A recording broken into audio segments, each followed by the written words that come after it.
probably never ever common relic. And 15 damage remove 2 is probably also just better. If it's if it's Hexaghost, remove 2 is also just better. For 15 damage. But yeah, we click boss squad. For 6 elite, probably not. And for 8 burning is probably not much better. So this is looking like an 1 elite deck. Unless we can take this.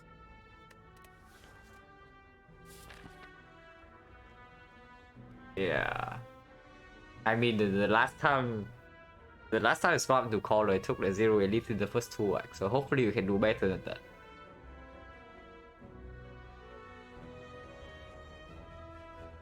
It has to be 3 fights, yeah? It has to be 3 fights because this part doesn't commit us into a floor 6 elite. And if the potion situation or the card situation is bad enough, we just bail. We just go here.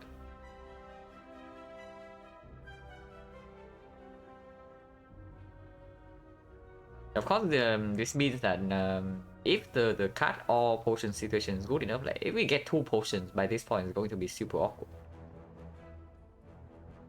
Because with 2 potions and maybe good cards, I probably want to commit to this for 6 elite, but then we just go to an advanced hallway with like 2 potions. So potentially wasting 1 potion and also taking a lot of damage. So we'll see. But the best possible path is definitely on the left. If we don't die here.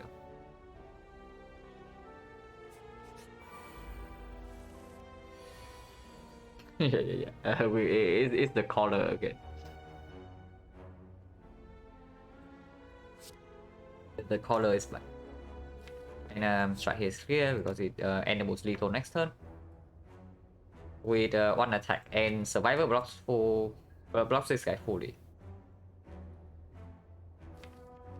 Otherwise, we strike here and do this, and we still have to commit 2 strikes here to kill, or 2 strikes here to kill. Probably doesn't make sense.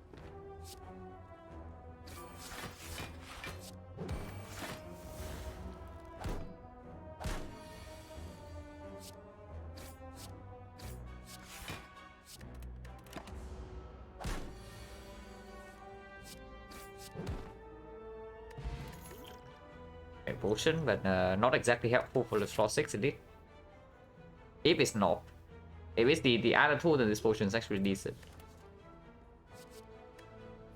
Yeah, or attack if we want to have a chance for this. Or deadly poison if we are committed to not take the elite and just try to survive Hexaghost. Morning for hour.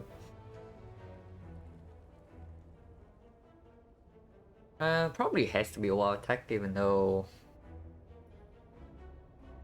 I mean, if we have to dodge the 4-6 elite, what's our path? Like here, and then of course, like not taking 4-6 probably means that this is not takeable. So it's here, into another 5, into 1 elite. So we get 3 upgrades. 3 upgrades and very late elite. I mean, all attack is not so bad.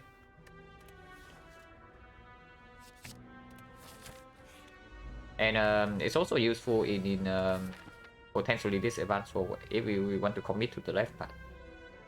Even if we are going right, we are still facing an advanced forward here and here. So yeah, I guess all attacks just better.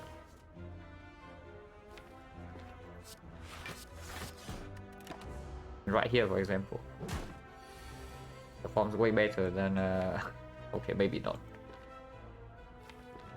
Yeah, we are 1 damage off next turn because yeah, triple strike doesn't really kill this. Only deals 18. So we are taking 7 next turn unless we draw into a war attack. Or another block card. And not drawing a single strike here is like so freaking bad. Okay, at least we draw into the best block card now deck.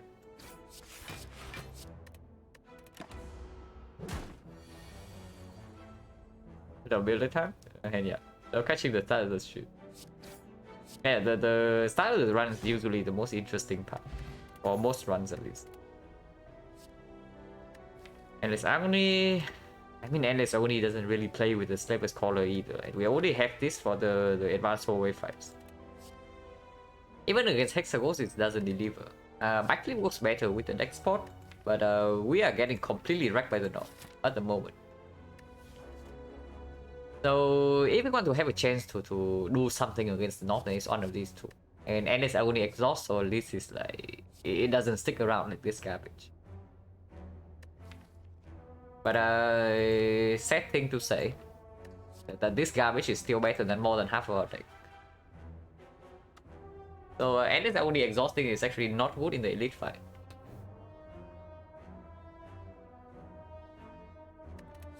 But we have like potentially, I mean, by this point we have to make the decision. So going here we are already committed, and if we don't see good enough stuff, we just die here. So I mean, I guess Agony is okay.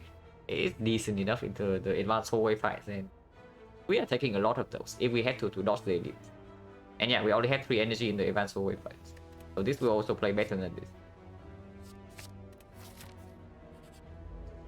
Oh.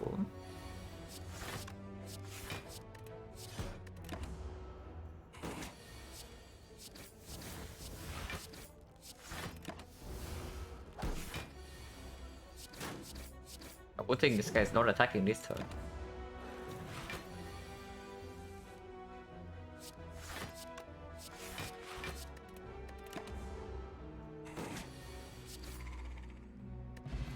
A potion, but okay, so we actually do not have a good potion, but our cards are pretty decent against the elites. By decent, I mean we're still freaking dying to Lagavulin, but other than that, is maybe okay. I mean, if it's sentries, we are like super chilling. We have 4 energy, we have OR attack, and decent attack cards to kill the first sentry. Also the dexterity potion. Against North we suffer, against Lagavulin we probably die. But other than that, everything's good. I mean, we still take this, but now we can also do make do with like a compromise. Like we go here, and if the event is something that give us power, we can try for this one. But of course, that's not another chance to get a potion from this fight. And right now, potion chance is 50%.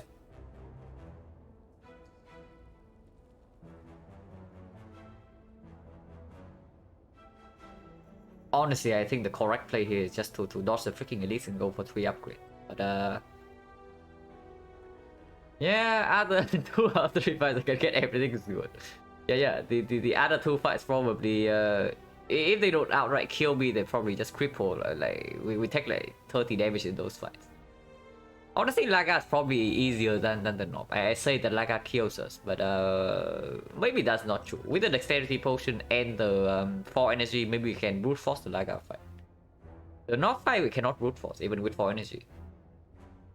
In 3 turns we draw like this thing -1 card, so we never kill Nob in 3, so let's count in 4 turns. Like we draw all of this plus 4. And let's be optimistic and give ourselves 18 damage in the bonus 4 cards. And we can definitely play everything. It goes 1, 2, 3, 4, 5, 6, 7 energy only, and we have plus 3, so it's 10 energy, but we have 16 in 4 turns. So this is like 8 strikes, 48. 58 from here, 70, 78, 81. So we never even killed the Nob. With a good draw order. In 4 turns. I'm not even counting on for 3 turns, it's 4 turns. So the moment we step into the North fight, we are committed to take 2 big hits. And we still have to play Blade Dance as a skill because this is our best damage card. So unless this fight drops something like super insanely good, and this is the North, we're just taking like maybe 50 damage here. So not possible, right?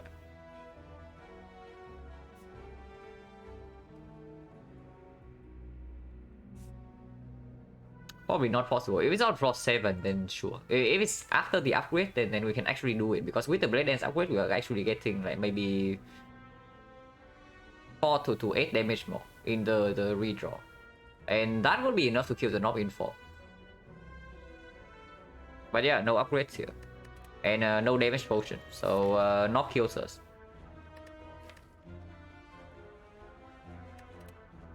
Honestly, I don't even want to think about Lagavulin. I think Lagavulin is not as bad as the Knob, but if things go wrong, we can die in the Lagavulin fight as well.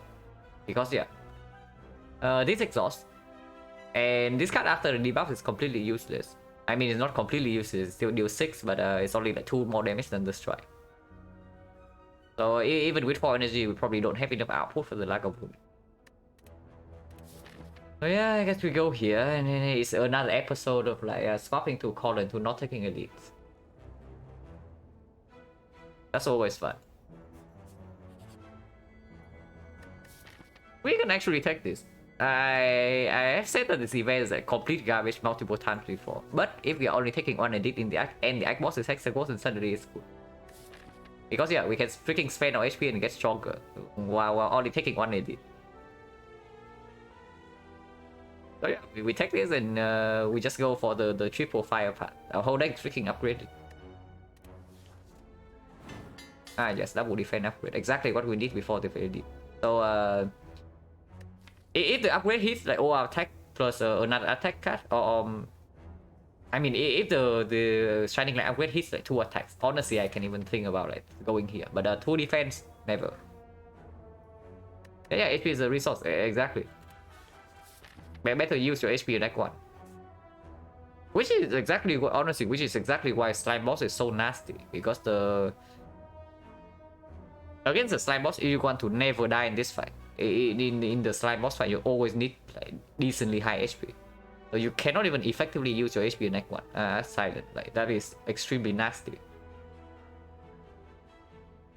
So even if slime boss doesn't directly kill you, he also like indirectly kills you in some ways.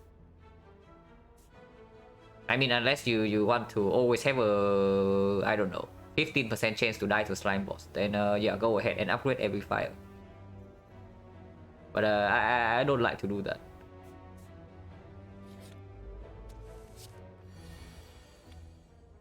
Speaking of slimes, no clean kill on 2 slimes here, so we actually can only kill 1 and we take 5 damage. And yeah, drawing the upgraded defense that we just spent our HP on would be pretty nice this turn, but no go. And then also our attack would be nice. So probably just kill the 14 HP. Killing the 14 HP, we waste like absolutely no damage. And here we can put 9 on something. And after weaken, each strike deals 4, so probably hit this guy.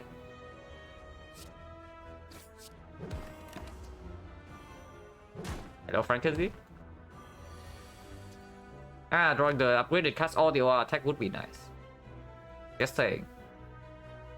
So I guess we have to take another one. At least we prepare this guy for a kill.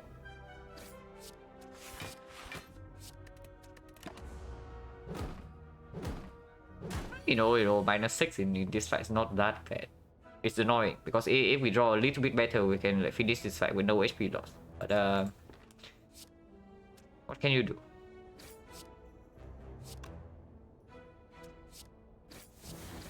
At least we have like, a perfect return on everything here, so it looks good. Fairy. So this could actually be doable because this fight would have dropped a fairy in the bottle. So yeah, we can brute force this fight. But too late now. Choke on 4 energy. Choke was an upgrade target. Choke with endless agony and the blade dance. And we already have decent tools to deal with the whole wave fights on 3 energy. Other 2 are not pickable. If this fight goes insanely well, and then something very good happens, we can even consider this. But this is probably crazy. This fight needs to drop a very good card and a very good potion for me to even consider this. But maybe we can do this. And then if we can do this fight, then everything's back on track. I take 2 elites, still take still get 2 fires, and then potentially a 3rd upgrade with fairy as insurance. First upgrade is probably choke, to be honest. If we want to have a chance to tackle this fight, first upgrade is probably choke, because the sentries we already have all attack for. And the choke upgrade is absolutely phenomenal against Lagavulin. Even against the Nob, it's at least 4 damage. And then 4 damage upgrade is just as much as this or this one. Upgrade choke, yeah, most likely, if we even want to have a chance to do this. And we just face the slime gang, so upgrading our attack doesn't... It's not as effective. Also, into Hexagons, this upgrade doesn't do much. This upgrade can play for sure, because yeah, we have 4 energy, so at least it's like 4 damage, but if it lines up with Bedlands or Ends, I only need more.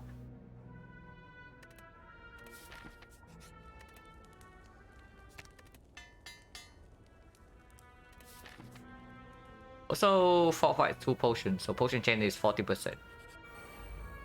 Okay, a tame advance away. And not being attacked. So this deals 23. They both have 27 and they're both buffing, so it doesn't matter which one we target. Unless we want to split damage. But I don't think so, right? Splitting damage is basically betting on drawing this card next turn.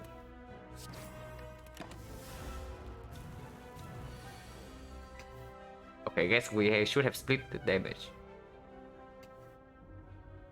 Apparently drawing into upgraded blocks is like way too difficult. Or even a good attack card. Because anytime we draw into one of these two, we actually kill both of them, even with this draw. Or we draw into upgraded blocks, we block it. But here we take 11. Yeah. So we're taking 11 damage here, so I guess no advance, no burning elite. Unless insane things happen after this fight.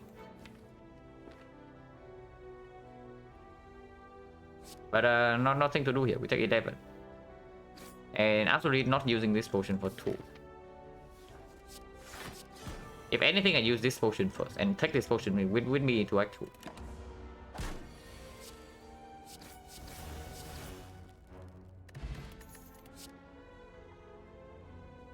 Oh, that's a pretty good potion, especially with a choke. Am I being baited into death here? I mean, this is a pretty spicy bait. The Distill Chaos is 15 damage whenever I have the choke, and plus whatever damage I hit. So on average, it's effectively a better fire potion, and fire potion is pretty freaking good, I can tell you that. Now, of course, if I toss the Dexterity potion and take the Distill Chaos, suddenly the max HP sentries, for example, is really difficult. The other 2 fights we actually might be able to handle. Now that's with the Choke Plus and the Distill Chaos. The other option, take the Footwork and still not take the Elite. Not fine, can take 2 big hits, same with Laga Sentry and stuff. Yeah. The Nob will probably, with the Nob and Lagavulin will probably fine against with the Choke Plus and the Distill Chaos. That's a lot of damage. Unless it's like max HP Nob, and then max HP Nob will probably still cry a little bit if we draw badly. But Distill Chaos with the Choke also increase the chance of Choke Radiance lining up. Let's go here, they take Shining Light. Yeah, I took Shining Light for 2 defense. 2 defense upgrades. What's up, Belfa? And thank you for the good luck. I mean, if we take the Footwork, we are slightly better against the sentries, and we are also like definitely better against the Lagavulin. And the Nob, we already have this thing. Man, the Steel Chaos is actually so good with the choke. Okay, let's count on Nob damage again before I get better to my death. In 3 turns with the Steel Chaos, we actually get everything here. So let's be optimistic and then say that we do not absolutely bottom the choke, bottom deck the choke. So 1, 2, 3, 4, 5, 6, 7, 8, 9. 9 energy, we have prep. So usually we can play everything. Which means that the Distill Chaos is, and assume that we play 2 more cards together with the choke. So choke plus 2 more cards plus this.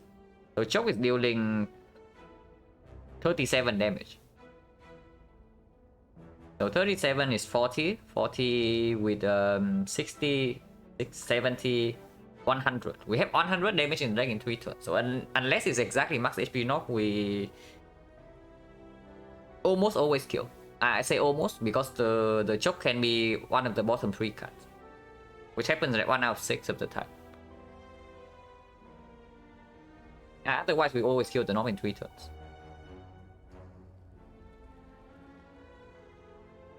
What about Regen knock? Yeah, Regen knock, and let's see, he also rolls a maximum amount of HP, we also kill in 3.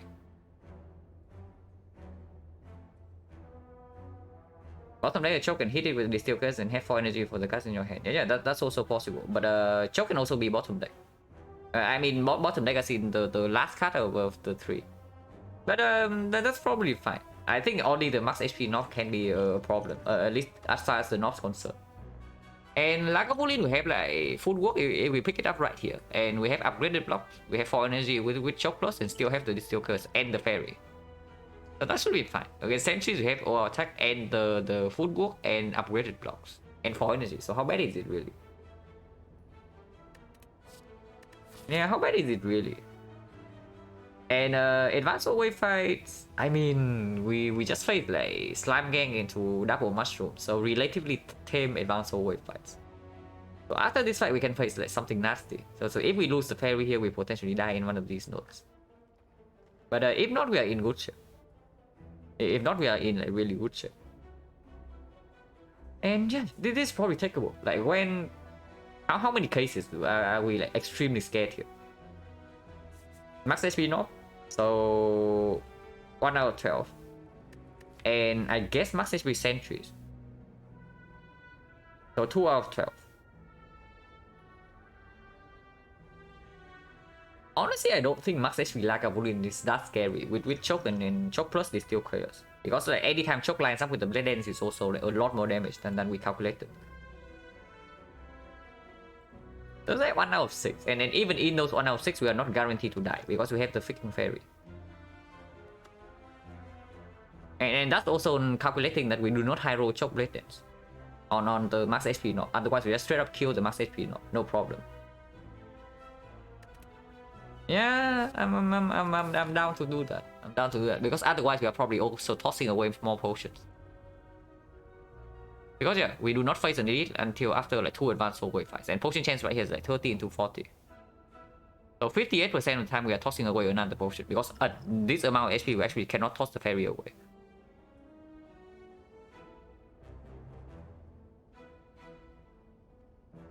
Okay, max HP Lagavulin. Yeah, I don't think max HP Lagavulin is that big of a problem with this deck, and then we have time to set up this footwork. Metallic side sentries can be problematic, but we also have 4 energy, footwork, and upgraded blocks and overall attack. So how bad is it really?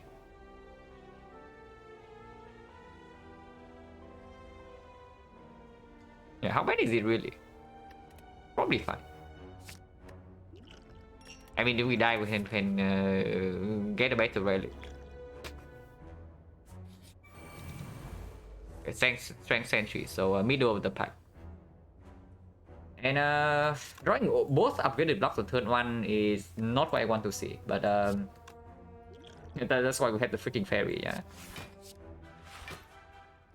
So which one do we target? I mean, neutralize definitely go on the one we are targeting because it means that choke actually deals damage. So this is like 19 damage. So it goes to 22. 22 means that choke plus 2 cards. We can do 2 cards elsewhere. We can either attack or we can also just block. It's perfectly to on this. And that probably has to be good. Otherwise, this guy is at like 25. 25 is a really weird number. Because 25 means that double strike blade then will not kill. And then choke also needs like 3 cards play. So yeah, we hit this guy.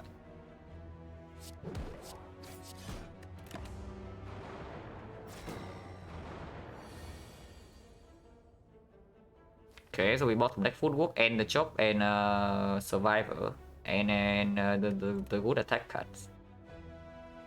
So can consider the steel curse right now, otherwise we go to like 5 HP.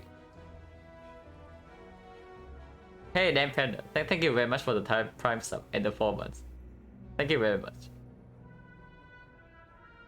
Yeah, we can go to 5 HP. We can use the steel chaos right now. I mean, if we don't chaos right now, we chaos next turn. Otherwise, we shuffle out like 3 real cards. So chaos right now is probably good. The chaos right now is probably good. Honestly, I'm willing to use both potions because it's a freaking burning elite. Of course, I only guess a little bit worse with the steel chaos, but that's fine.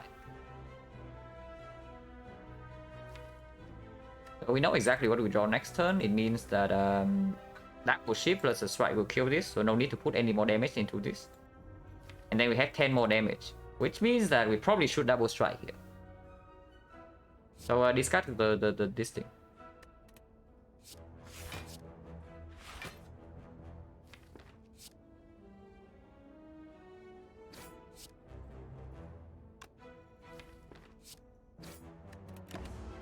Take 6.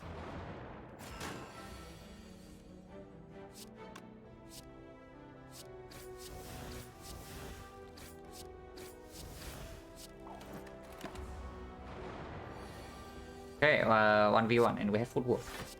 So effectively nullify this strength as long as we draw 1 block card. And then we still have the fairy.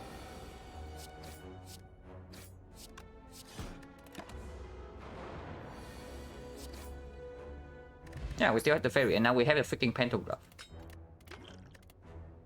PK. I think we did something to kill Hexagons at some point, but is PK our answer?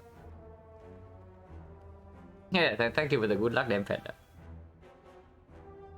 Is PK our answer? I mean, it's not that good because like, currently we have no card draw, so... This guy's like 1 energy deals probably like 12 to 18 damage, and then not more than that. It's okay, but is it really better than Deadly Poison? I mean, we're picking like Deadly Poison over PK is like crazy talk, but unfortunately Deadly Poison is probably better against Hexagons. But we have more time to see cards, right? We have like 3 more card rewards to maybe work with this.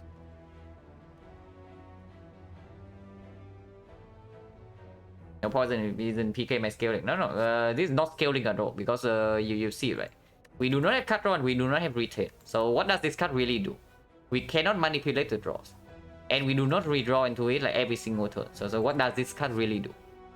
Well, it reads like 1 energy, probably deal 12 damage, maybe 18. So we can say that it's 1 energy deal 15. It's not good enough against the freaking Hexagons, because right now, honestly, I don't think so. This card upgraded could deal more than that if we can redraw into it quickly in the second cycle. If we bottom deck, then sure, PK is better.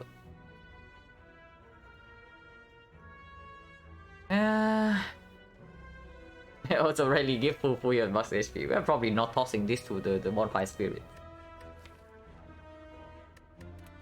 I mean, it's probably okay. Because Deadly Poison also needs an upgrade to perform.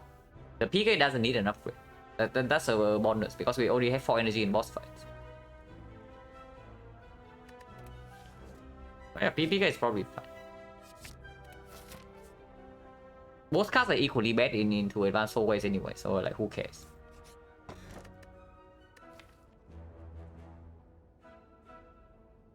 Ew. Hey Frankazi, thank you very much for the prime sub. Thank you. Meanwhile, we're stuck with this like garbage relic. Do I bottle anything?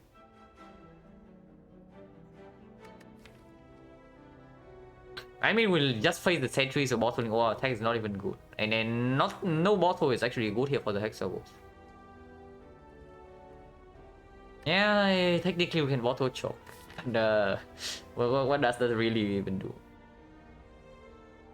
We no longer even have the steel chaos, by the way, so bottling choke is not even that good for the knob anymore. Yeah, we can also bottle endless only. I mean, that might not even be bad because if we get something like gambling chip, it's actually good. Probably just like complete garbage. If anything, you say we can bottle or attack for the advanced hallway fights, but we just faced the slime gang already, so is bottling or attack really something we even want to do? Get all 3 kills that one, yeah. We are probably never recorded that one, but oh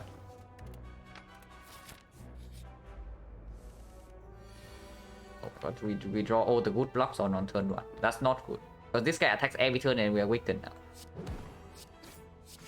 Yeah, float on energy as well. That is very bad.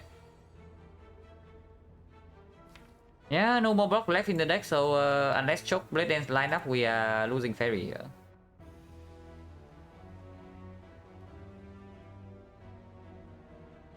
Okay, how much damage do we really have? This 13 is 28, so how much is this combo? 1, 2, 3, 4, so it's actually 32, 44 damage. Holy crap, that's a lot of damage. But yeah, if Choke Blade Dance lines up, we can actually have a kill next turn. If it's Choke plus something else, like, let's say Choke Strike, it's 17, 23 only, so it's never enough. It's either 23, 24, or we never kill. So there's no point not blocking twice here, is basically what I'm saying.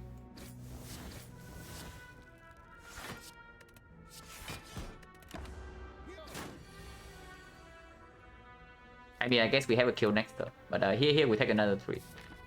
I don't think using this potion when we are about to lose the Fairy and potion change only 30% is a good deal.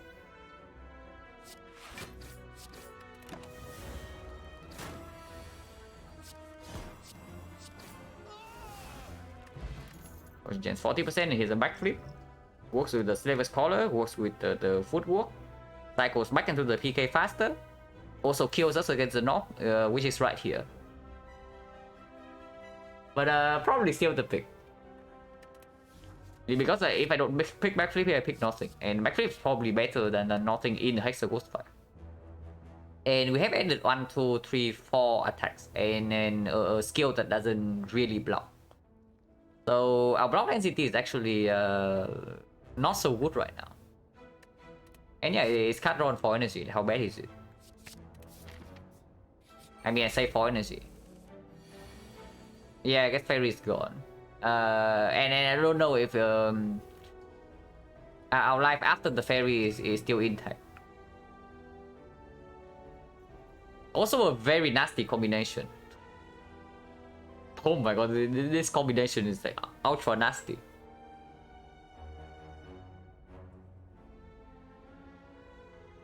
Oh yeah, something good better lineup, otherwise we are straight up dying here with the Fairy. Can we ever afford to play the football? The fight needs to be fast. If we do not kill the wizard on turn 3, we die. And meanwhile, we still need to not die to these 3 somehow.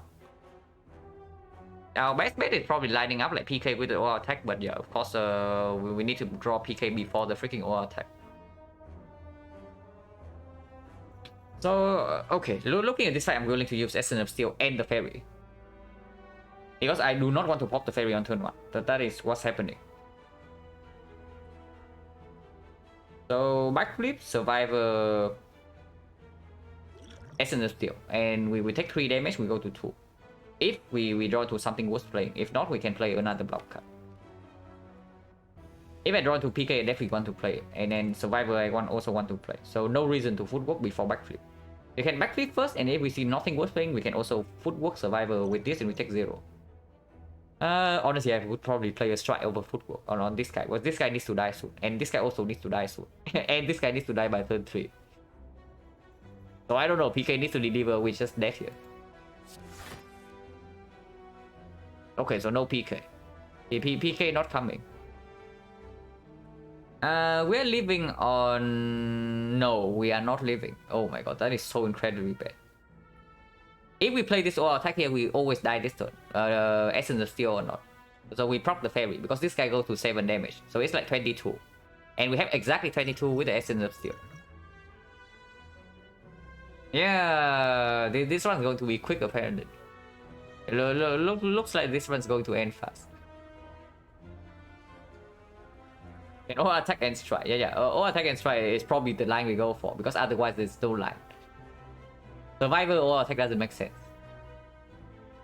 So we just go in, and then we kill this guy. And afterwards we can use this to still survive on 2 and then advance the fight. Yeah, I guess that's the only line. And hopefully choke lines up with something in order for us to kill the freaking wizard.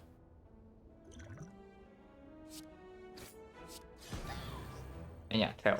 So we use this to not use fairy turn 1.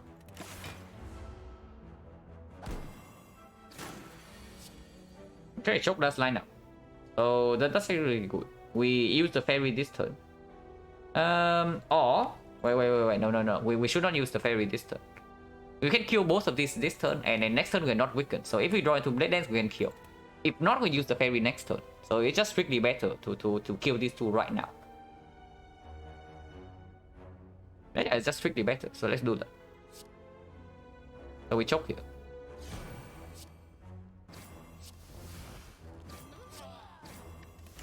And yeah, 2 strikes or Blade Dance will kill this, and we preserve fairy.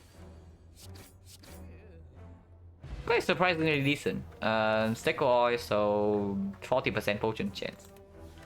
Not exactly the most reliable potion to ever exist, especially when Endless Agony is here. But I mean, maybe it's fine. What's up, Byron? We in the rough like Sliver's Collar run right here. As you can probably tell from our health situation and the blue key.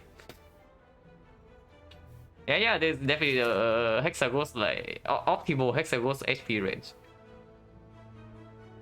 And we're not done yet. We are probably taking the city, but I don't know. We are from 2 HP is like super weird.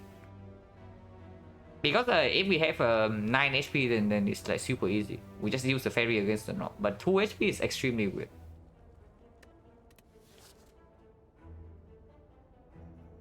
Count Gamble, I don't know. Is Count Gamble even better than Tools of Trade? Count Gamble is like one-time use, and then afterwards it doesn't cycle super fast to PK unless we upgrade it. The Tools of Trade does not require an upgrade in the elite or boss fights, and then we can upgrade like footwork or neutralize or like something else, or maybe Blade Dance.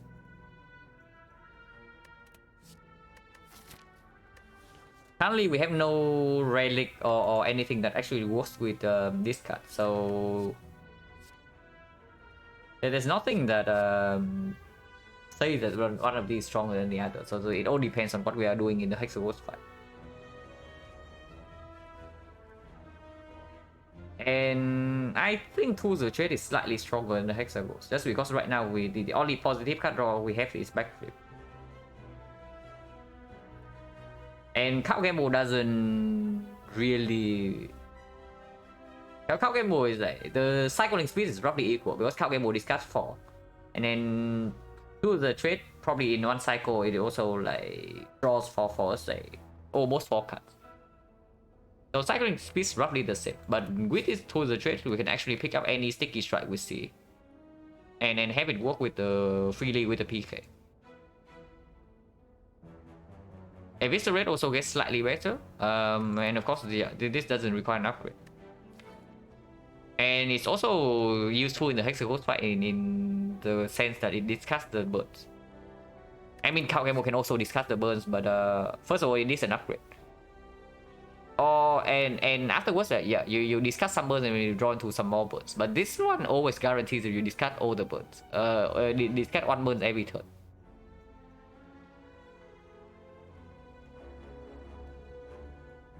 Count Gamble Proc we have to find football on PK earlier. Yeah, but that's only in the first cycle. You see what I'm talking about, right? In the Hexagos part. If you are not scared of the Hexagos, then sure, Count Gamble is probably the better pick. But right now, I'm pretty freaking scared of the Hexagos. If I'm to be honest.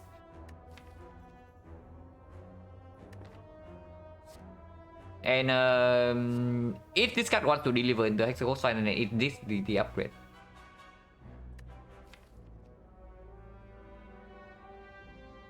And even with the upgrade, it doesn't really draw better than this in the Hexagos fight. Just because we only have 1 positive card draw at the moment in the backflip.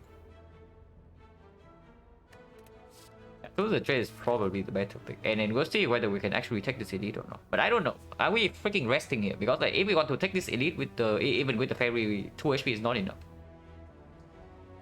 2 HP is not enough because it means that we actually cannot even take 2 hits from Lagavulin. And again, the first hit of the knock also takes away our fairy, and then things are dire afterwards. Tools is kite energy. Yeah, kite only happens after this fight. If we survive this.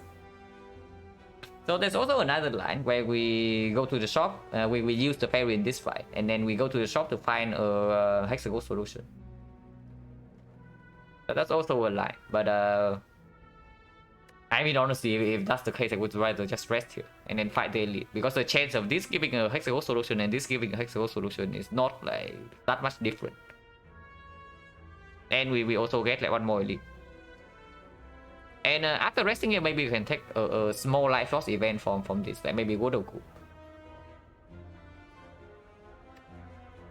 As long as we survive the elite fight with, it doesn't matter how much HP we survive this elite fight with. We do not need to rest here because of Pentagram.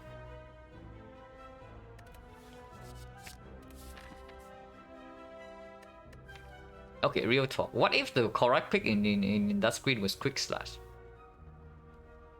I did not even mention it, but what if the correct pick was the Quick Slash into Quick Slash upgrade? Now I do not want to live in a world like that, but could have been the case.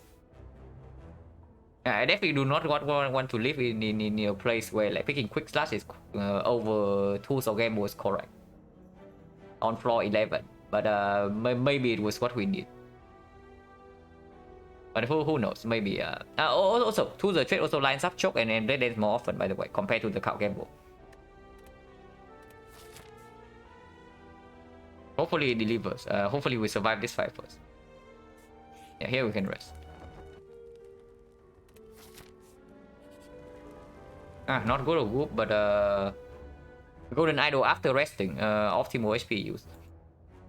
We can also use the fairy right now to preserve our max HP.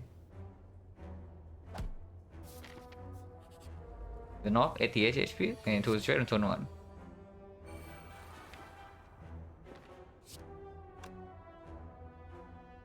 Yeah. If we can preserve the fairy, it's good. But if I have to use the fairy in this fight, I'm not like super upset. Hopefully, I can get away with only using the fairy because neutralize on turn 1, so we do not get that weakness in around turn 4. What's it? No reason to snake oil right now. Oh god. So looking like a pretty good snake oil to me. Yeah, this is definitely looking like a decent snake oil. And defense plus might be played at some point, and we can discard this card. Because like to avoid snake oil screwing it over. Definitely before we discard this, if we defend minus, we discard like one of these two.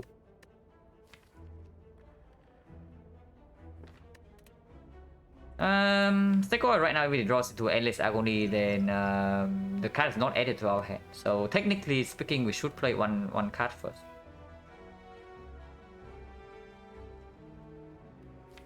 I don't know, having 4 energy with snake oil and these cards incoming is probably just straight up better. Like, if endless agony doesn't duplicate, who cares? Okay, I probably should care a little bit because it is like 9 damage with the choke.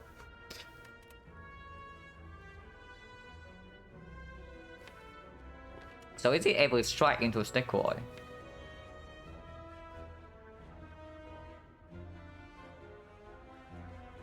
Man, snake oil killed me the last time in this fight. Hopefully it doesn't do it again.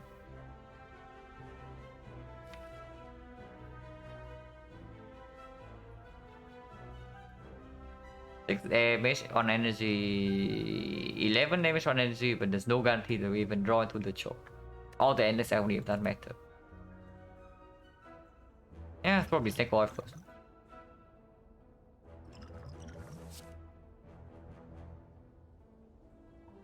Okay. We kill next turn, yeah? We have a 24, 44.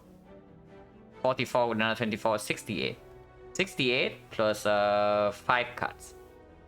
So we have 93 damage next turn. Holy crap, we just one-shot this knob. So we can actually footwork PK Survivor here. And that's our line. Double check that we actually have that much damage. 24 here, 24 here, so 48, 68, 68 plus 1, 2, 3, 4, 5 cuts. So we actually have 93 damage next turn with the PK.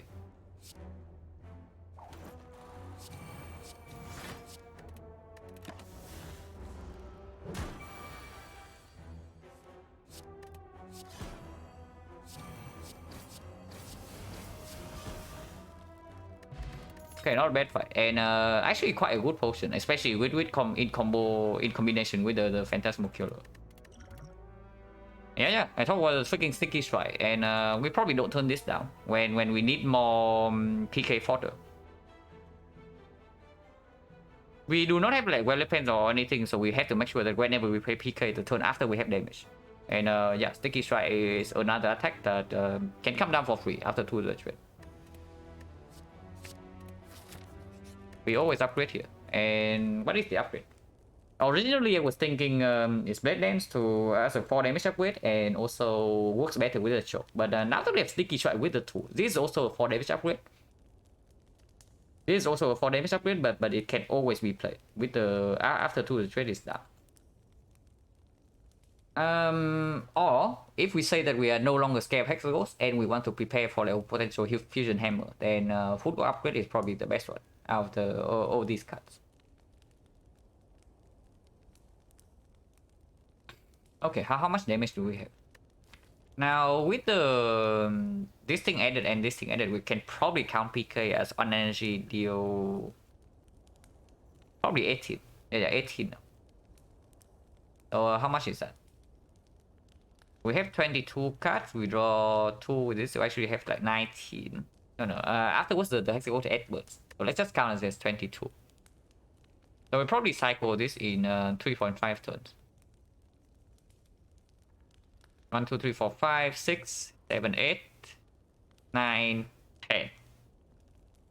And we have more than enough energy. Okay, so we can probably count everything. Maybe minus 1 strike. So 24, 34.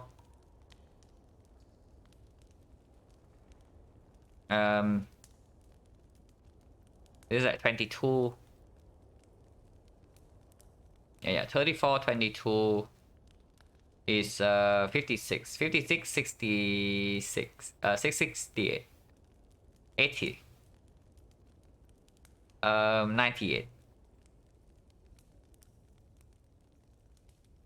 So if we draw well enough, or if we use the liquid memories, we probably always have enough damage to heal hexagons. Things definitely change if we bottom deck the tools the first cycle and then we shuffle out our damage cards, for example. Then it's very bad. But otherwise, our damage is actually not looking so terrible now that we have like both the tools and the sticky strike to combo with the speaker, and the liquid memories as well, because the liquid memories can always be used in a PK turn. So so if we use it on the choke or the blade dance in combination with the choke, we can probably count this as how much damage? Probably like 34. Yeah, roughly 34, 35. So we should be able to kill by the Inferno turn. I come back to the Silent Synergy, the Silent Head, Riddles with Hole, AoE, Glass Knife, this Dagger Spray, Skewer, Eviscerate, yeah, Riddles with Holes, or like any AoE card really, like all our attack also has synergy. It is good. This relic is very good.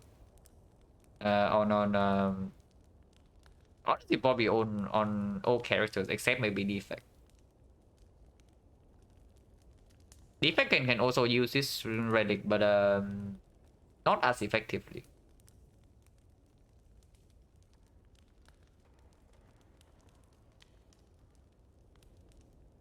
But yeah, HP for Fusion Hammer, like I mean Fusion Hammer is not so bad, but with the tools the trade and Silver Scholar, maybe we can do better. Fusion Hammer will never be picked over Kite, probably.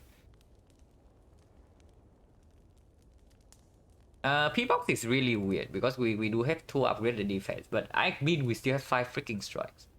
But we also have golden idol, so we are going event hunting in Act 2. So buy trade also open.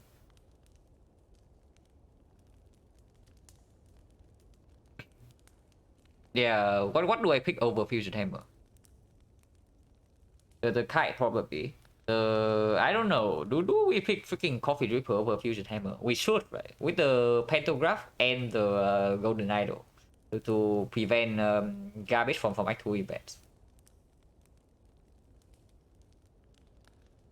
So Pyramid we probably also always pick over Fusion Hammer with the PK and then the Sticky Strike and the Choke. So Fusion Hammer is not even like super high tier energy relic, that is. I probably should make the upgrade to survive hexagons more on average. And how about Snecko? Snecko probably not so good.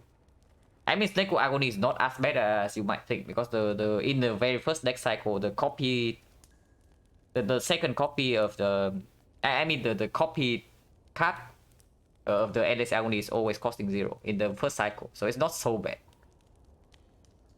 But this thing also doesn't play that well with Snecko, regardless of what happens.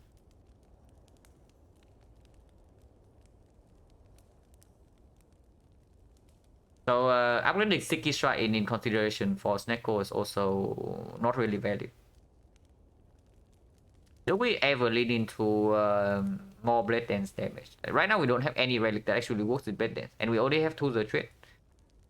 Which and the PK. PK also works better with more deck cycle. So it definitely is encouraging us to lean into like massive card draw acro deck cycling.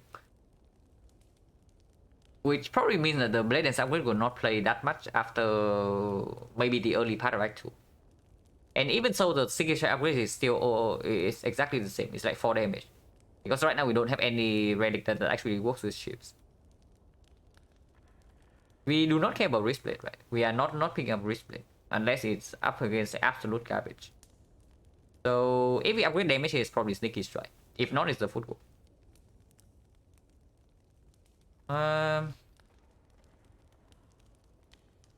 Going to value Astrolabe and Pbox. Yeah, Astrolabe probably very strong.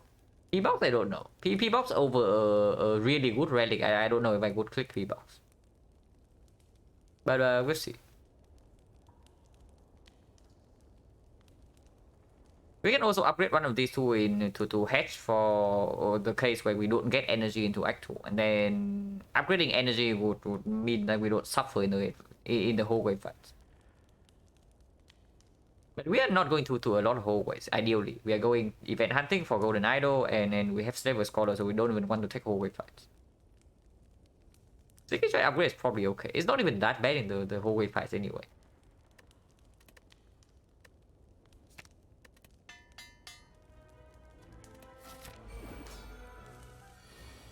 We have too much HP.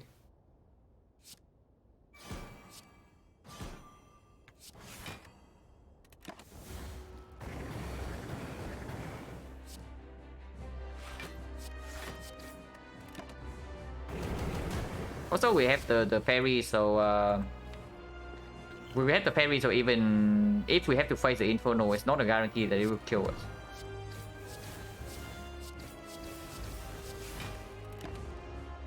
Yeah, bottom decking both the tools and the PK is not so good, but at least we do not shuffle out the PK. That would have been disastrous, but it does not happen here. So we can play PK footwork and backflip to forcefully shuffle out these two garbage, and we should probably do that. Block density in the deck is a little bit low, but with the tools, the trade is probably enough. It's probably sufficient.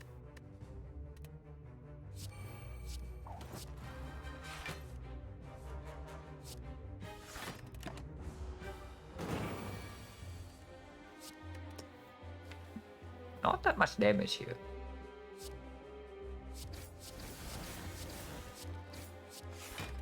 But it's not the turn for Liquid Memories yet. Okay, now PK is shuffle out, which is quite annoying.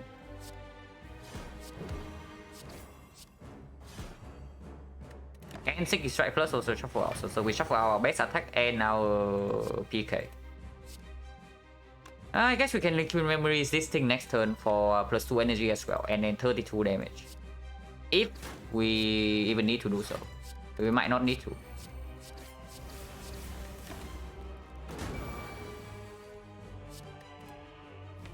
So we miss on choke, annual attack, and then multiple attacks.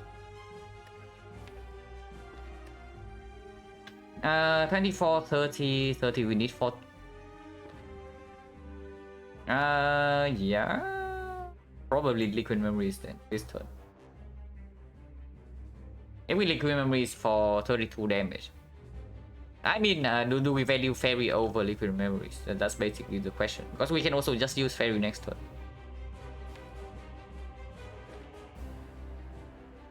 Because right here we have 30 damage, so this is only on 45. And with liquid memories on the sticky strike is just a kill next turn. But if not, we can also maybe just block it. It's not even a guarantee that we will lose one of these potions. But the most awkward situation would be if we take this massive hit and don't lose the fairy, and then we have like 2 potions here and still go into the next act with like super low HP, because we survive this act with low HP. Then yeah, if we start the next act with low HP, like, can we really toss the fairy away? If not, it just takes 1 potion slot forever. Liquid memory is good, but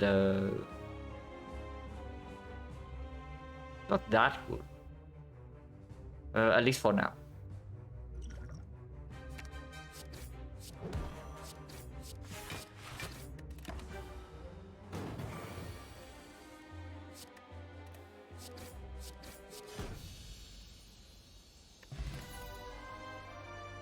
Okay, definitely not picking Fusion Hammer then.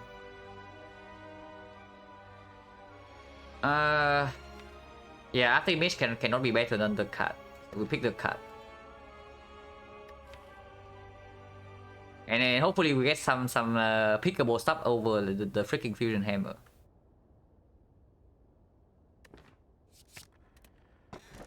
Okay, no Fusion Hammer, but which energy relic do we want?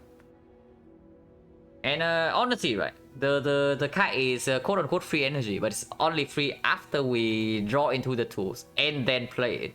Because otherwise, like, if we bottom deck the tools, we do not get energy until like turn 4. And that's just bad. Meanwhile, there's a freaking Coffee Ripper with Pantograph and Golden Idol. So yeah, we pick the we pick the Ripper. Is it ever AIs in the LDF footbook? Not really a consideration, because after you can also just play red form with the footbook. You know? Of course, red form makes the footbook slightly worse, but it's not like it makes this card like unplayable or anything. And if you get any kind of artifact, you can just use red form as a front load block, and then to buy time to set up more powers. And yeah, we are picking Coffee Dripper.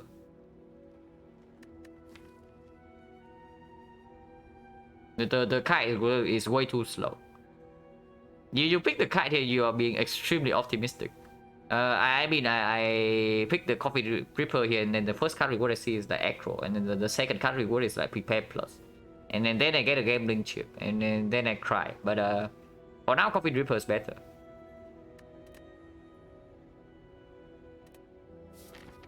And yeah, we have 5 energy in boss fights.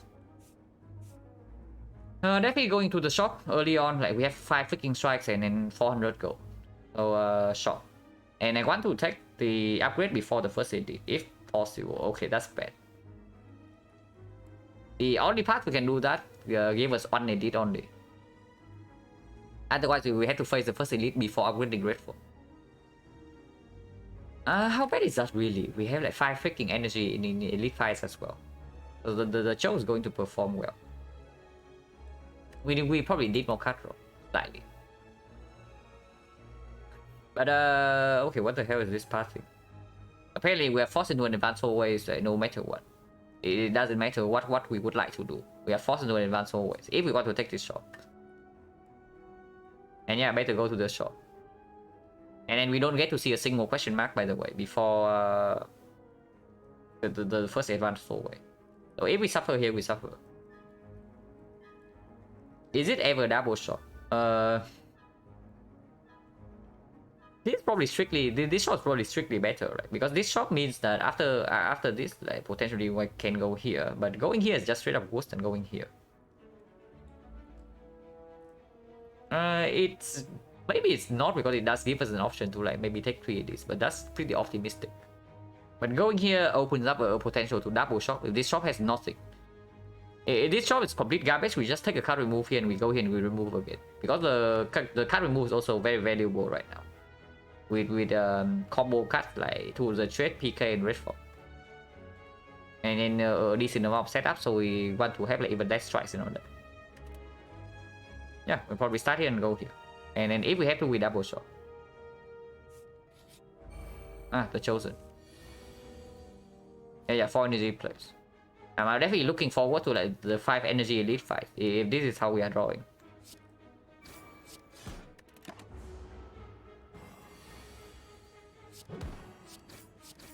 Okay, so no tools, no PK.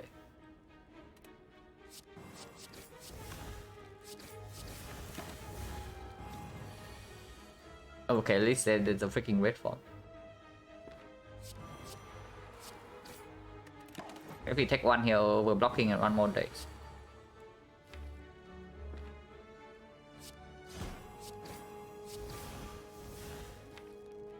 But that's not good.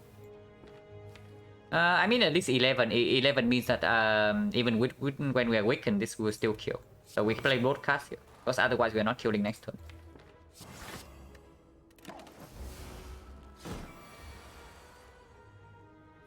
And yeah, red form already blocked for it blocked for like 23 the turn we played it. In the turn after, it blocked for 14. So that's quite good. Exactly not the potion we want to see. But I guess we are going into a shop, so it's something. Yeah, super mediocre cuts. I want to like cut draw right now. I don't want this garbage. But probably nothing worth picking. If anything is a dagger throw, but not really.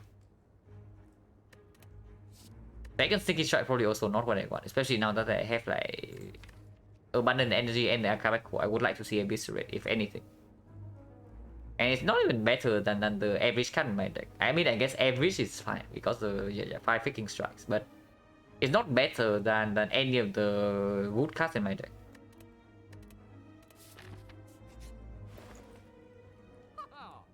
Okay, this shot is like decent. And yeah, here with the Clockwork Souvenir, we can absolutely use red form as front load block, and then afterwards we will scale our block up with the footwork. So probably not double shopping then. Clockwork Souvenir, card remove, maybe Piercing Veil, maybe Creeping Cloud.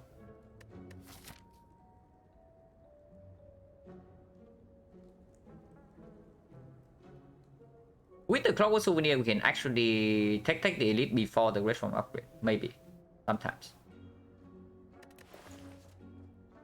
And yeah, Clockwork Souvenir right after we face Chosen, the classic. Do we have enough gold? 90 or 60, yeah, definitely. We have a lot of gold.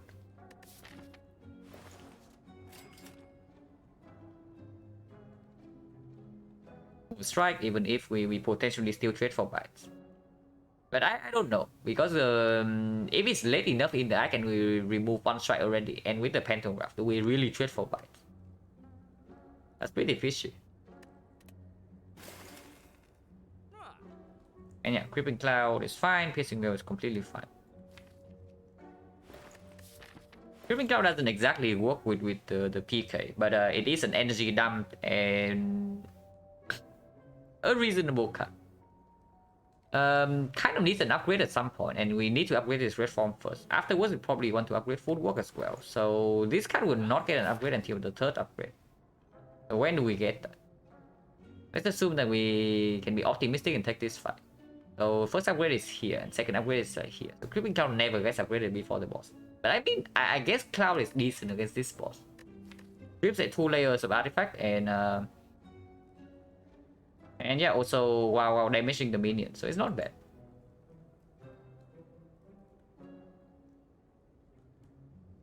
See, really like by those strike food. Yeah, yeah. Strikes are awful. So bites are okay. Strikes are just like straight up upgrades over. But bites are just straight up upgrades over strikes. And the max HP loss is not relevant until Act 4.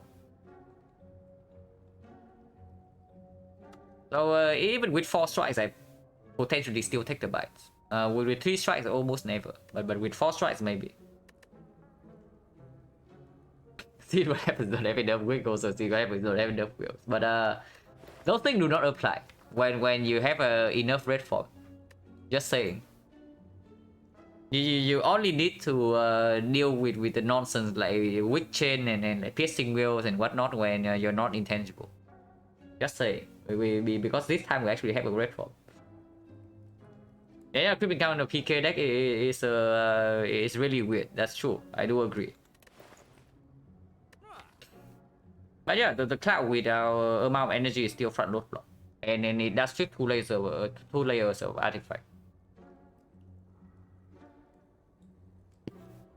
We have the energy to play it, so it's still like, absolutely better than any of the attacks. Like all of these potentially is comparable to our attack, but mostly better because it also applies weakness.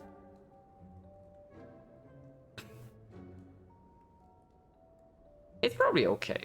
It's probably okay. It's also on sale. I just get baited, but it's freaking on sale. Because even when we have PK, you know, when we have red form, even with the PK, there's no guarantee that we actually end up dealing physical damage for the rest of the trap. And picking up the first copy of Creeping Cloud also instantly opens up a catalyst plus something to duplicate it. Because yeah, if we see any nightmare, we definitely pick it up with the red form, and suddenly nightmare catalyst also on the table. You know, how come I only play silent? I only play silent on stream, but off stream I play all characters. I mean, maybe not all characters, but right now I want to silent is the character I am like trying to absolutely min max at the moment. So right now I only play silent on stream. But yesterday I played like 4 effect runs off stream, so I definitely play other characters as well.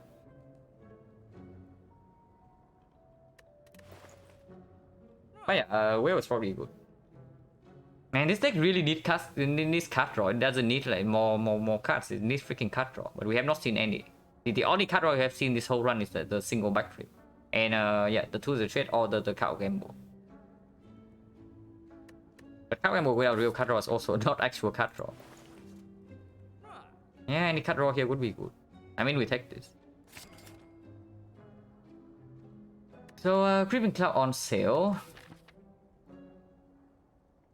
Creeping Cloud on sale, yeah.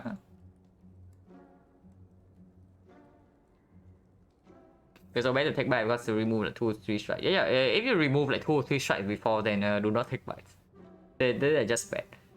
I take bites when I have 5 strikes, and then sure, it's like probably an easy decision. When I have 4 strikes, if I need the immediate power, then I also take the bites. But if you remove 2 strikes already, then taking the bites probably just make you weaker. So don't do that. Can always get another card removed in the other shop. Do we really want to do that? I only want to double shop in this shop is like complete garbage, because there are a lot of good shop relics I can see here, and I don't want to miss those. Like the mirror on the red form, the palace with the red form. I mean, palace is a little bit weaker now with Clockwork Souvenir, but it's still good. Yeah, the mirror, the pellets, the orrery, even the toolbox, frozen eye, and all that. I do not want to miss those. You do understand what happens when you pass for this shop, right? You are effectively taking a worse cleric. And cleric is already not a good event in Act 2. So do you really want to waste 1 floor on this garbage? Yeah, probably not. And also, what happens if you see the real cleric here? Yeah, you spend 75 gold on remove, and then you have a death floor. So that's also not very good, yeah. Is the cloud worth my money? Is the only question. With the piercing wheel already and the reform in the deck, like maybe it's not. Labels are slightly worrying for sure, but it's not like the clouds like phenomenal against the saber unupgraded. I mean, I guess all three elites are bad if we draw badly enough, because yeah, we have 9 freaking base cards, and our deck is like setup heavy. We need to set up PK, we need to set up tools of trade, we also need to draw into this footwork at some point, and we also need to draw into the wheel at the correct time. Yeah, that's probably even more reason not to take this. But let's not. Creeping tap will be good here.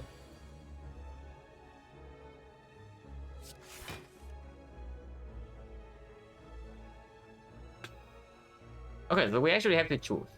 We can down the bird right here and play one of these two, or we can play like both of these and do not down the bird. And then also if we play all attack first, there's also a chance that we just discard the blade dance and then no downing in that case. So do we want Akaveco value or not? How important is downing a bird? Probably very important, right? Because the red farm is not blocking anything in this fight. Red farm is not blocking anything in this fight, so the only block we have left in the deck is the piercing wheel. So this fight needs to end soon, and then we can only end this fight by downing the burst, because yeah, we have no poison and no. I guess we can kill one of the burst with the choke, but that's it. Yeah, let's freaking down the burst. And I think I play tools over PK, but that can be stupid. But I think I play tools over PK. Just because with the sticky strike being free, sometimes I also down the bird. With a sticky endless agony plus 1 attack. While still blocking.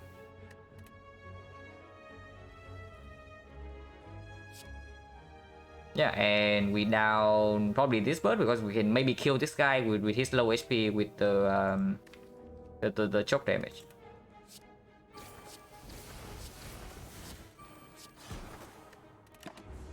I take one. Yeah, can down this bird as well, and we block for 10, so we fully block. We discard this card.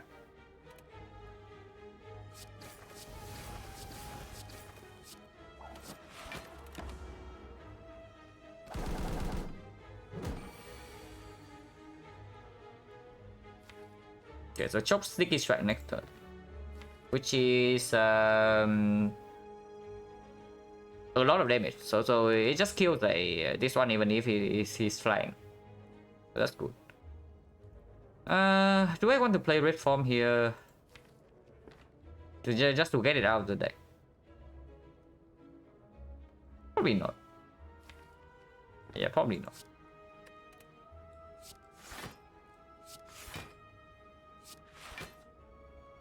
And this guy dies next turn to like choke deal 6, and then yeah, you play 2 cards, so it's 16. So this guy's dead already. We don't need to care about this guy. Which means that maybe putting damage on this guy is fine. But sticky strike also instantly killed this, so maybe it's also not good. Maybe we just put damage on this guy then. Stop Falcon? Yeah, we probably just put damage on this guy. Or we can put a strike here to hope to draw to a strike, but we only have 2 cards to do that, so not very likely.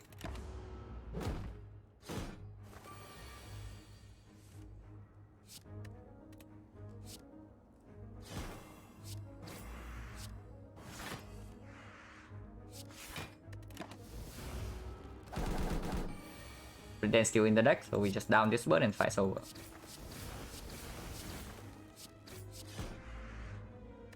A potion, so 40%.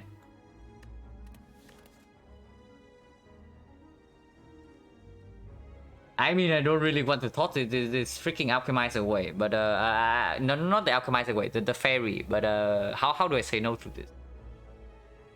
I mean, right next to it is piercing wheel plus, but piercing wheel plus is not solving our problems.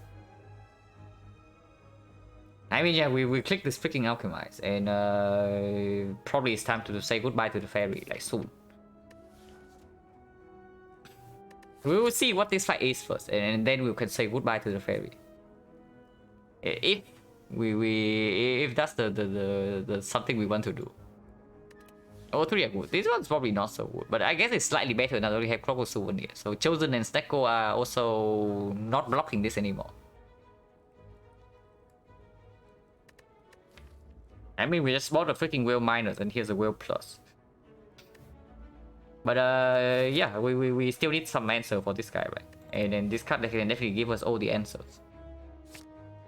Also, any ghost in the giant, any duplication potion, like excellent with the red form. Definitely not double shopping here, so we go here. The snack plan. A good thing we have whale minus. Now where's our whale plus? I would like to have a whale plus in my deck.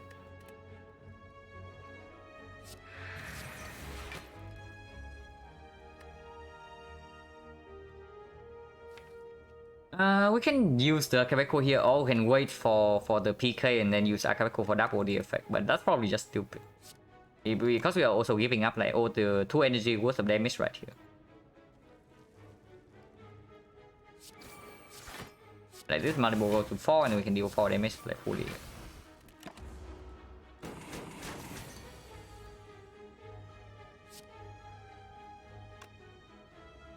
Regardless of what happens, we deal 6 damage this turn.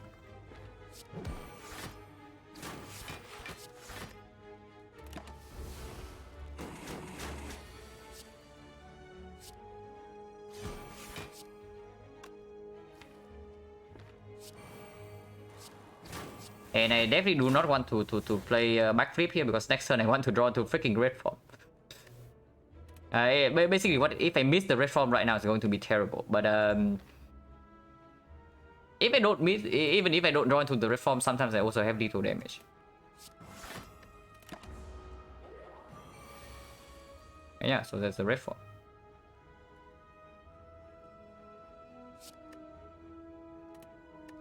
So I guess we are not even playing the Alchemize. Because I also want to block this tree. And right now the fairy can still be preserved.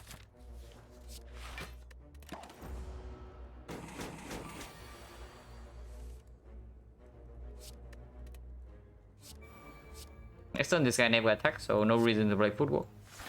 Because the fight ends soon.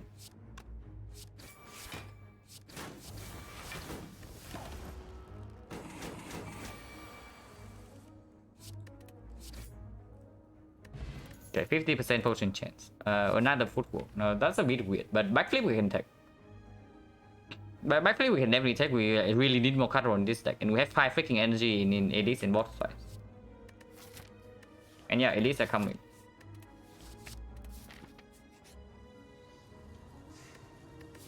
So I was just saying how we need the red form upgrade before the first elite.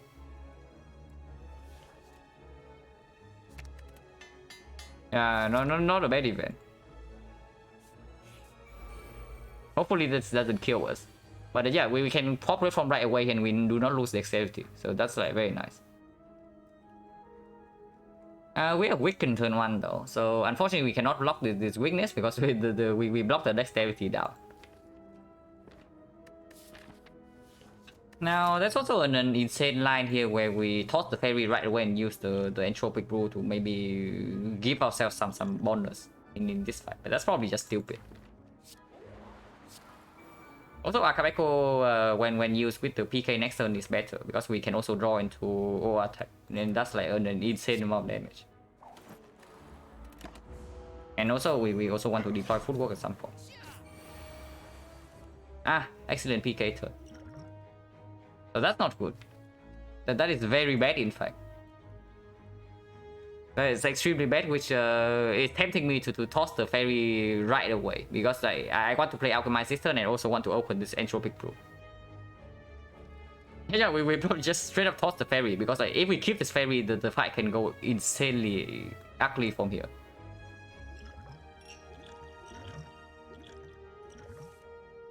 Okay, what the hell is this? Okay, at least we tossed the fairy. Otherwise, this is our next turn while we are still intangible.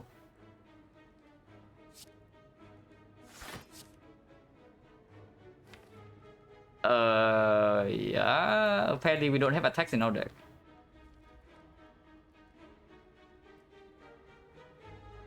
Okay, good thing we tossed the fairy because otherwise we're straight up dying in this fight.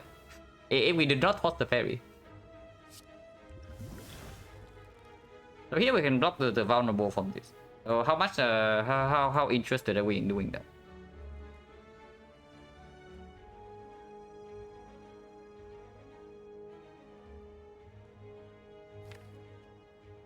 Yeah, this is some damage that I want. So this is all that I get. But no, this is a pretty fucked up draw. Good thing we have like upgraded red forward this. Man, the draw is actually absolutely awful. How is this bad? But yeah, 2 lines here. We can use the ancient potion right away, which I probably want to do because in other fights we already have the colossal souvenir. So this also doesn't play, and right here with lost vulnerable. Vulnerable doesn't matter next turn, but it can matter the turn after, because we are not ending this fight in 2 turns from now.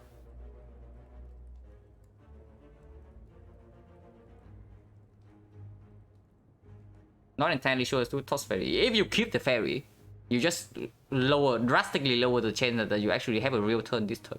Because you see potentially 2 less potions. Potentially 2. Usually only 1, but potentially 2. Because sometimes we also cannot like afford to spend energy on the alchemize.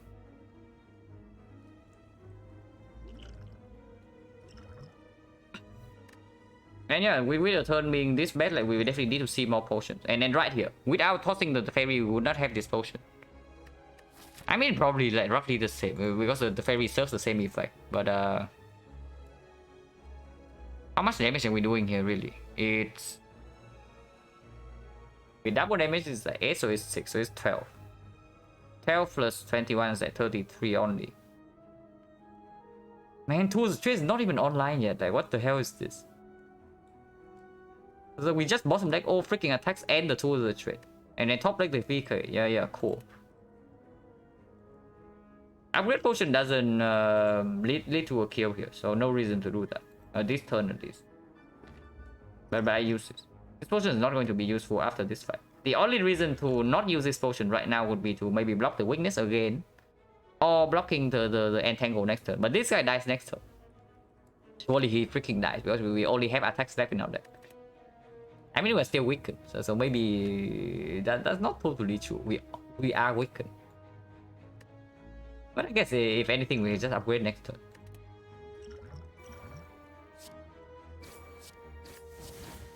Yeah, it's 19.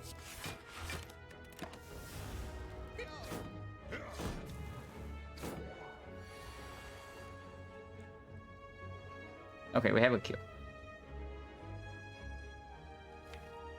And choke blade dance coming next turn. Playing the tools shuffle out both the choke and the blade dance, by the way. But we still need to freaking deploy the tools because the deck has a lot of wounds now.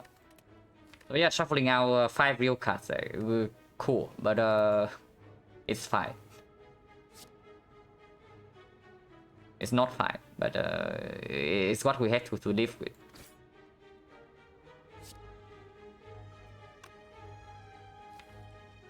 Can upgrade potion immediately to upgrade its all attack. Probably doesn't make sense. It probably doesn't make sense.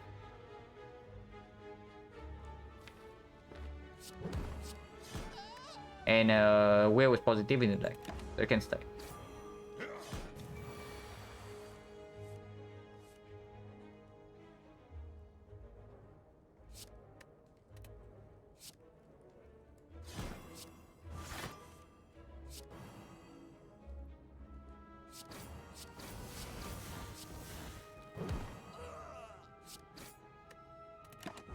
Not 3 damage. Could have shift this guy. Hopefully it doesn't cost me too much. Okay, PK and then some attacks incoming, hopefully. Now the whale is not good, so we can exhaust it.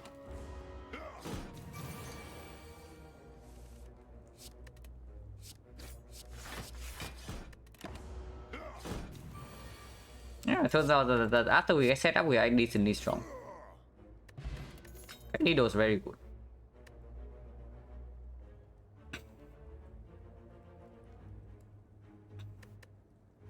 Expertise. Technically card draw.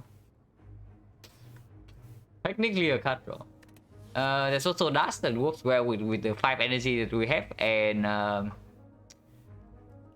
works with the footwork in the deck. Also, of course, if we see Necronomicon, then it's also like pretty good. And right now we can definitely use Necronomicon. So if we see the book event, we might click. I don't know. We click or not. We're on freaking 38 with no fairy.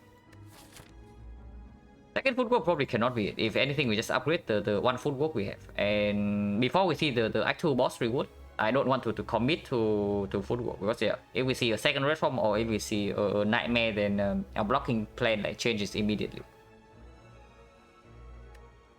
Yeah, Nido is nice for sure. This relic is very good, especially when we need to not take cheap damage from the with the Coffee Ripper. Expertise draws 2 at the very least. We can play any play one card and then draw 3. Probably, honestly, it's probably good when you have like 5 energy in the boss fight. Also a reasonable upgrade target. Right now, what the hell are we upgrading? Yeah, footwork. And then what? Yeah, probably nothing. So expertise can be picked up and upgraded, because it also cycles back into this PK, which significantly increase our damage output for sure. It's probably fine.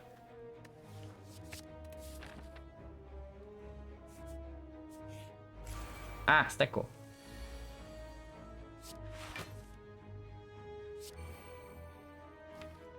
Don't exactly want to attack right now, because next turn the Akabeko gets more value, but floating energy here is also not good. So they'll probably just attack immediately. Can draw, because if we draw into like the trade or the footwork, then I would rather play those cards. But if we draw into the big attacks, then we are set. It's fine. Okay, no big attack, no set. And then we can preserve Akabeko next turn for sure with this hand. 1, 2, 3, 4. What's the potion chance anyway? We drop like Entropic Brew, and that's it. Yeah, we drop 1 Entropic Brew and that's it in 4-5. So 60% right now to have a potion drop.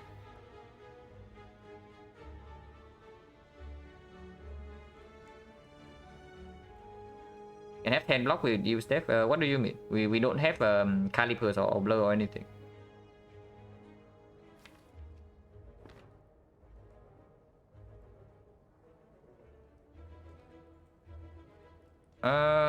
Yeah, upgrade potion here makes no sense.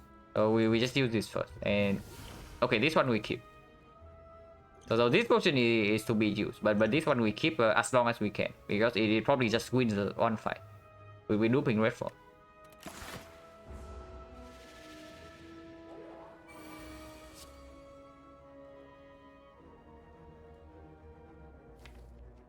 Upgrade potion here blocks for 2 more, but that's it.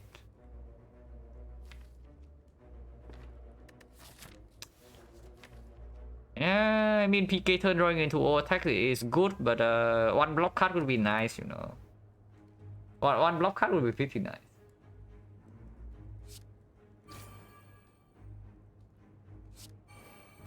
Purple right now doesn't make a lot of sense, but if not, we are probably just tossing this potion away.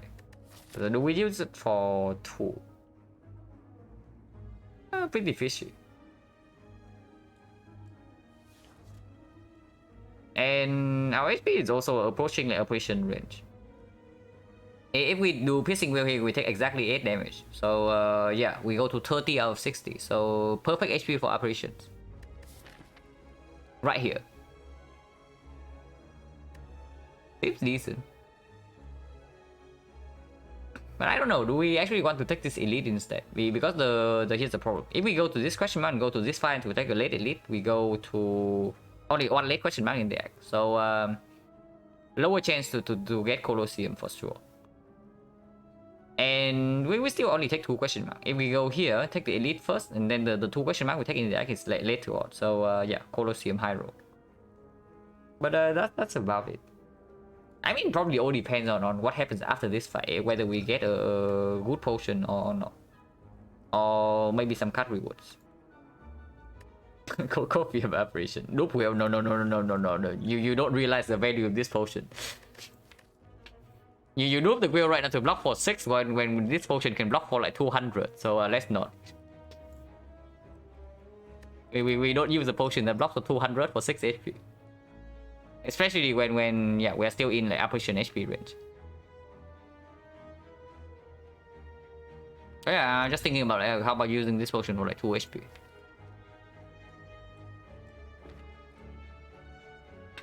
The cost of potion change is like 60%, but probably not.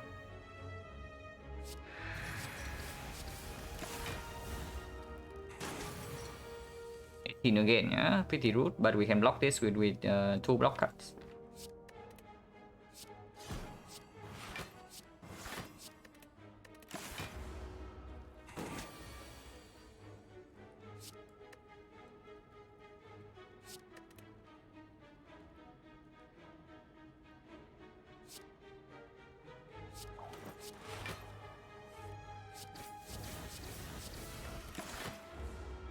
I'm still in the deck.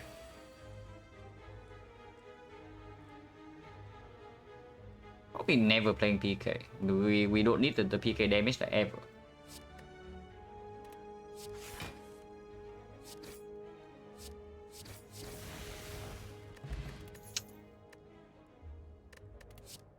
Yeah, not exactly the potion I want to see, but it's what we have to stick with. So is it better than upgrade potion? It's basically just a random potion, because we are not using duplication unless like things go super wrong. Upgrade pot hits the expertise, hits the PK. It's mostly energy upgrade, and then we are not like super short on energy. So probably probably random is still better. And yeah, we can also see potion belt here. Like how about that?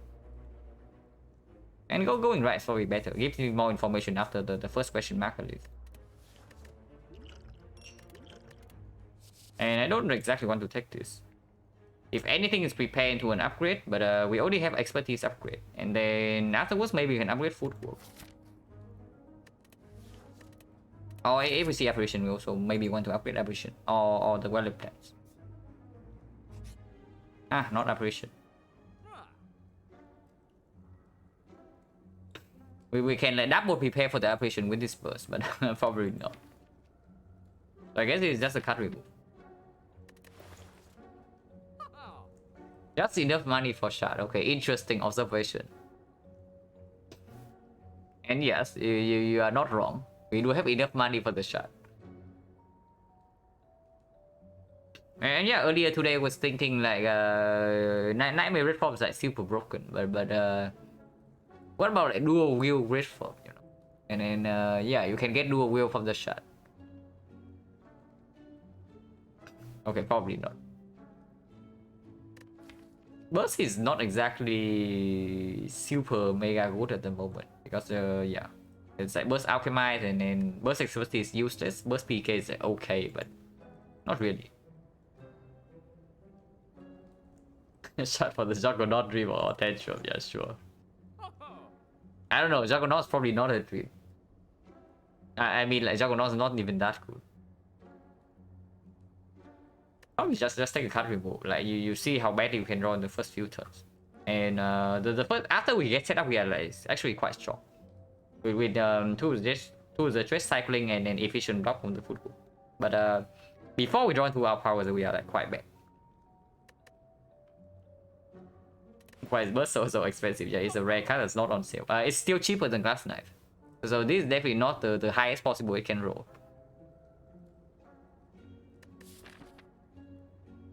Potion is still 50% and there's another fight here, so I don't want to waste my gold buying a potion.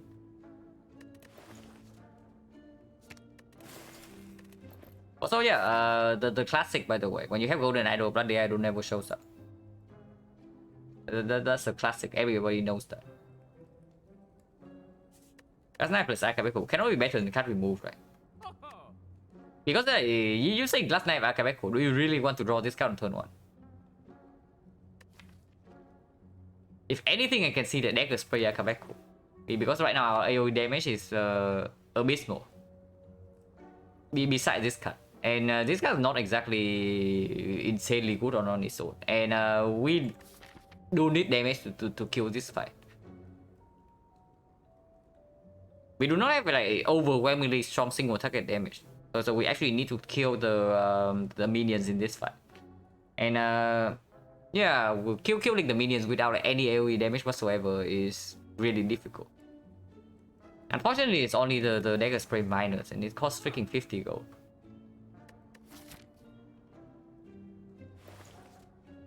Like, how much does it help really? It blocks the draws of these two, and like drawing in the tools and the PK is probably just the biggest damage boost we can have in any of our turns. But probably not.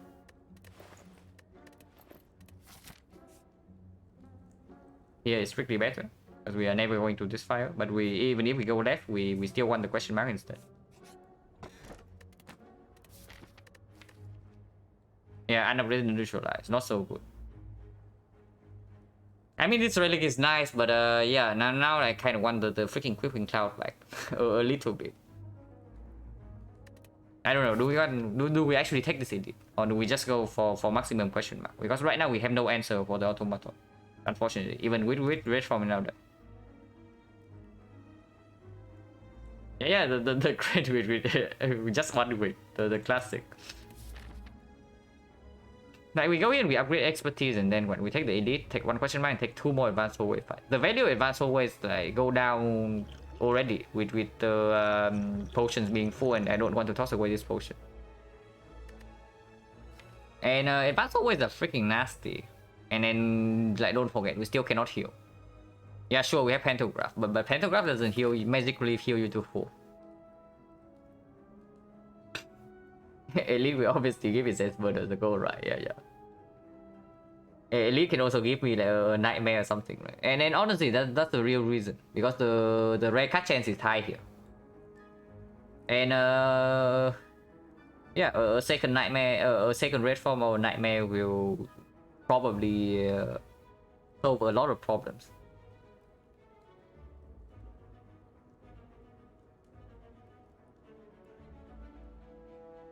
And question mark high rolls, like question mark are not all hits. Like there are a lot of dots as well. Like the ritual dagger right now we don't even care about. I mean, ritual dagger PK is strong, but we are at the end of the act already, and we need an answer for this. So operations are hit. The buys are no longer a hit because we removed 2 strikes already. So we have like operation and Colosseum, and then what else? The red mask, the library. The cleric and vagrant are decent, but they are not like stronger than this, for sure.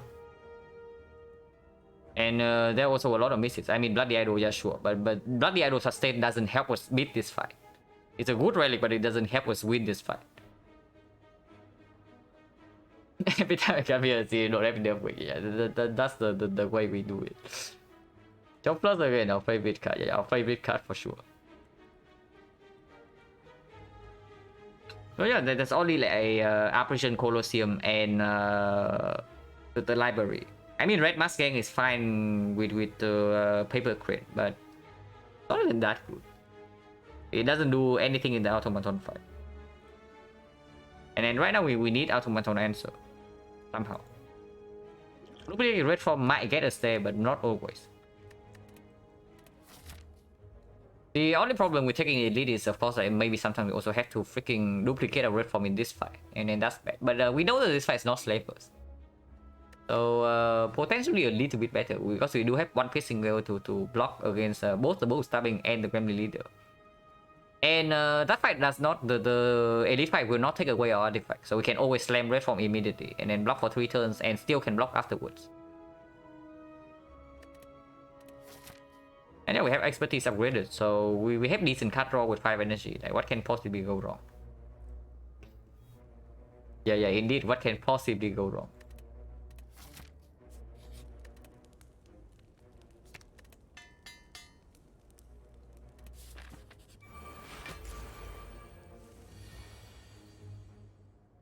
Yeah, we can slam red form here.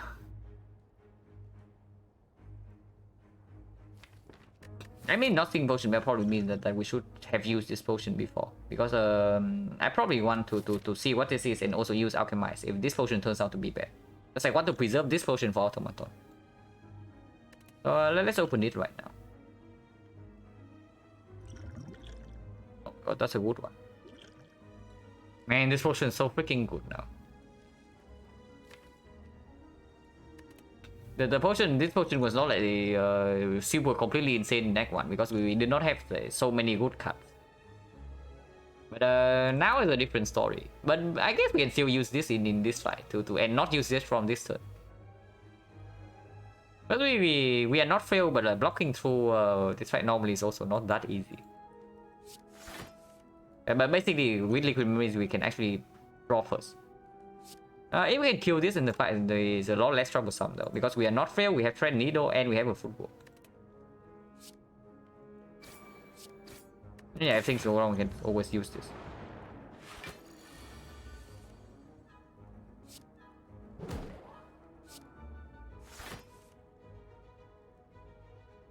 I take 2 here, or we can take 0.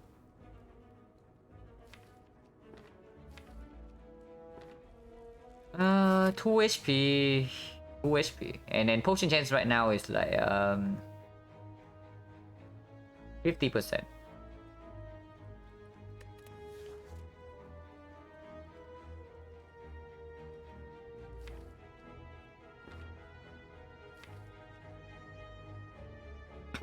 Footwork not down, so the chance of us blocking next turn is also not that high.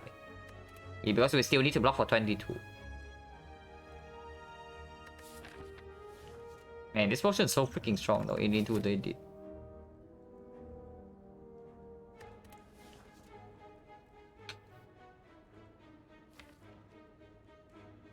Yeah, I don't want to use this for 2. Is there any reason to use PK? I mean, not really. But using it is fine. And yeah, good job, or attack, as always.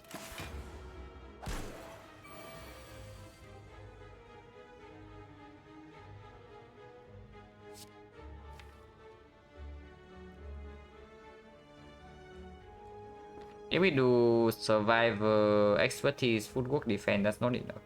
If we expertise right now and draw into footwork, we block a decent amount. Or I can just take 1 here, but then after we take 1 next turn, we take another point of damage, and then Alchemy is coming up. Yeah, I mean Alchemy is coming up, so it's probably time to actually just freaking use this potion. Because we are giving away like 1.5 potion here. We are giving like 1.5 potions away here, and we are not even like doing this fight with no damage taken. This turn we take 1, and then next turn we take like another 2, and then afterwards the fight still not solved. Survivor before expertise, I'm thinking like there are 2 lines here. Either we play Blade Dance, triple defense and take 1, or we just slam the liquid memories and play the attacks. And then honestly, I'm thinking we've used the liquid memories because the alchemy is coming next turn.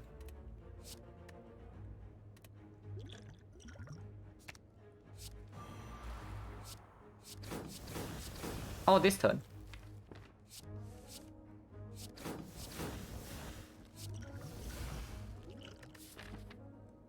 Yeah, we are short on damage into the automaton fight, and this potion is quite good with the PK as well. So this combination definitely wins against automaton.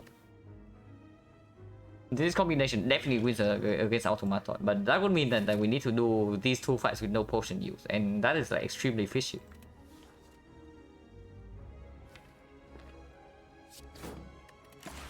But we'll see.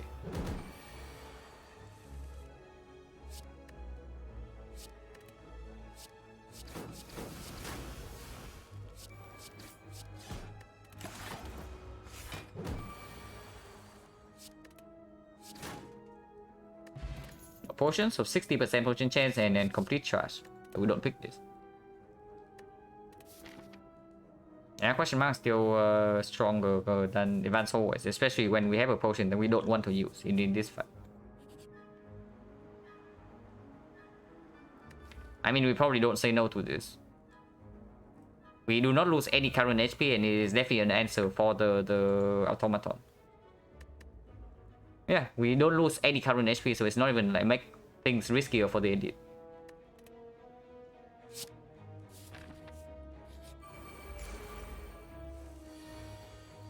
Attacking on turn 1.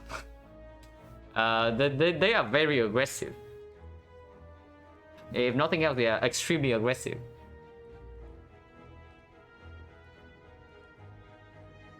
It's going A20H Silent Boss Swaps, Buster Crowd. Oh, that's pretty good. That's really nice. So we are facing like 33 right here, and we can block for 30. So currently we're facing 3 damage only. And I mean damage second is irrelevant, because with the pantograph and apparition, we just heal back to full before the boss fight. As long as we don't straight up die in this fight, damage is not relevant. So the only question is whether we preserve this potion for the automaton. Or if you say that we actually need this potion here.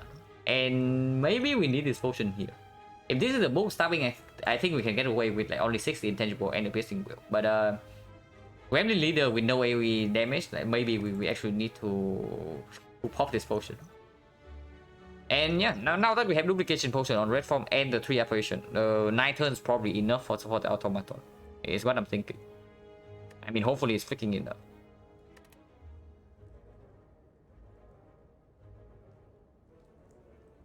Yeah, we have 5 energy, so honestly probably start with survivor into expertise. Because if I draw into red form, I pop it immediately. Oh, he just expertise right away and only draw 3. Probably survivor first.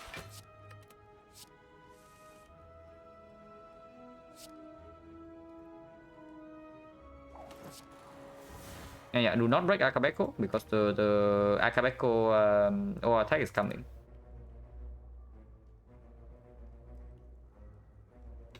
Oh, Gremlin Leader's heart is broken. The text on the Gremlin horn is like implying that it's Nob's horn, no? But I mean the art matches the Gremlin Leader, but the text is saying that it's Nob's horn. Maybe Gremlin Leader is secretly the Nob. Maybe that's true, because we never see what's under this hood. Yeah, what if this is actually just a Nob?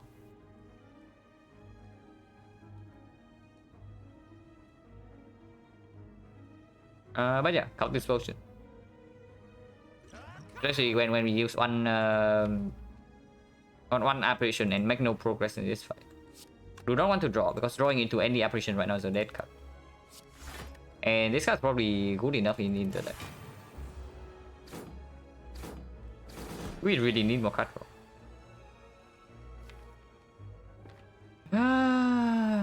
That's not good. That's not good.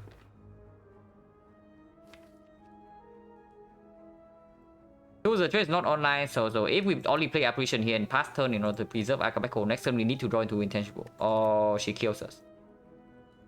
So we probably need to break the Akabeko and kill one of these 2 at least. For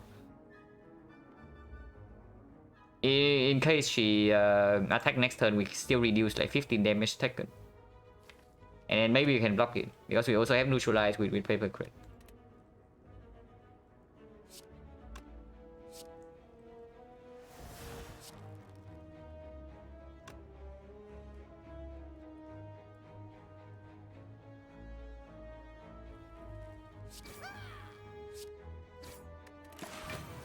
Don't want to make this guy angrier.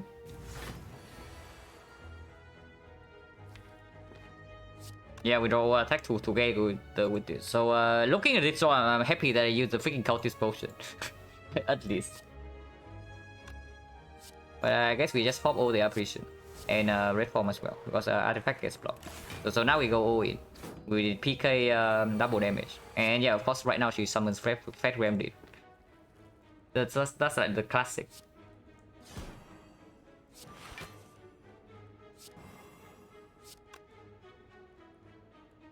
This is a kill. It's a kill, right? Yeah, it's a kill.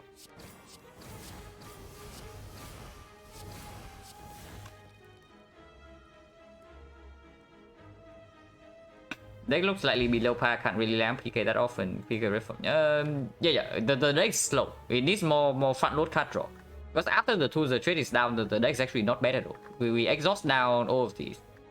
And then with tools, the trade cycle and 5 energy, we actually draw into this like pretty quickly. But our first deck cycle is very slow, as you can probably see from the older fight.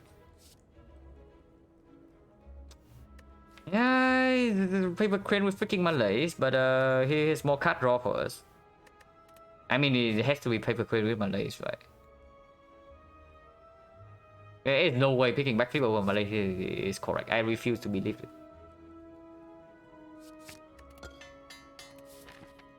Where did the backflip and then the other thing?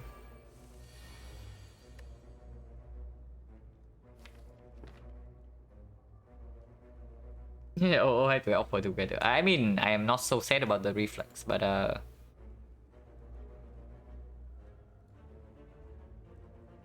yeah, even if I attack discard the operation, I mean, I don't really care, right? Because then I just block with piercing will defend. So the only bad case is if it discard exactly sticky strike, but then I should just play this first. Yeah, discard operation, so it just save me the operation.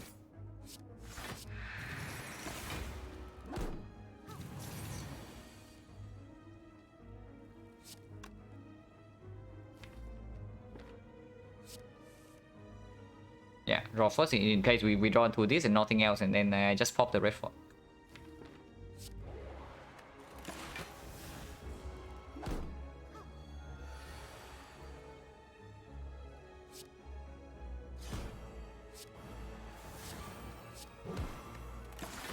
And yeah, using operation is more important than footwork, and I also want to deal damage because this fight needs to end eventually.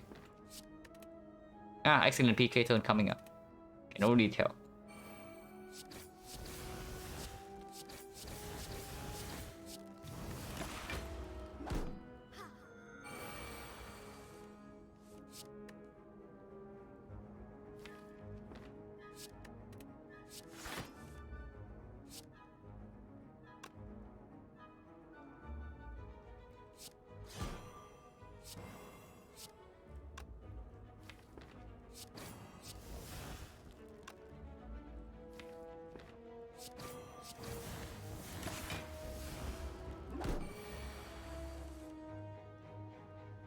Okay, maybe I have made a mistake. Maybe I have made a slight mistake. But expertise plus we will be out here, so no problem.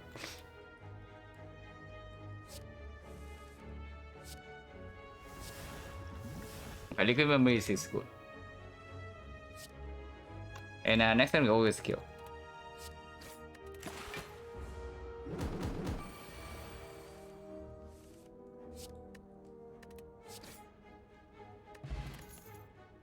Eviscerate, is that what we need? Now it costs 2. We do not really have a prepare, we don't have a single acro. So is it really better than this sticky strike? Be honest. It got 2 energy. Like 2 energy is quite a lot. Even when we have 5.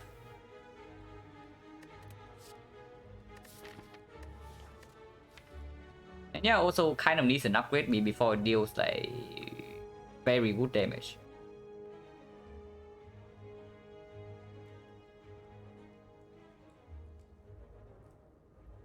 And even with the liquid memory, it is also not better than sticky strike because yeah, liquid memory, the using liquid memories on the sticky strike gives you 2 energy, so you can chain it with the card draw.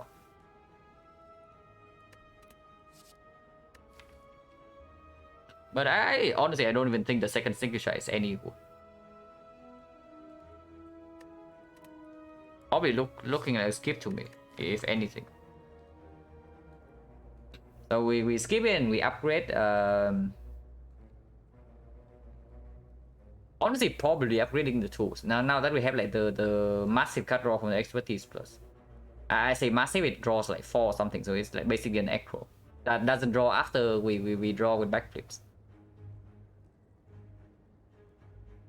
Yeah, exactly. After I get set up already, I have enough damage. But before I get set up, it just breaks. I think I want to upgrade the tools because this is the card that needs to come down whenever I draw into it. So I can, with this upgrade, I can actually draw blindly. Yeah, definitely need to draw this card. Like acro would be nice, but acro doesn't exist.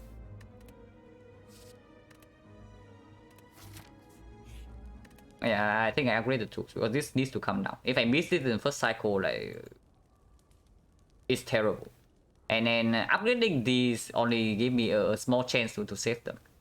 After the tools is down, I can discard them one by one anyway. I mean, upgrading tools also can get stolen by these guys, but hopefully not. And yeah, expertise first, can draw right now. Any operation, yeah, weapon hit, back 3 and PK. So any operation we draw right now is wasted, but hopefully don't draw into too many. It's not too bad, we can keep drawing. Or we can stop here.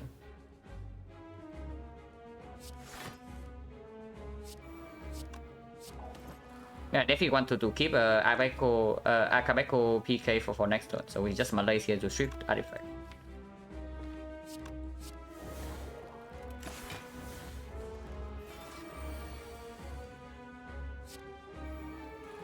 So this guy's stealing red form, and we probably don't care about that. But now hang on a second. We are facing like extremely heavy damage. So before we talk about red form and whatnot, we need to deal with this. Can kill the left guy right away, and probably should do that. And even liquid memory is like expertise or something. But and then get the alchemist out of the deck. And that is probably fine because it also gets back the PK sneakish, right? It's not like we are wasting massive damage or anything. And yeah, these guys need to die eventually, and we cannot rely on OR attack to kill them all.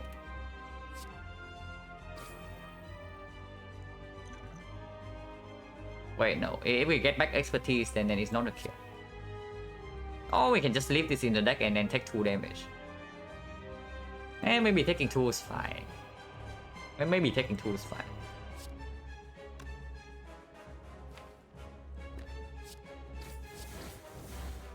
Yeah, it's only 2 damage. Now, how bad is it really? As long as Thread Needle doesn't go down, go like below. Yeah, as long as Thread Needle doesn't go below 2 is fine, because it can always block like everything this guy deals to us. Will the strip artifact?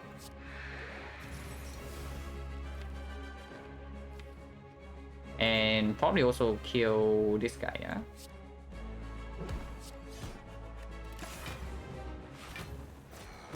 And then we use 1 apparition. Don't really want to draw right now.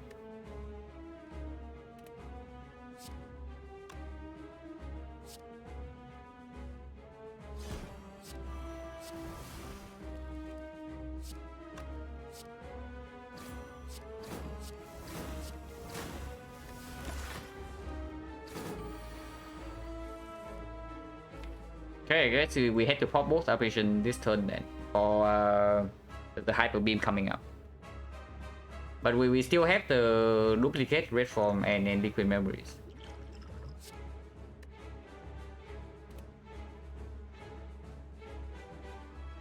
Actually, we can also save both operations. We can also save both operations by playing survivor, and then next turn we can use liquid memories on one of them. Feeling again from last few runs, choke underrated. Not really, because normally you don't boss swap. And if you only have 3 energy in Act 1, then choke's like complete trash. The only reason choke is slightly performing is that we have 4 energy in Act 1. Like, don't forget that.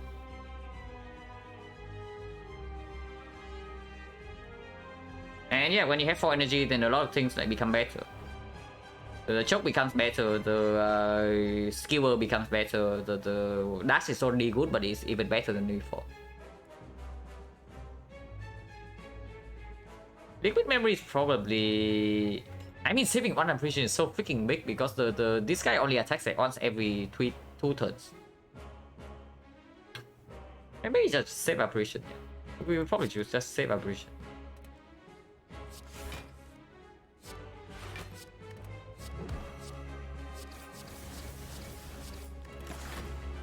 Because the damage is like quite slow here. And okay, now we can think about like looping red form immediately.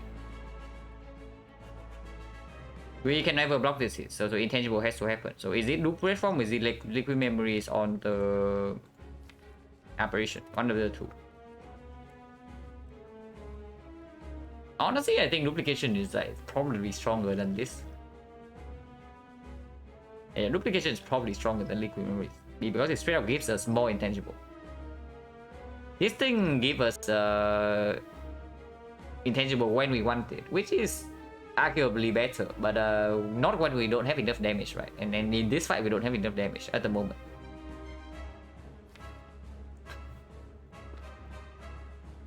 Of course, there's also a threat that when we liquid memories to get an apparition, next turn we draw to 6, and then the turn after we draw to another 6. So we draw 2 of these plus 4, and then if we do not see intangible in that hand, then maybe we have some problems.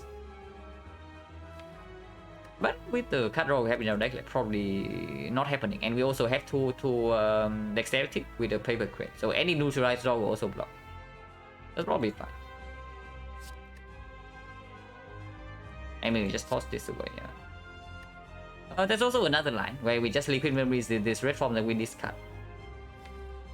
And use the artifact to block this and block the next cycle as well. But then, and with the 2 apparitions, we block another cycle. So it's like 3 cycles. So we have 1 turn. We have 7 turns to kill this guy if we liquid memories the red form right now and use it. It's 7 turns enough. Honestly, I don't even know.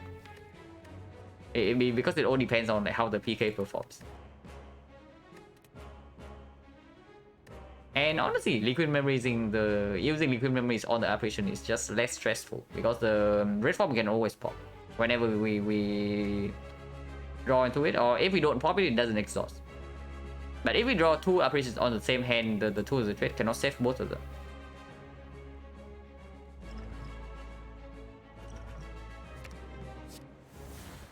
Wait, should we have choke first?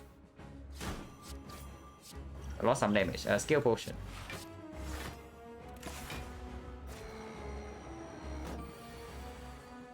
And next time we have expertise plus, so most likely we don't break.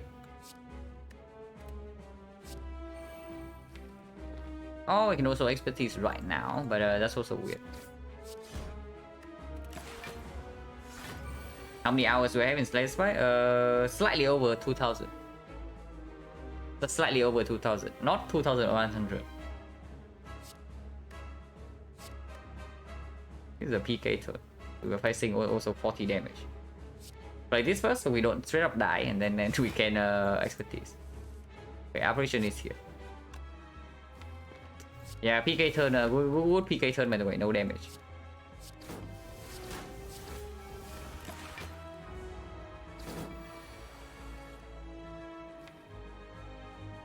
And no neutralize next turn, so potentially bad things happen next turn, but hopefully not.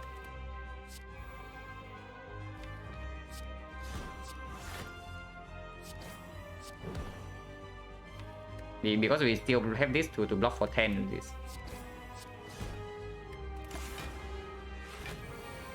Yeah, 20 is 12 times 2. Yeah, with the 2 dexterity, even if we don't draw into intangible right now, we don't die. And we don't draw into intangible. So now we can think about, like, skill potion. Because red form, with this not lining up, if we draw red form next turn, we have to play it. So we only have, like, 1 more cycle after this. And right now, we're blocking for 27. So we are facing that 21 damage here. It's not nothing. Yeah, Malaise is probably very good with the paper crane.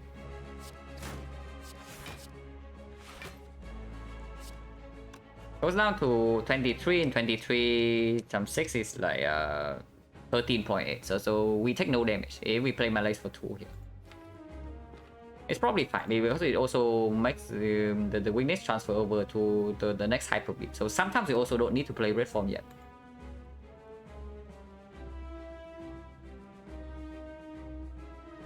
One's favorite life goes really cosplay, but Potion Bell, yeah, Potion Bell is pretty good.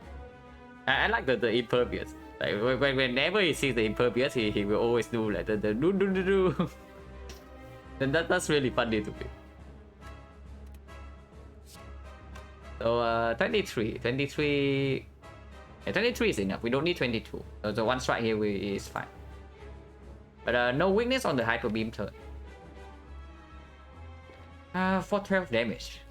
12 damage only.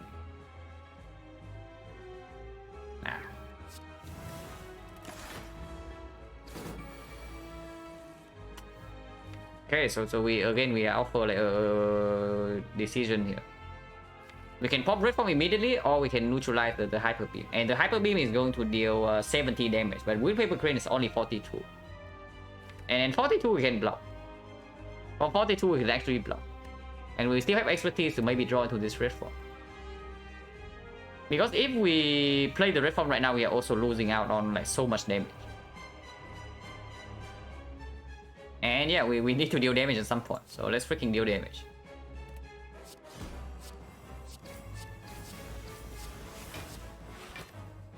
And this can only happen because I'm late for 2.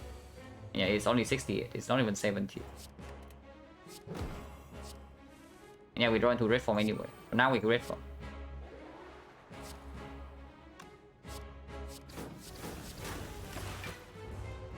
And apparently our damage is just freaking bad, yeah.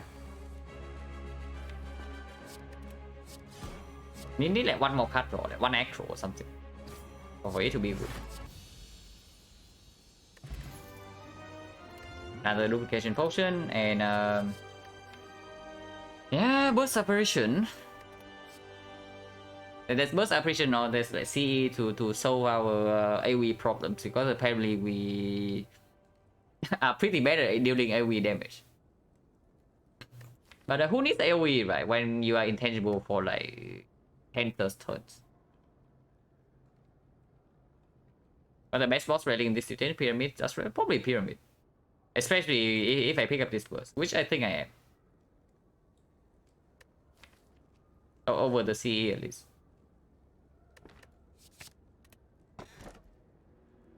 Oh, there's no pyramid, but Astrolabe is fine. There's also Snecko, but Snecko with unupgraded apparition is kind of weird.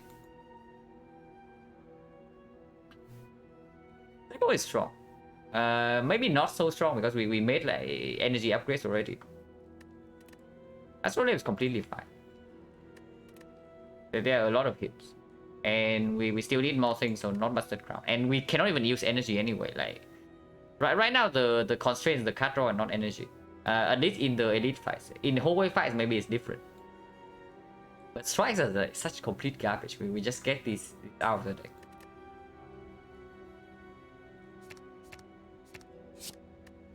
Okay, we are one poison card away from actually having damage. But we need the one poison card. So yeah, Creeping Cloud in the Creeping Cloud in actual would in the actual shop will be pretty good now. Just saying, with the paper crane and burst catalyst. I mean, Cow Chops is like okay, maybe that's our damage. Like who knows?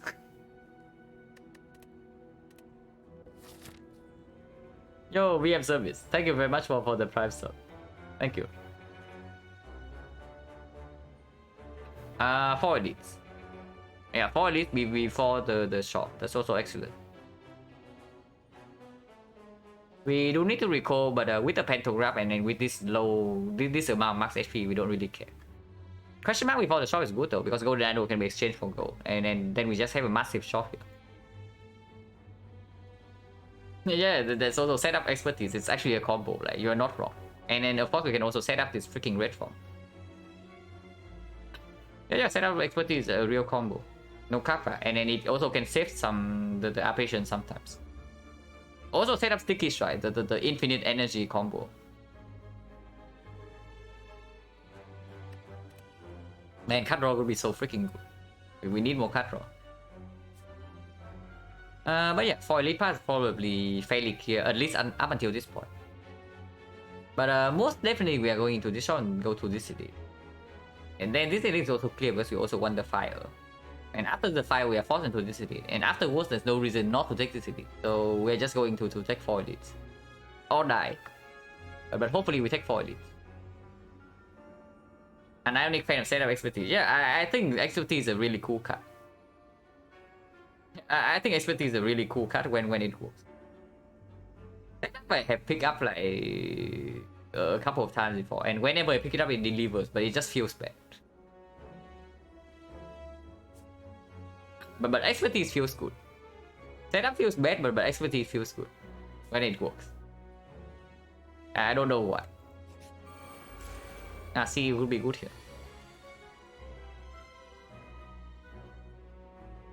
Set up a slice secure check before no other damage, yeah.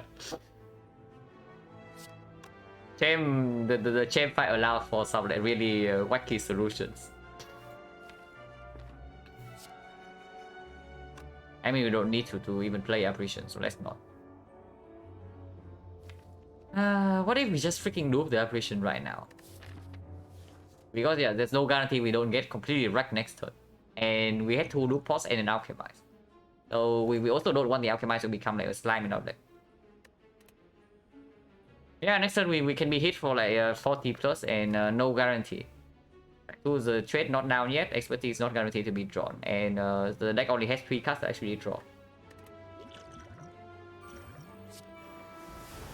Yeah, okay, fine.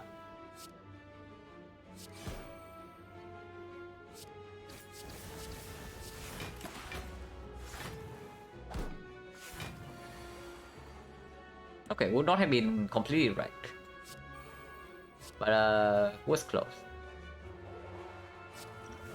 The force is okay, and plated Perfect Needle is still blocking fully. Man, the first cycle of deck is so freaking slow, man. And that's partially because of the boss swap. With the regular deck, honestly, this deck would actually be pretty fast. I mean, not pretty fast, but like way faster than this. Because the moment we get the tools to trade down, our deck just accelerates. But we need to draw into this first.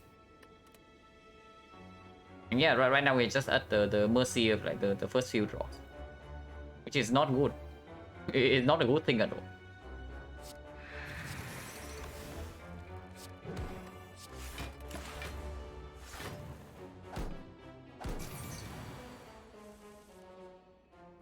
And yeah, Catalyst is also completely useless.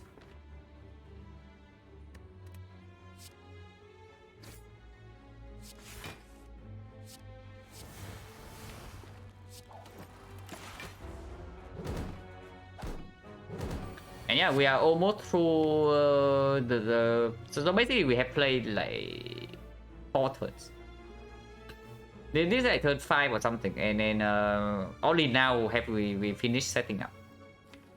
So that's not very good. That's definitely not a very good sign.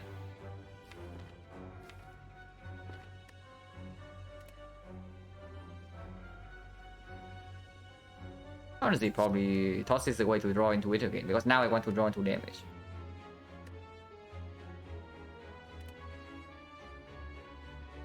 Swap the up damage and to his upgrade.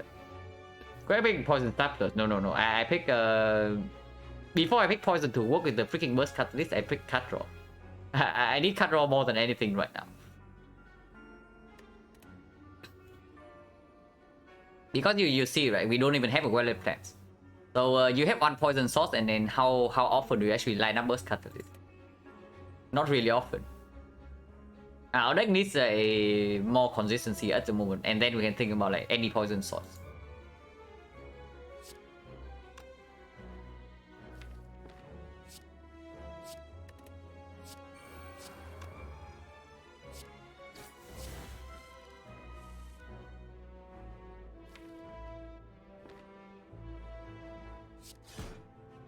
Yeah, the classic.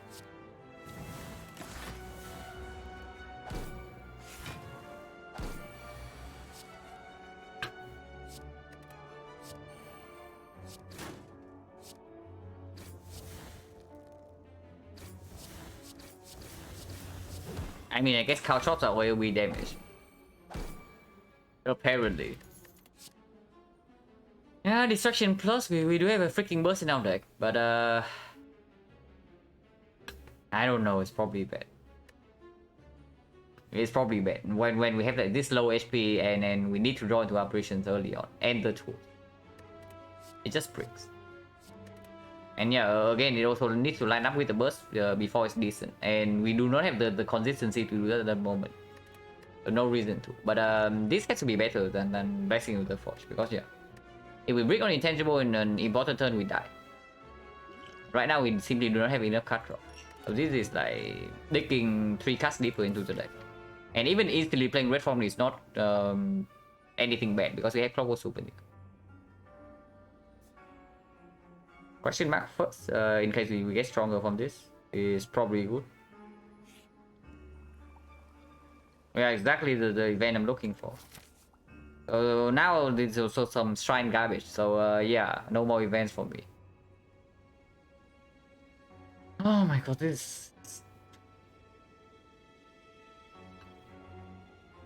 Yeah, this is definitely not something good happening right here. How about Gameless Fool? It's probably better than Disco Chaos.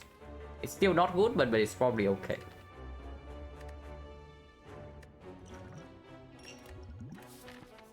Whatever potion this is, I'm going to use it here anyway, so it doesn't matter.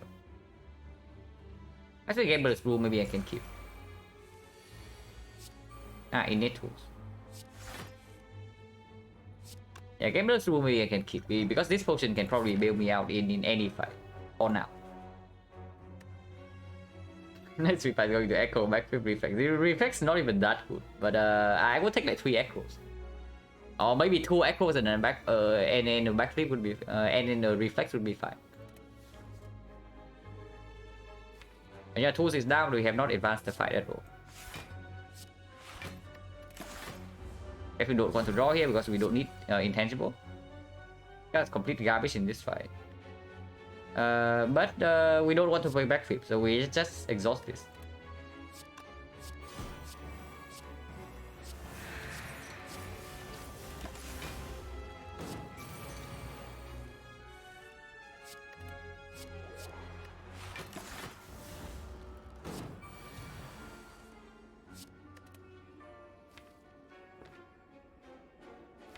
I don't exactly want to draw into survival next turn because we are still like permanently intangible. I just want to draw into damage, but no reason to play setup.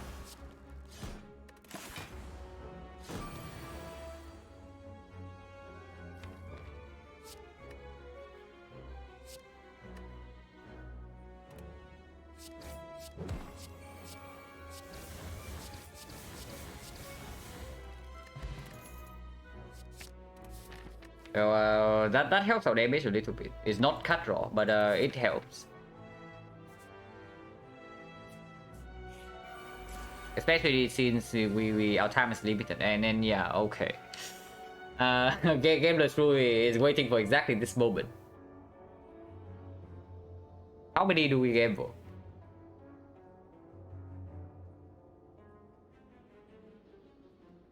Yeah, how many? I think I want to keep the burst because any block would work well with the burst, and any apparition would be excellent. And Piercing Wheel is also full block.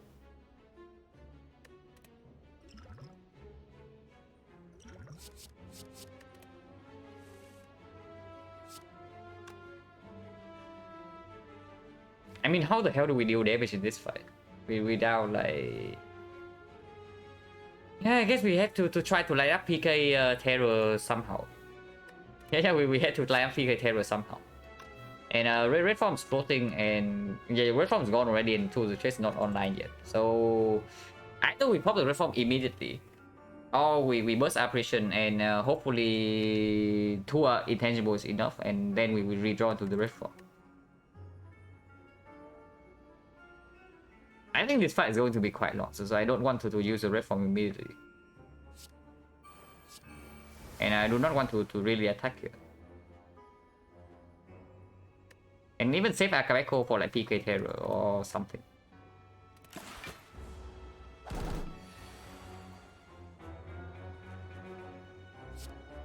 Now we have like 2 apparitions, so even if I draw into 1-1 right now, it does not matter.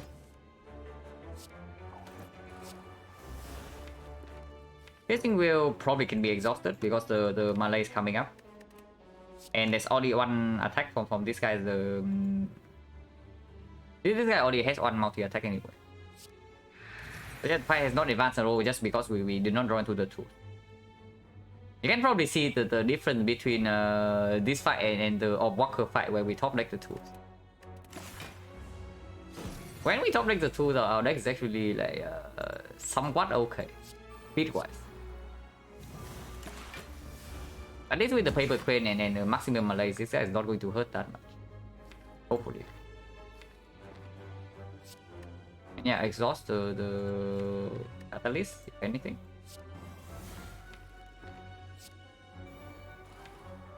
Probably shouldn't have done that because now I shuffle out the freaking PK.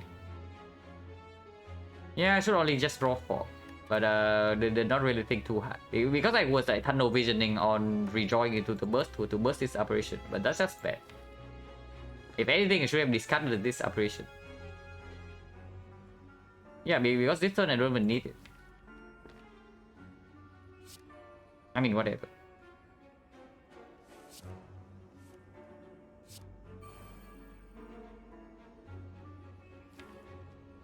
Also draw into our best attack already. 20, yeah. 7 and block is reasonable.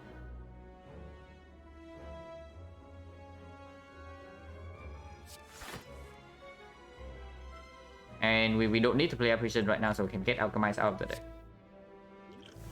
If Chaos is okay.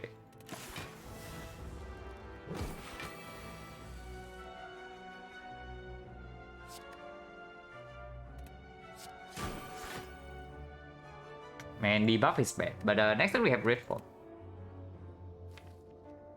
Oh, I guess it's fine, because like, attacking more instantly risks the chance of a curse. If not, we had to blow this potion, and this potion is still useful because this fight is always it's also an advanced hallway, and it's scary.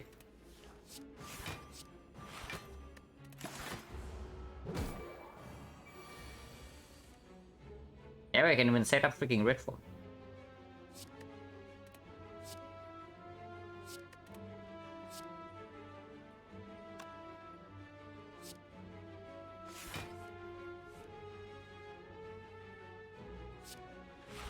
I don't even need to play the Red Form right now, but probably should. Because we are vulnerable next turn, and this guy no longer has weakness. Don't want to really attack now though. He's taking like 15 damage from cow chops, and I don't really want shifts in my deck. If I attack now and he rolls a bad one, I actually have to leave some shifts in. If it's the shift is the last possible thing. But what I mean is that I play attack now and it changes to the curse. Yeah, I have to play Blade Dance and then one shift and it rolls to a good thing, and then I have to stop attacking. And that's not what I want. So let's not do that.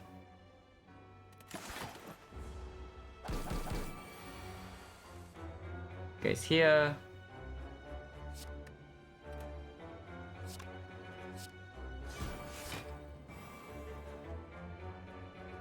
Block is fine. Next time we have no damage for the PK turn, the classic.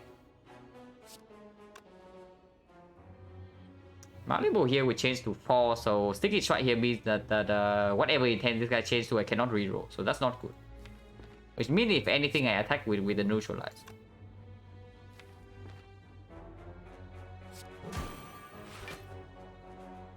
It's fine.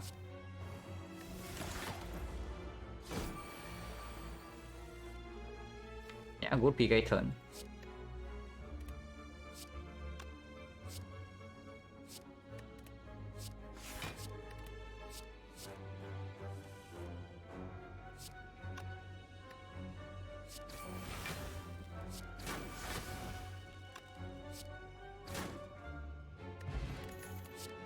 Backflip.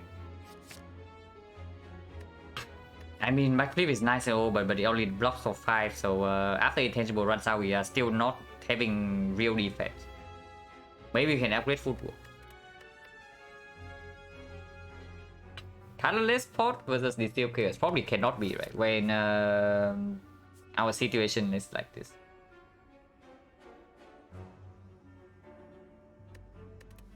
Do we even have an upgrade in this deck? We go to this shop and then one upgrade here. And yeah, we have to go to the shop. Ah, the spikers. Okay, at least we don't care about this guy. This guy dies on here on his own. 3 turns from now, because we slam the red form here and we no longer care.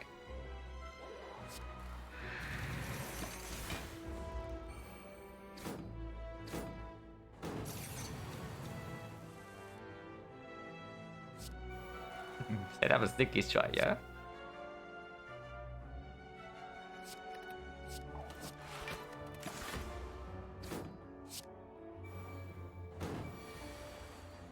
Okay, no cut draw, and then no block, so we actually cannot do anything to the spikers. I was hoping that maybe we draw into backflips or like expertise for this combo to pop off, but apparently not.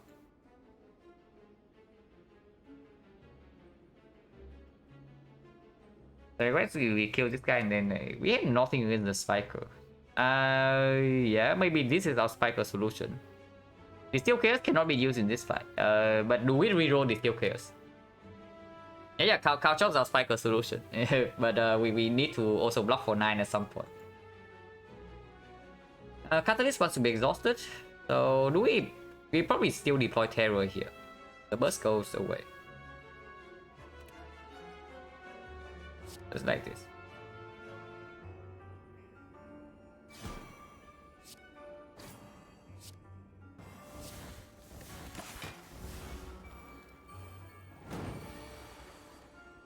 Yeah, Kachov is here. We do not need to go intangible this turn.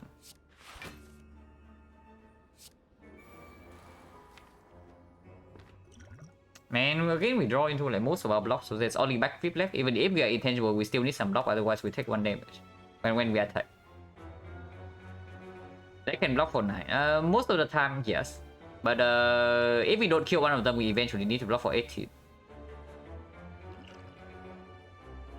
I mean, we are not intangible right now, so using this is probably a terrible idea. Attack potion might be useful for Recromancer. But I don't know, I just reroll it for without thinking, but probably was not even good.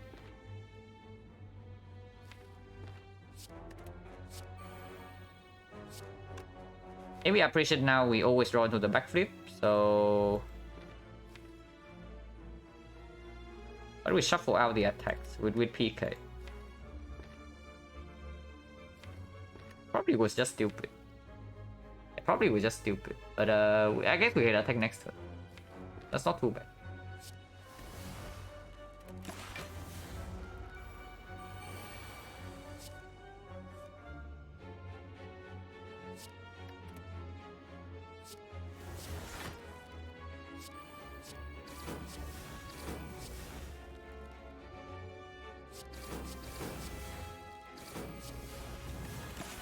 Yeah, now we only need to block for 8.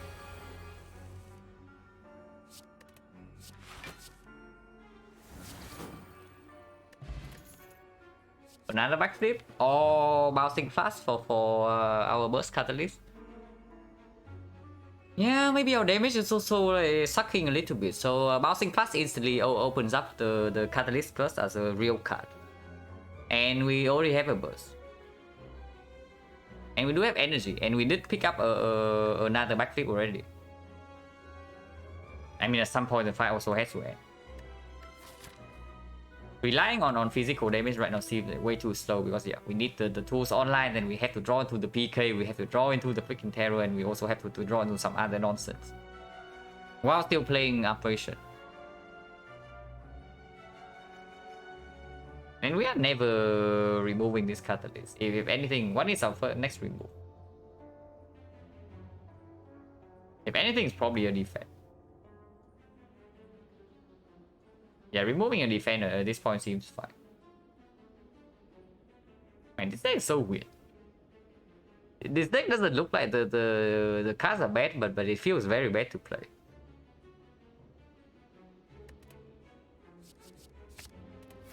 Yeah, go to the shop.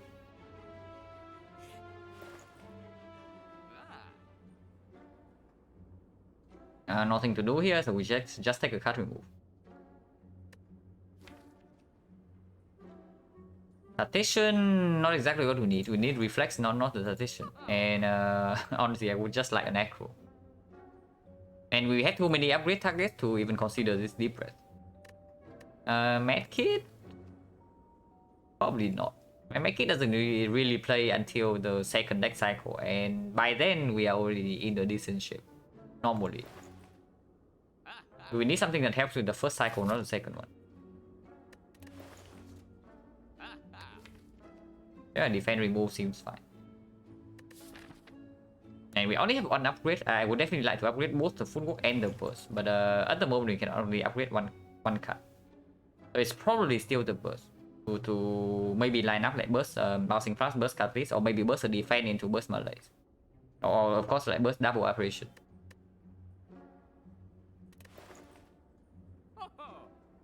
Yeah, remove a defense seems fine. If anything, if not, it's like remove all attack. But all attack is probably still useful for the leads because yeah, we don't have any AoE damage and well,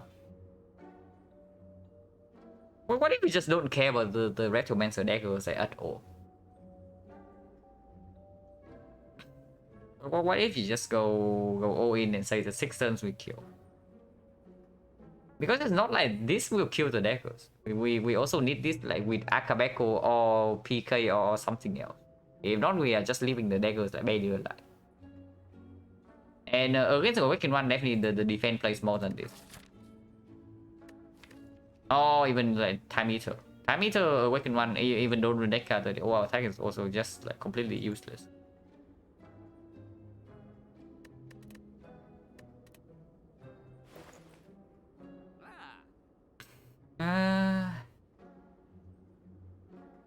It's weird. We probably never buy this weak potion. Yeah, we probably never buy this weak potion.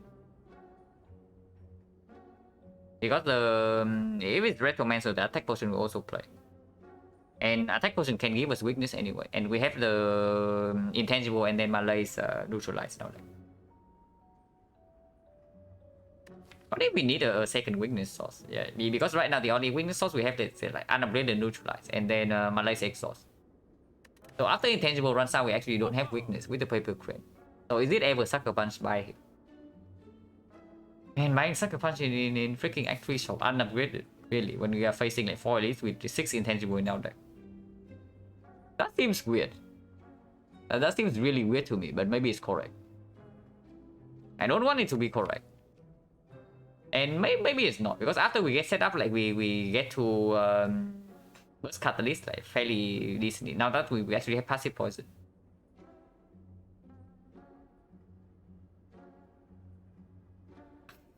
I really want to live in a place where removing all attack is correct here. I really want to do so. And honestly, if I have a well-lit plans, then it's just completely correct. But yeah, here's our well-lit plans. But yeah, unupgraded or attack even with PK doesn't even kill the daggers. So why do I want to cut? Probably for no reason. It does improve PK terror, but now we have another source of damage already. I mean, if this kills me into Retromancer, then so be it. We can also replace it with the die if we would like to do so, but probably not a very good idea. My kid just sucks. My kid just sucks. After the first cycle, if the hard fight goes to the second next cycle, the fight should already be over. Either we die instantly or we probably just win. I mean, that's probably not true. If we bottom deck poison and the cow chops, then the second cycle is happening for sure. Even if we draw like all the intangible. 6 turns is not enough to win the fight, even 9 turns. If we don't draw into our damage quickly. My kid sometimes performs, and then here's the thing. We are facing four more elites in this deck with the freaking golden idol. So either we see the golden idol event, in which case we have like 300 more gold. Or we have boosted gold drop from the 4 elites, and then we just have enough for the Act 4 shop. Yeah, 4 fights here, and then plus this is like 120 plus 25%. It's 150. Plus this fight. So it's enough to buy the mirror or still take a card remove in the Act 4 shop. Possibly giving up on potential rare relic. If it's like Incense Burner or Tough Bandages or something. I mean, Tough Bandages is not even that good. But if it's Incense Burner or something, and then we cannot buy it in the Act 4 shop.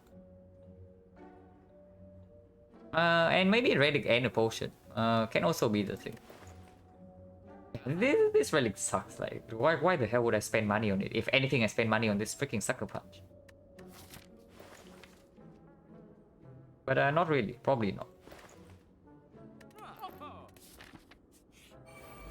Retromancer after remove all attack.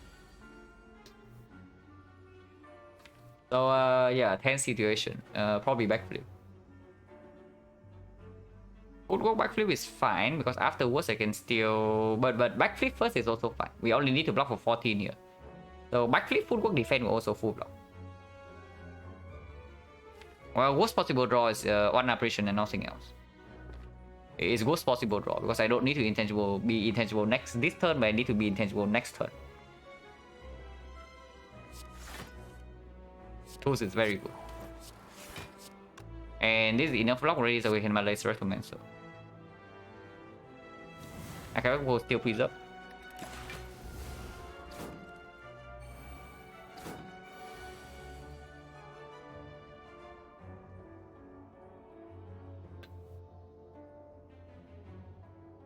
Probably playing backflip this turn.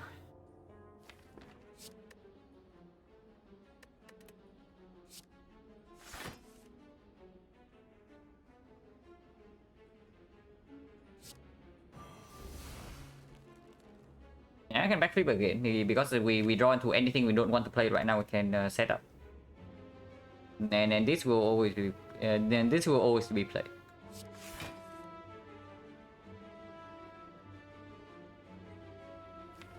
And yeah, we need to draw into more intangible next turn. So attacking right now is also fine. I would have liked to draw into like PK or something, but yes, that's fine. You can also use this, but this is also just better after PK is down. So no reason to do that yet.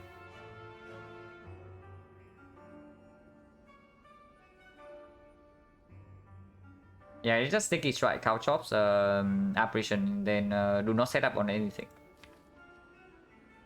Because the only card draw left in the deck is one expertise, so setting up the sticky strike also doesn't play that much.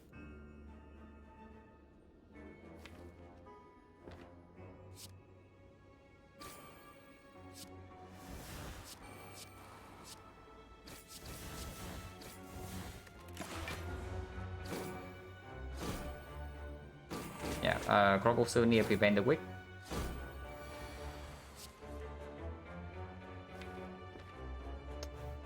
Bad timing, because if we want to reroll potion right now, we cannot line up to win this with PK, but I guess that's fine.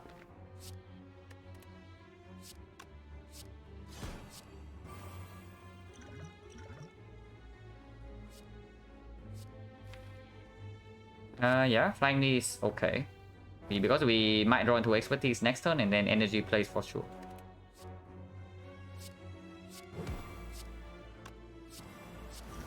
Action potion is whatever.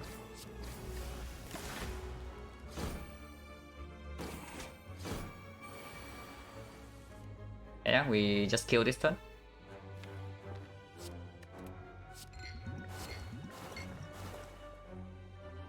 And to make sure that we kill, so it's 81. Because if we don't kill, we cannot play the red form. So you were saying about this bottle tornado, and yeah, it's here. So we bottle tools. Of course, our turn 1 gets a little bit worse, but afterwards our deck is just much faster. So hopefully we can get something to breach for turn 1.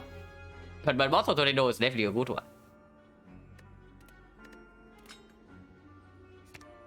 Okay, our deck just got a little bit faster.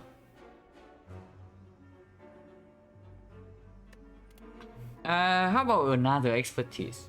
This also kind of needs an upgrade. The unupgraded expertise is so mediocre. And then we have the 3 backflips. And again, like the second expertise, like if the 2 expertise are drawn in the same hand, then it's so bad. Honestly, probably not.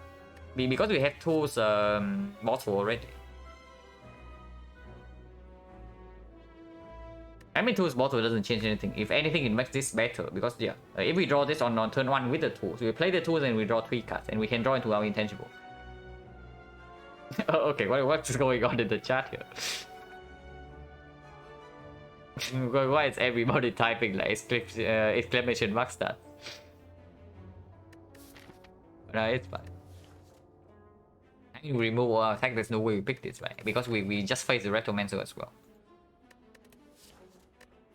Yeah, second expertise, I don't think it's good. It cannot be good. Yeah, more stats in the chat.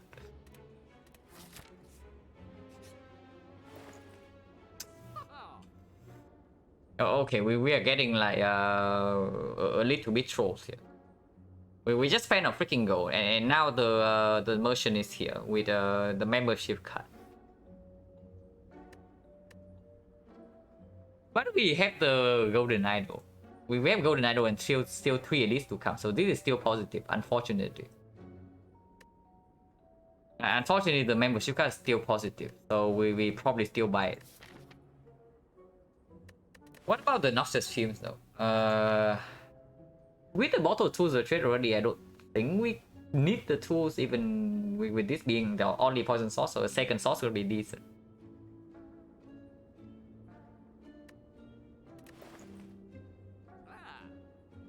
Yeah, membership card goes to 160, so we can still take a card remove, but not a Noxious Fumes.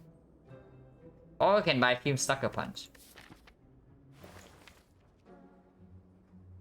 What are we removing anyway? The last time we only didn't know what to remove, but I guess the defense can go now. Yeah, I guess the defense can go now. We have like 3 backflips and then a bunch of apparition. We have like way too many defense in the deck. Blade Dance can go at some point, but right now it's probably still decent.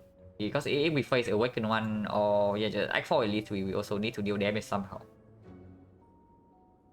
This only works against one target, the burst catalyst, so we still need to kill the smaller ones sometimes.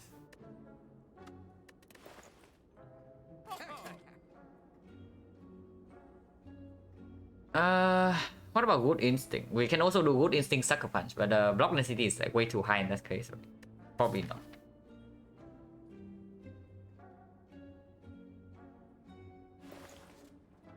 Yeah, remove a defense. Remove defense probably cannot be better.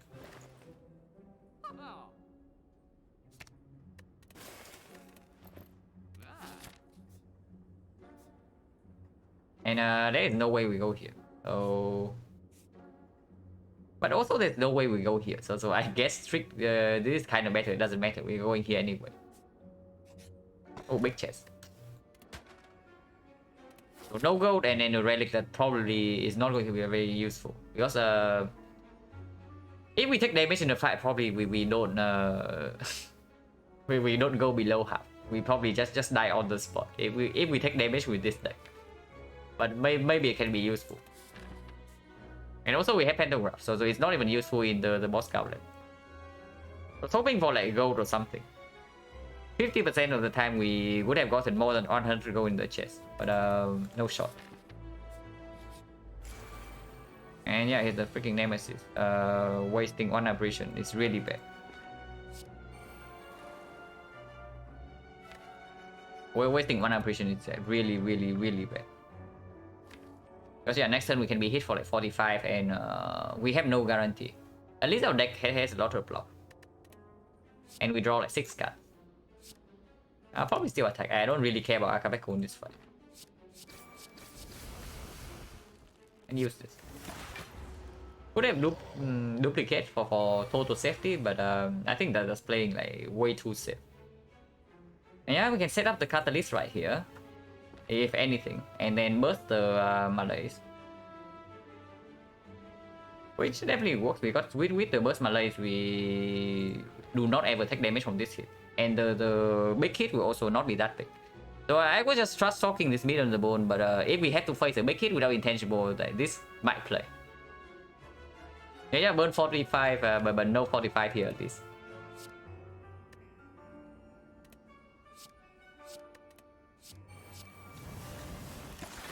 0 times 3. Yeah, here's a bouncing flash if we would like to apply 27 poison. And PK doesn't line up in a good turn, on good turn, unfortunately. So this PK is completely useless. We can discard it.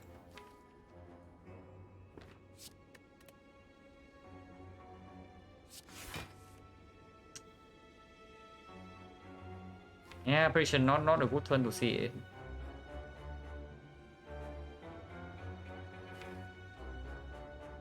Not drawn into terror. Can keep drawing or can stop here and deal damage. But we probably want to keep drawing. Yeah, because we can draw into 2 operations instead, and that's slightly different. It's still not very good, but it's slightly different. Actually, that's bad. That's really bad. Now that I look at it, because yeah, I also want to play 2 energy on this. So what the hell am I doing? I mean, I guess we just let Apparition exhaust them. 27 poison is enough. Like whatever, this guy is Malay for like 8. The multi-hit doesn't deal damage, and the single attack also is weakened with the crit. Can play this. But that was not very good. Yeah, it's only 22. We can easily block this.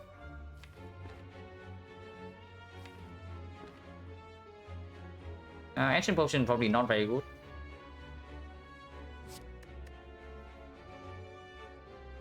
We don't need to reblock her. And I probably want to play backflip here. I don't care about red form.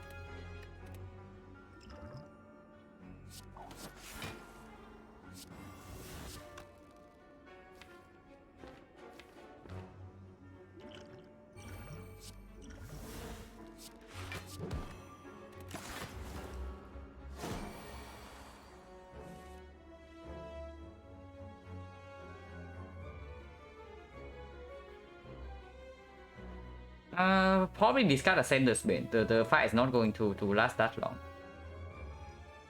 Actually, that's not. Let's do it like this.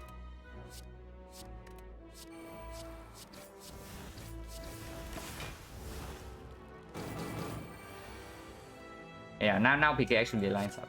PK will be useful next turn, hopefully. But we only have like 2 attacks in the deck, so maybe not.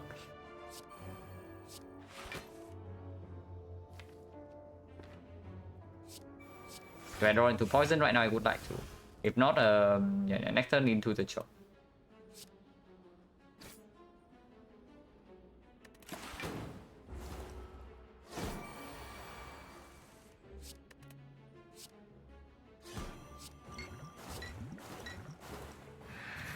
Yeah, Trade Needle blocks the burn hit.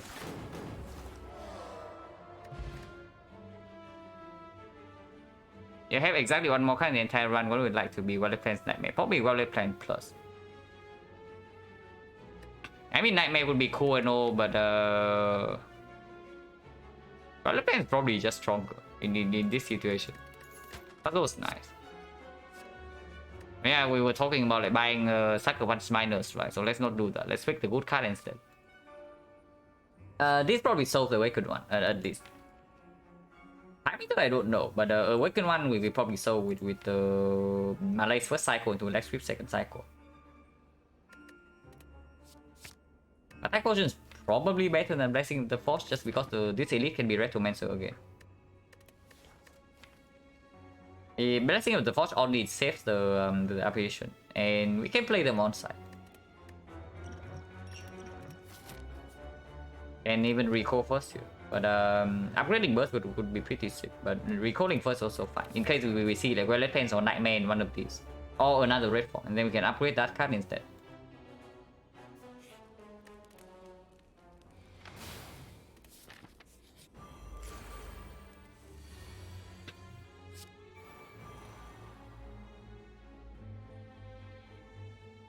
Uh, 3, 4, 5. Okay, so that's enough.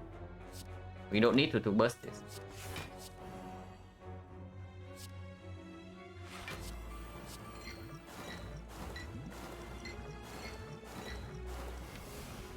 Still worth waiting for the PK, but if we draw to Alchemize, I also want to play. So playing this right now is fine, because there's like 6 stacks of slow. And Akabeko is still here, so maybe we can also get an attack that works with Akabeko. Or more poison. So that's also fine. This works with Akabeko, this gives more poison for the Catalyst plus, that does come in. Sorry, one the Catalyst.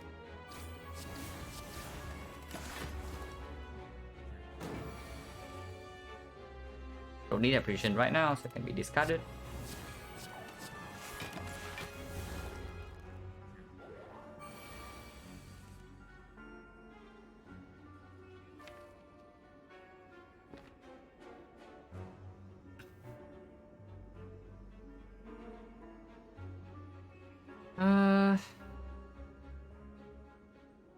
Playing Apparition right now and not using Puzzle is slightly risky.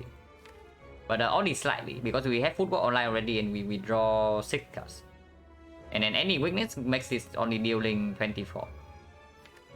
So even if we miss the apparition, we probably still fully block.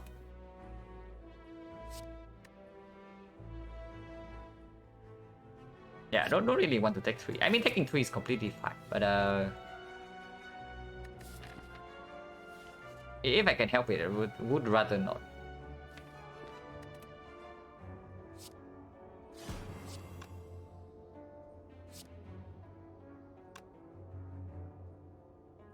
Yeah, we can only play one more card and then Sticky comes down no matter what, so it doesn't matter the order.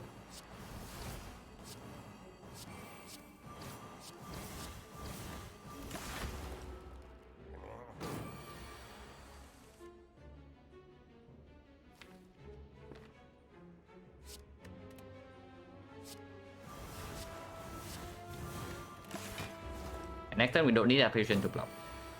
It's only 25.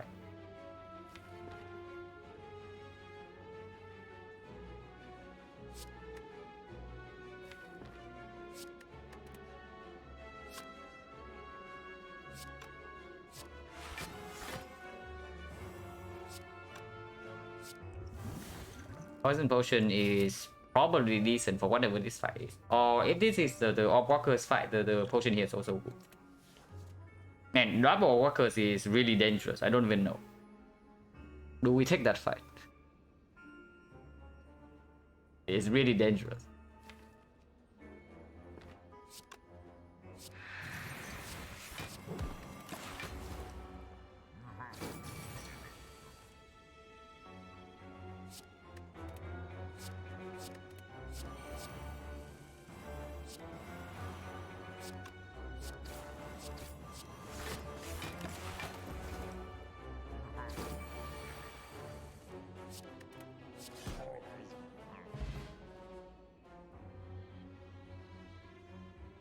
Came back, Automaton had.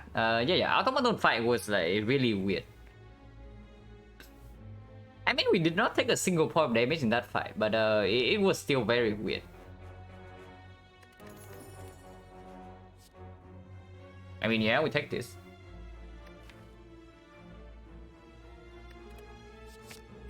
Without the leg sweep, maybe I could have considered the Sucker Punch Plus with the Paper Crane, but with the leg sweep already in the deck already, like, there's no way I turn this down. And yeah, question mark still good. With membership cards is like 666 gold, and we have not seen my Broom of Workers. Yeah, Sensory Stone also like absolutely reasonable because the of the pentagram.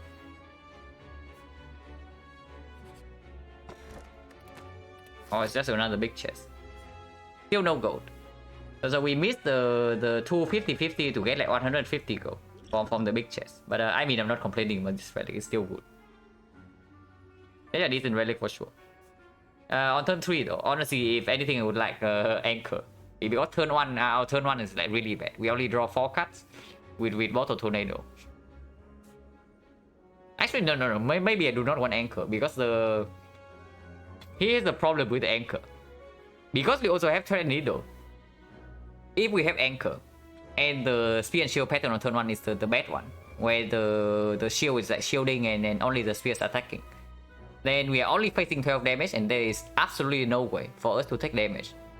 So we cannot proc the puzzle for turn 2, and then that is extremely dangerous. So for once, Anchor can actually get us killed. So yeah, not Anchor. I mean, Horn Fleet would be amazing, but Anchor maybe not as good as I thought because of that. Since again. Yeah, I guess if this is Nemesis, then Poison Potion is not going to perform super well into this fight. I mean, it's probably still good. Okay, how the hell are we beating Donu Necker? Now that I look at it, like, how are we doing that? After Intangible runs out, what do we do? Yeah, we need to kill Donu fairly quickly, I guess. And then afterwards, we block the Deca with Paper Crane, and we slowly win the fight. But we need to kill the Deca somehow. I don't know how, but we need to figure it out. That's not very good. Okay, maybe this can do something. The poison and power potion for maybe Noxious Fumes. Maybe Enveno.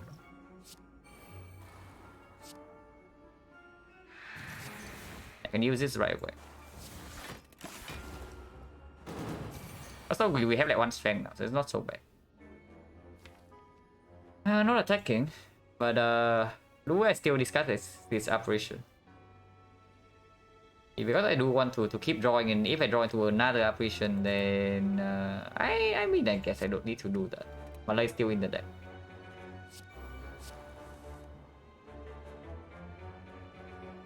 Yeah, I can even pop the red form right now. There's no problem doing that. Akabeko is still here. I mean, next turn we have Captain's Wheel, so using red form right now is probably not even a good idea. It's fine.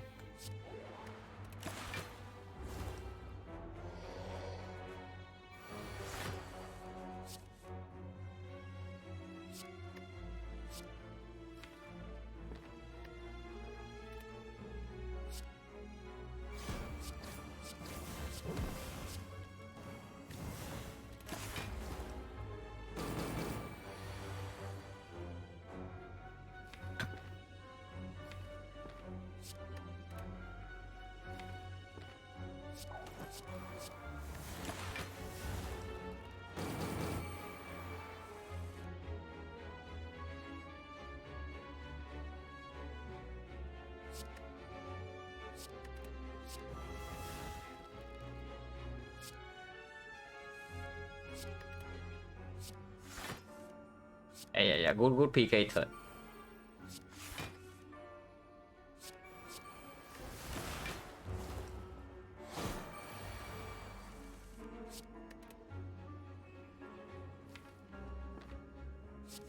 And next turn we can attack, so I don't even want to set up a block card.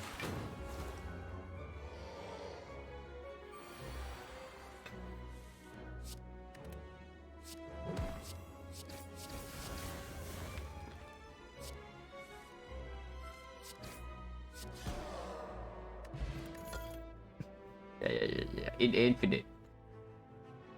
Not exactly what we need. So, no.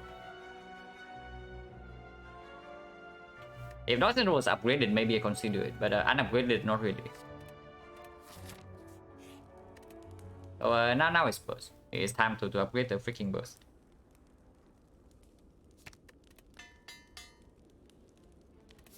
Could upgrade the Echo as well.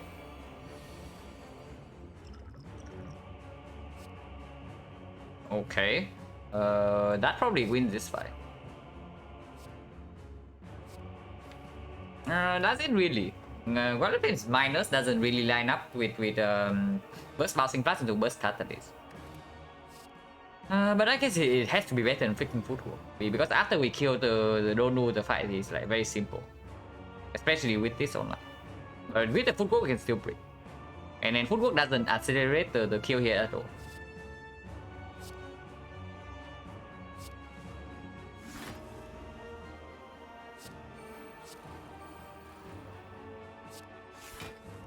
Okay, no burst, but we can keep a catalyst in hand.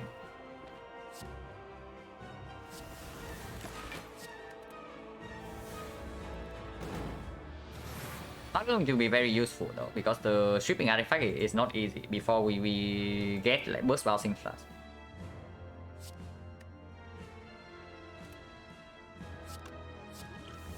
Ancient potion is not very useful.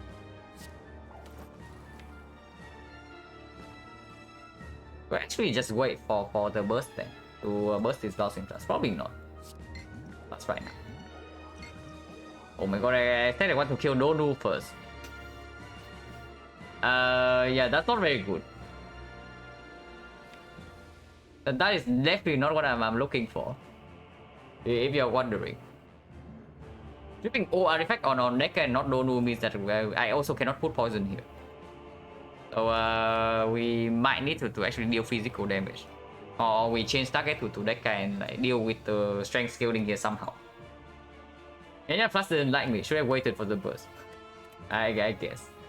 But Malay strips 2 artifacts, so it's not so bad, hopefully.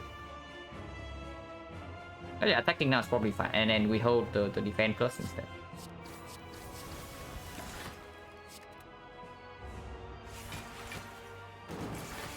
This turn we have Captain's Wheel, so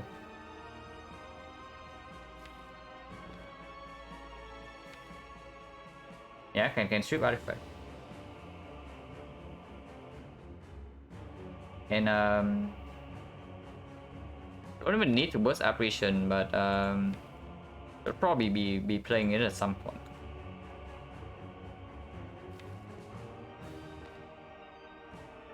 Yeah, I don't need to burst apparition at all, if anything. So can save this for later.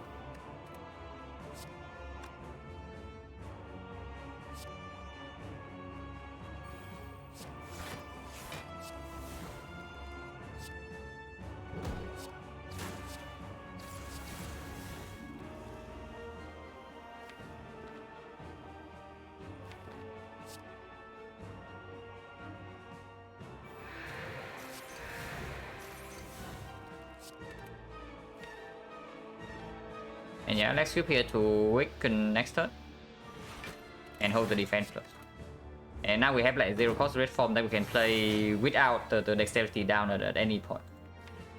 So that would help a lot.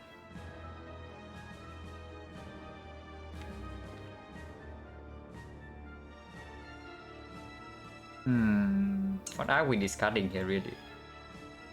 Cow chops? Maybe cow chop.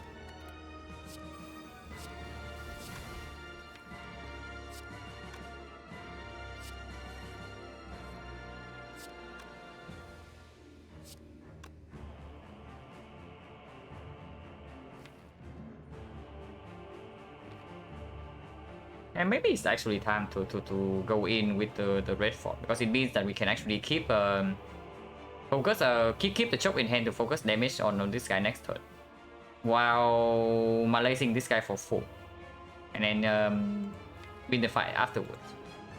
Probably fine because Terror PK is online already.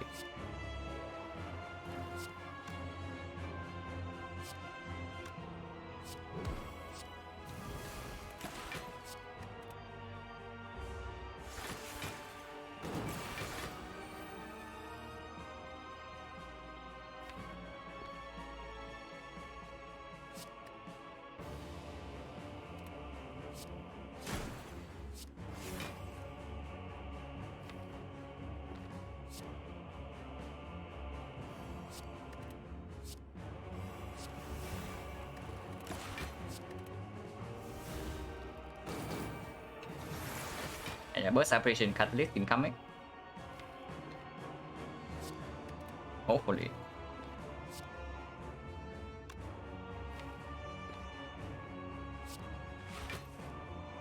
Okay, burst PK instead. It's fine. Okay, what the hell is this? This mousing class is like really biased, I can tell you that. The mousing class has like a clear preference, and I do not like what it's doing.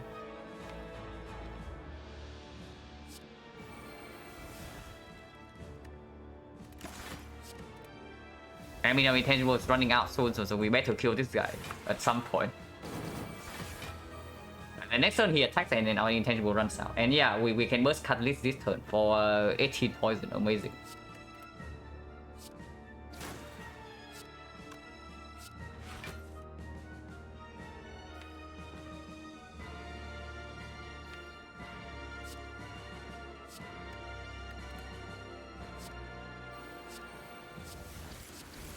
I guess you have to do it the normal way. And yeah, 18 poison is still 18 poison.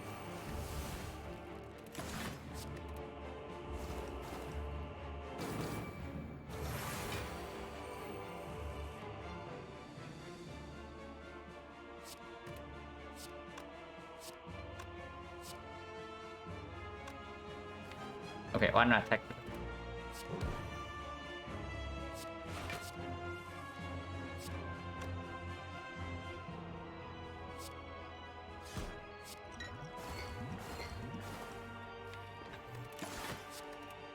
Yeah, fight should be under control here.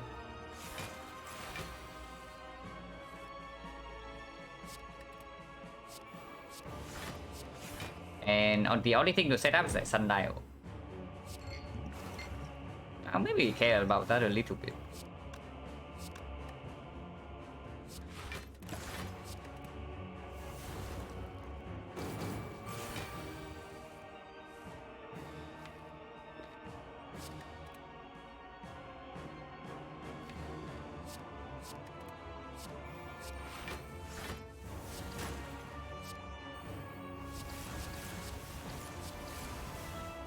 I say that and then they just kill this guy.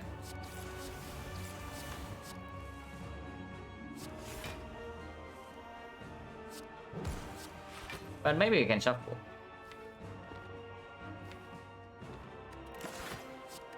And maybe we can just shuffle another time. Yeah, have to be now though. Have to be now because he dies to the taunts.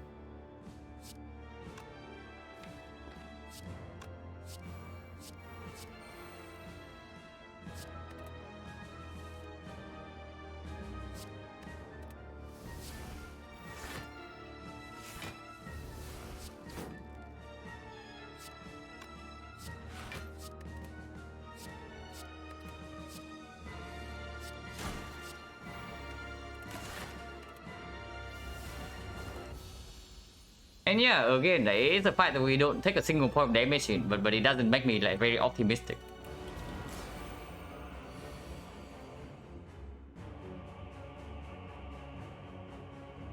Raise for 5, it goes down to 3, 3 goes down to 1, 1 times 3, so we don't need to apparition.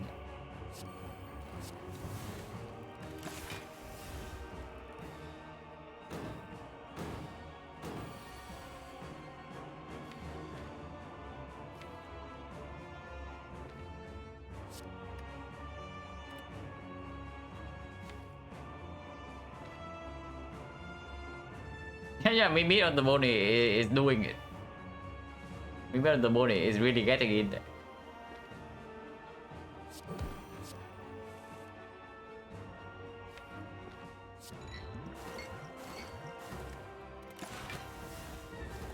Block the vulnerable, so no matter what hit this is, we can easily block with Captain Spear.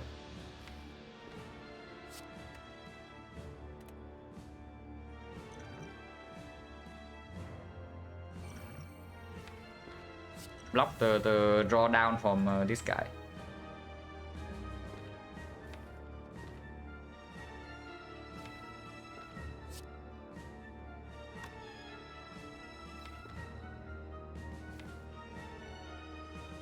PK doesn't do anything here because the only attack left in our deck is the NS Agony.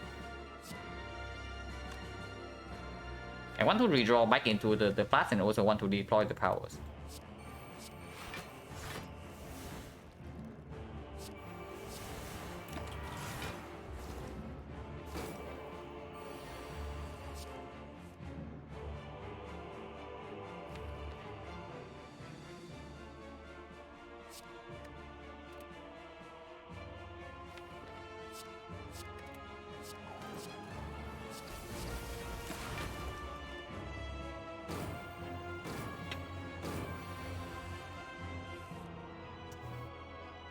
That's not very good.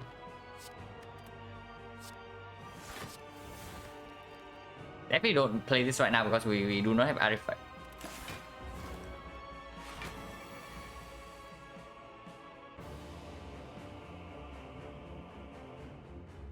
Four block cards would do. We can also waste apparition, which is probably just a bad idea.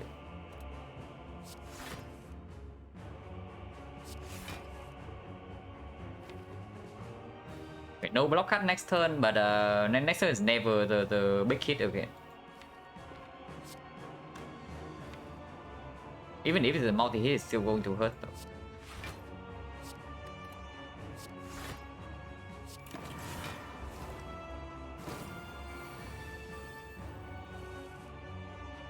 Oh, we line this up. How much poison is this?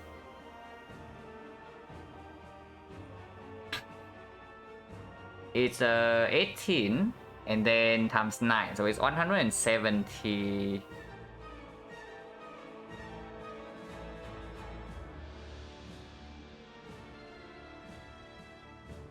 No, it's 22 times 9, so it's like 198, which kills in 2. Okay, let's do that.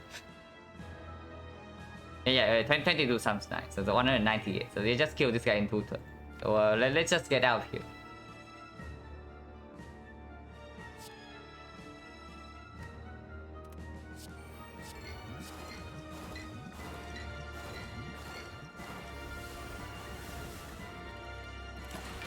And yeah, take some damage. 911. Definitely does not like instill confidence in me with looking at how the boss scout is going. In Act 4 at least. Hopefully the shop can give us something good.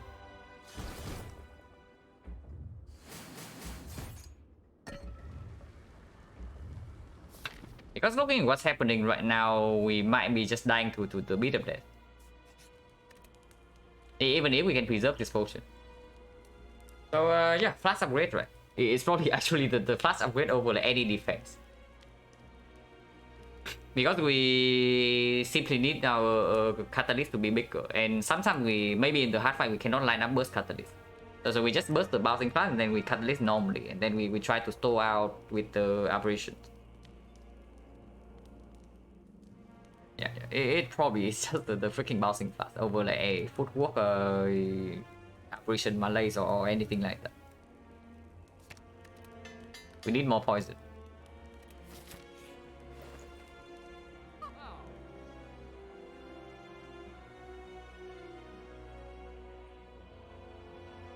I mean, this doesn't help our situation of like dying to freaking beat of death. I mean, of course we buy the mirror, but it doesn't mean we are not dying to beat of death. That's the main problem. This was pretty easy. Yeah, this was probably pretty easy for sure. Now we don't have ceramic fish or something, right? Yeah, no ceramic fish. No, it's not that easy. Like, sure, we buy the mirror, but what do we mirror? Yeah, could it ever be mirror kata? Also, what I'm thinking. Because like, if we are dying to beat of death and then we live through, we duplicate red form, the first red form we draw into in the first place, then actually no, we can also just slam this red form, slam the first red form we draw into, and then we duplicate the catalyst instead. That's probably just straight up better. So if anything, we do not loop the catalyst, we mirror the bouncing fast or the red form, one of the two. Because the moment we draw bouncing fast before the catalyst, we can always duplicate the catalyst, and that is already more than 100 poison. And 100 is quite a lot, for sure, when we also have like Cow Choppers and some other stuff in our deck. It's not like we die instantly to the beat of death, so the red form only costs us 1 dex per turn. Yeah, looping red also is like much safer for the elite, so that's for sure. And first cycle we don't even take beat of death damage because we have the captain skill on turn 3, hopefully. And then we go into the half fight with full HP. It's probably still do red form. The only concern is if we bottom deck the bouncing flash and suddenly we have no damage in the hard fight. That's only it.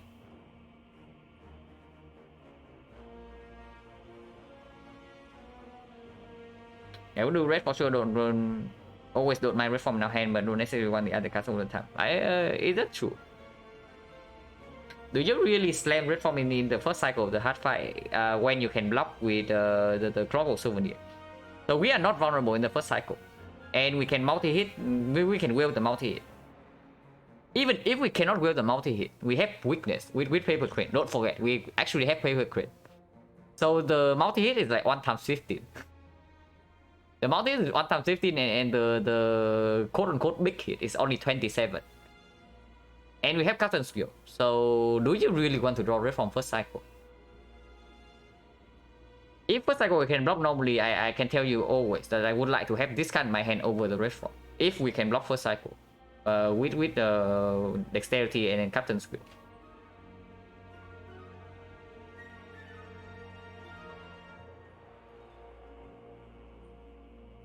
And yeah, even without the red form, we still have like 3 apparitions, so it's not like we have no other intangible. Man, one well plan would actually make this so much easier.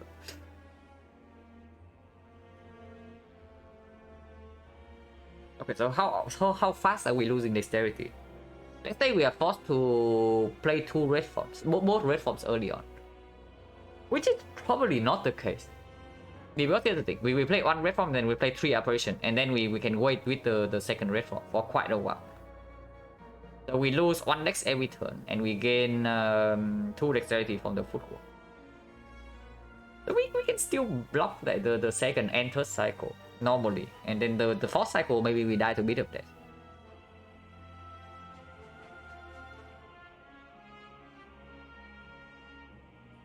Yeah, looping the flash definitely has a risk of like wrecking us in the elite fight for sure. If we break on turn 2 the elite fights, we die on the spot. Hello, Gwen. How's the run going? The run is going fine. We basically did not take a single point of damage in Act 3, but we don't feel safe. That's the summary of this run. Because it's a deck with apparition, but no like guarantee fast damage and not too much card draw. And also we have a quite a bad turn one. Yeah, just because we have a freaking bad turn one probably means that we still have to duplicate first. Because turn 2 at least can just straight up kill us. So the trade a good card at bottle for sudden. Usually 2's bottle is quite good, especially if you don't boss swap. If you do not boss swap, then this bottle is like completely fine. It's basically you know your bottle tools is basically like you trade your starter relic. I did not take the starter relic a single time in my 100 runs, but it doesn't mean that the relic is negative. It's just that the opportunity cost means that it's not worth it. But bottling the tools opens up like a lot of things. I think usually skip that card when offer. Tools is usually better than skip. But it depends on your deck. Because this is another card that is set up. So if your deck has like too many setups already and you need front load and you don't really have anything that has synergy with this, then maybe it's not so good.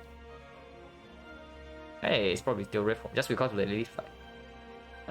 If we are really confident, then looping operation might be slightly better, but probably not. Because yeah, our damage is freaking slow. If our damage is slightly faster, then looping operation is probably just straight up better than looping red form. But it's not. Unfortunately, we cannot buy any of the purple potion. I would like to buy Essence of Steel for sure, if I can. Because yeah, 8 plated means that we die much slower to the 1 times 15. Even when we are losing dexterity, because we need less block cuts in order to fully block that hit.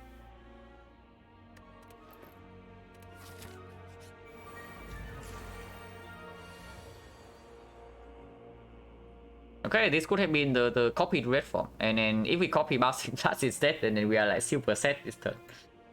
I mean, we are not that set because the pattern is not bad, and next turn we draw with puzzle anyway. So usually we do not break on turn 2. But here the turn is clear.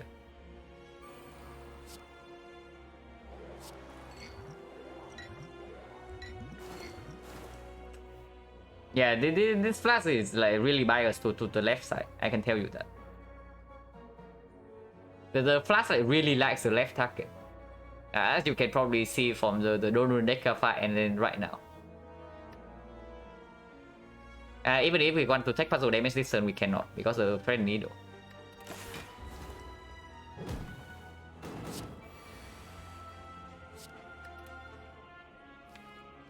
I mean, I guess straight up killing this guy is not so bad. Because this guy can also deal with like couch plus. I want to burst apparition, but if I draw into catalyst, I'm okay with like catalysting this guy immediately. Yeah, if not, it's actually just terror.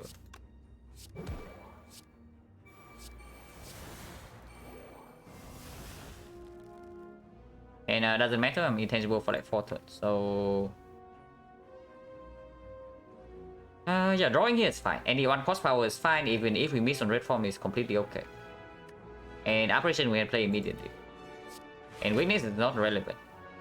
This is probably not going to be very useful. I can use the right one.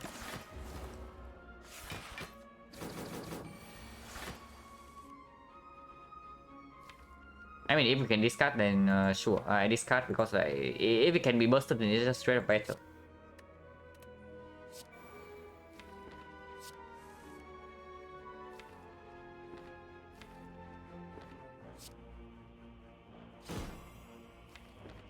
Can exhaust Whizzing Wheel as well.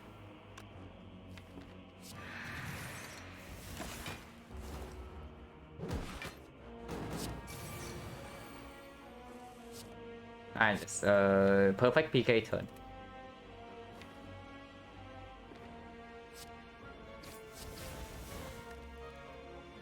I don't really want to draw this next turn. So no setup there.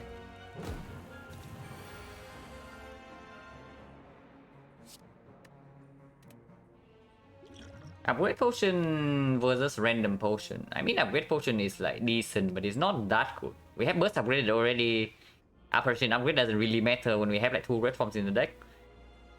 Poison was already upgraded, and weakness doesn't really play when we have intangible down. So upgrade potion is probably not that good.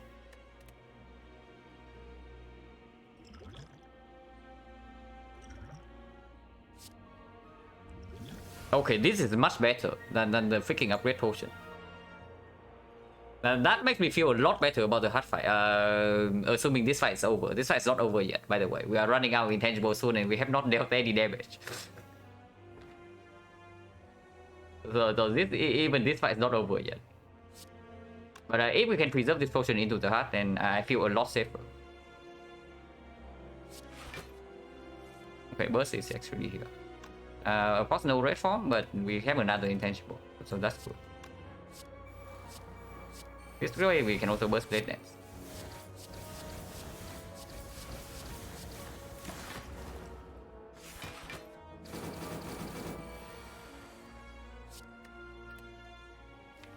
Intangible is running out soon now. I have to be pretty scared here, I think.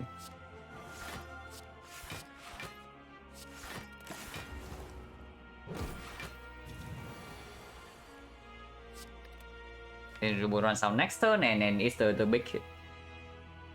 So we better make damn sure that we have intangible next turn.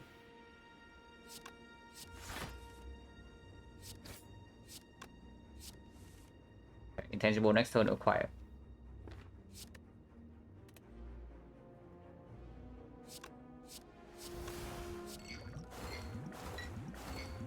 Okay, balance flash this time.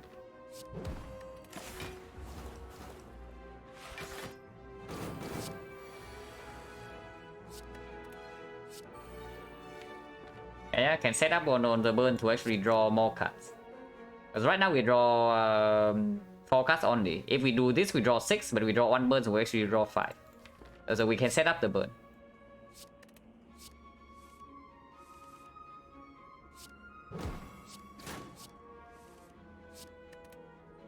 Next turn, no more intangible, so I have to be slightly concerned. Which probably means that I don't even want to set up a lock card, because I want to draw into this red form or anything. If not, I want to draw into backflip. Should have taken puzzle damage. Should have taken puzzle damage. That was stupid. Yeah. Should definitely have taken the puzzle here. It's freaking 63.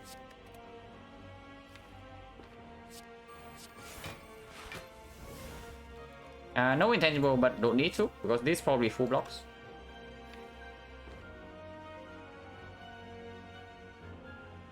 So 4 strength is actually only 42. 42 weakens down to like 26, so we do not need to burst this. We can burst the PK instead.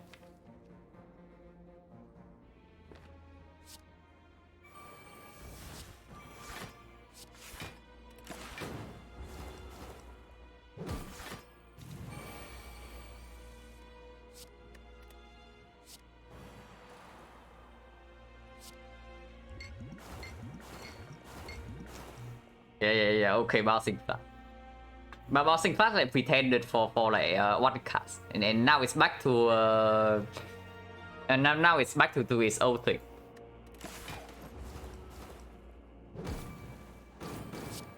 I mean, it doesn't matter, we have like Couch Plus, so we should kill this in time.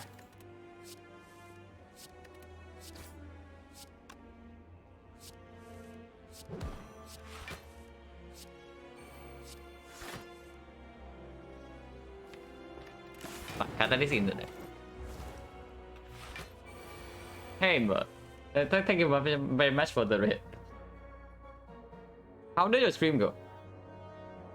We are having like a pretty weird run here. Like, it's intangible catalyst, but we don't feel safe at all in any fight. Which is a strange thing, but after this fight, maybe we feel safe. We can finally use our freaking potions. Kind of through a class run. Oh, 7 streak on silent. Yeah, 7 streak on silent is pretty sick. So maybe I should get back to like the normal run soon. to maybe extend the record a little bit. Hopefully. Yeah, 7 streak is like really good for sure.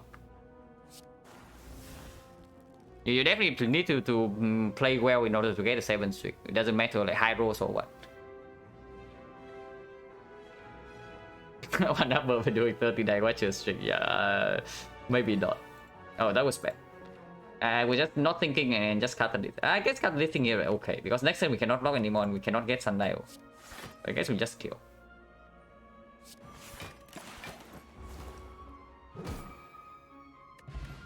Yeah, Toy only thought though, like exactly the moment we need it. I mean, no kappa. It's actually pretty decent here. Solid combination of high rolls and wood play. Yeah, you definitely need to play well in order to win like 7 in a row. If you can only win the runs that make a high roll, then winning 7 in a row will take a very long time. Like for sure. Definitely need to convert like at least some average or slightly below curve runs. But here, Piercing Wheel plus. I mean, probably not, right? With Poison Potion, we are just aiming to end the fights quickly. And we have the Malaise and 1 Piercing Wheel in the deck. And first cycle, we are not even vulnerable. If we are vulnerable, then we are intangible. So we don't care. Yeah, this probably is just not good.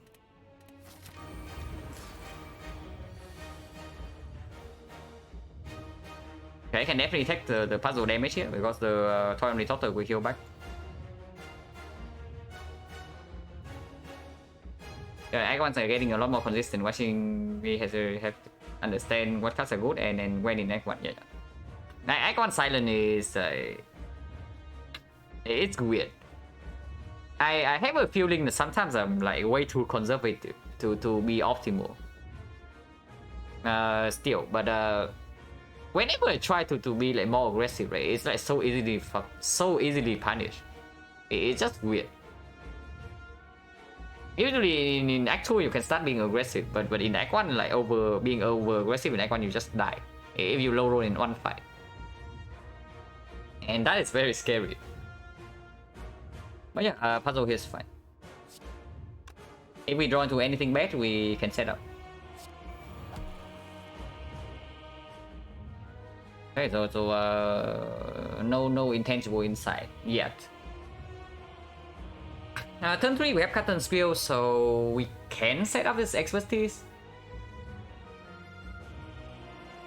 And then absolutely not using the poison potion yet. The poison comes down when I see either the bouncing plus or the catalyst. I really wanted to set up expertise, but maybe I should set up a freaking leg sweep. Because if next turn is the multi-hit, then leg sweep can also block. I'm only facing 1 times 15. Setting up on expertise basically means that I want to draw into poison, but nothing else.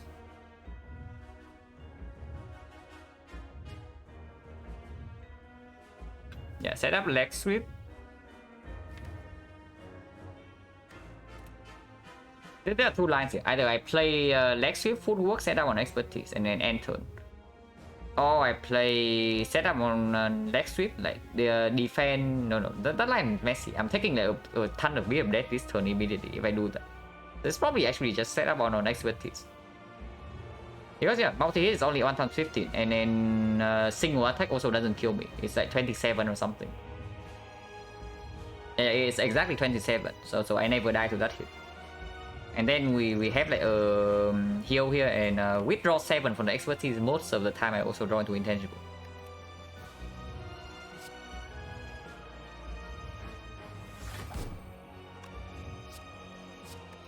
No other war or anything, yeah, no other war.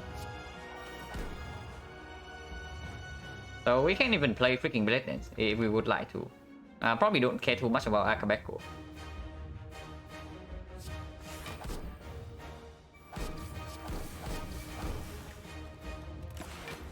Yeah, block the vulnerable.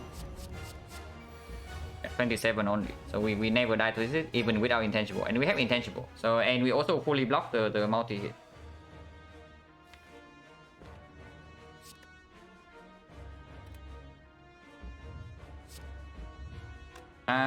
Yeah, probably can take some more bit of it. Like taking up to 5 damage is completely fine.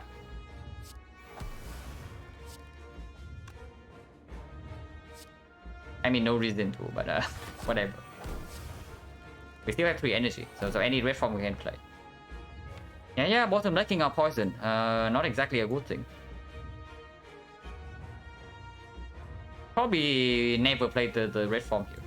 Yeah, probably never played the red form. If anything, I played the second red form, but not this one. Acro then. We need 1 energy only, right? It goes to 2 times 15 and then no. Yeah, it's 2 times 15, so Malay for 1 goes to 1 times 15, weakens to 0. So we only need we can spend 2 more energy here on something. If I draw Bouncing Flash, wait. If I draw into Bouncing Flash, what happens? Yeah, drawing into Bouncing Flash right now is extremely bad, right? You need to learn to play slower, so most speedrun saves I were thinking get punished. More experience have to play slower, don't know what you don't know, spend time on something, it's hard, meditate, yeah.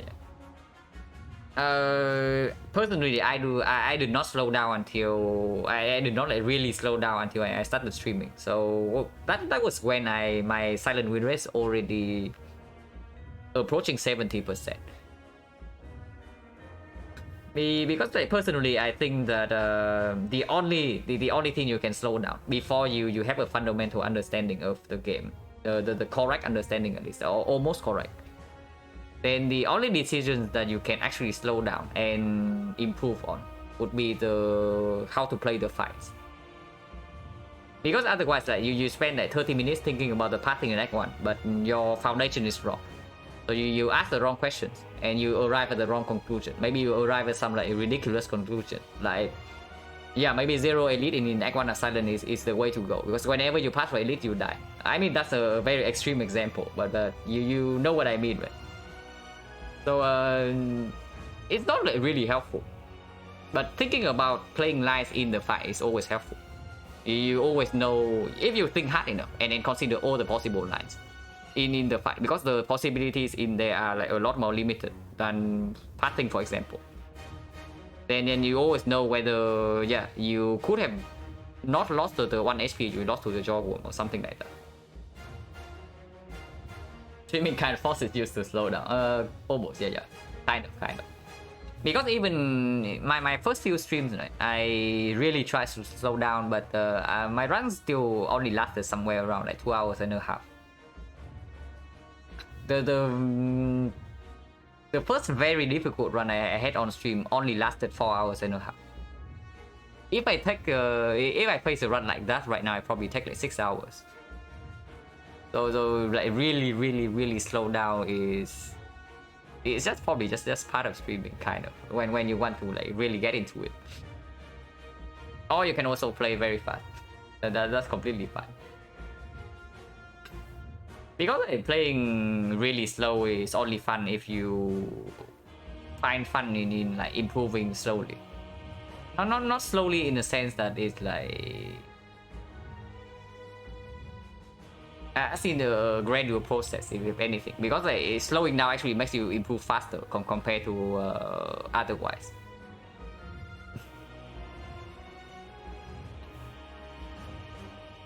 Throwing shadow acid? No, not at all. But yeah, drawing into bouncing fast right now is extremely bad. So I do not want to do that. If anything, I play the red form right now, but it's also weird because first cycle I don't even need the intangible. Stopping right now is also a little bit weird if we draw into catalyst before the bouncing flash. That's probably fine. That's probably fine.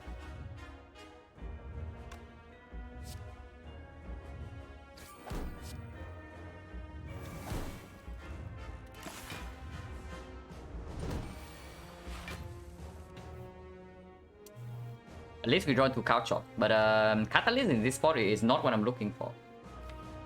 But right here we can still put 54 poison into the heart. Is that enough?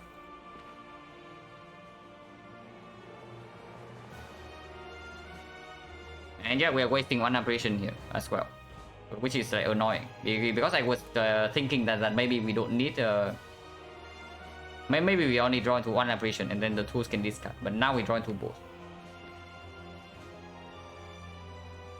54 is enough, couch off PK terror, but after we deploy red form we also lose dexterity. So and then don't forget we only have 30 HP and we use both potions right now to put 54 poison.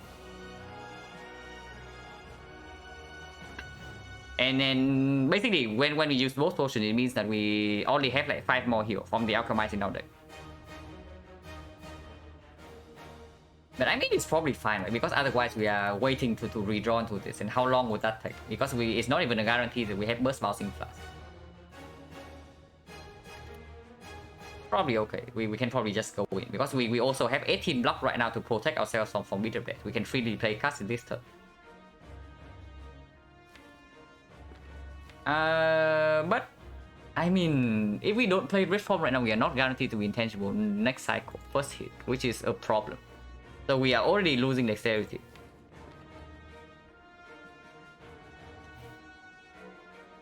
I mean, I guess we can go in because if burst bouncing fast lines up, then it's not actually 50, it's more than that. So how many cards do we play? It's definitely not enough to get through this bit bad because we play not enough to get through this 18 block. So yeah, I guess we can go first. We play all the intangible. Actually, no. We only have 5 energy. So 1 energy goes on the catalyst, 1 energy goes on the couch off, and then we only have 3 energy left. Okay, this is problematic. If we play catalyst right now, we don't have enough energy to do what we want to do.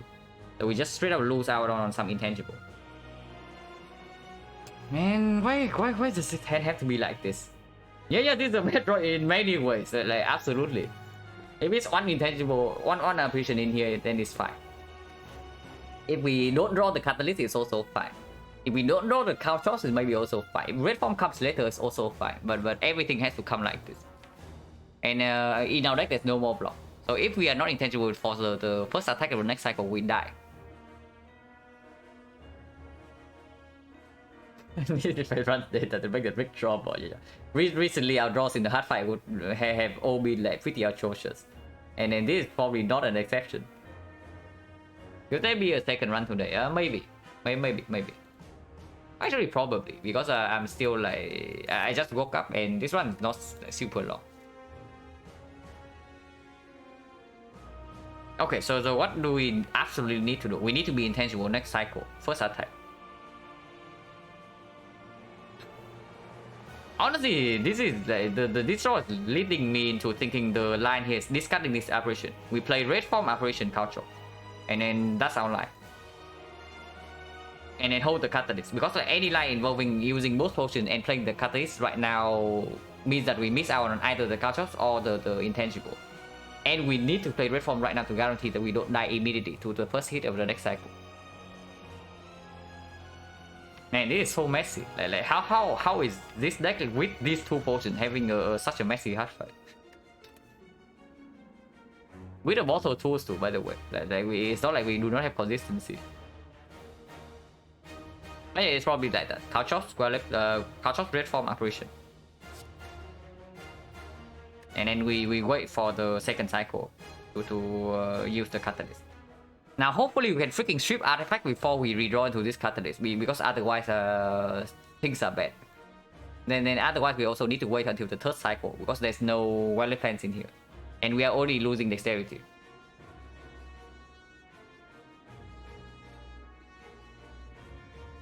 Wait, what if we loop the couch shops?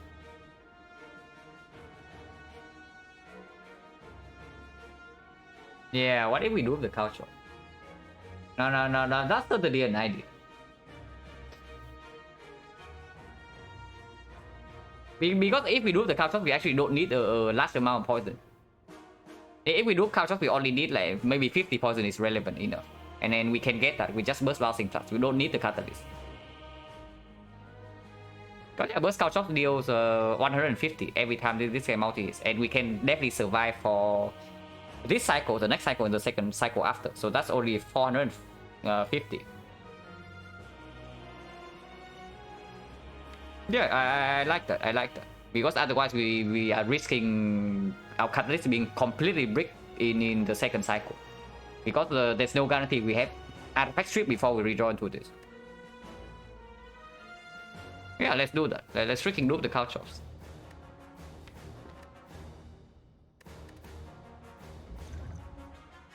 And use it the right way, doesn't matter.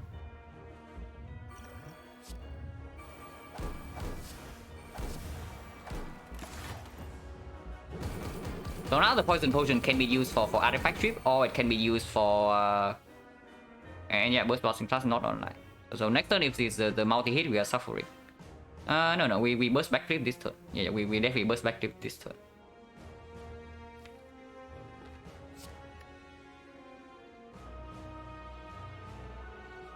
It still heals for 5, so we don't need to play a block card first, because energy might be important. If we draw into the void, we need energy to also play bouncing class.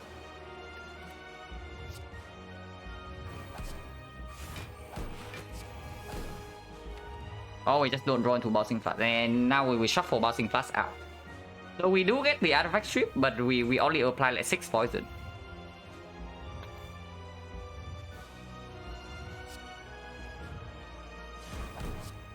Yeah, we have burst PK. So apparently our main damage source in the hard fight might not be poison after all.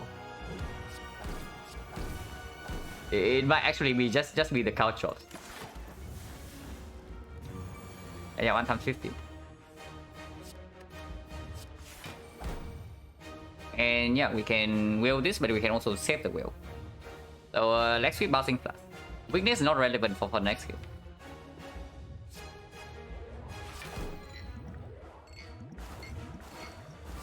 Can even play the PK. And now we can use this. I don't really care about the HP. The damage is probably more important. Because the intangible, we only have 4 more turns.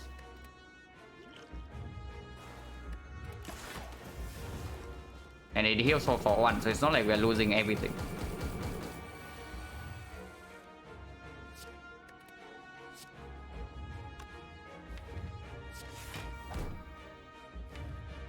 Apparition, I do not want to use this right now. I want to set up this apparition, so maybe sometimes I can draw into the burst.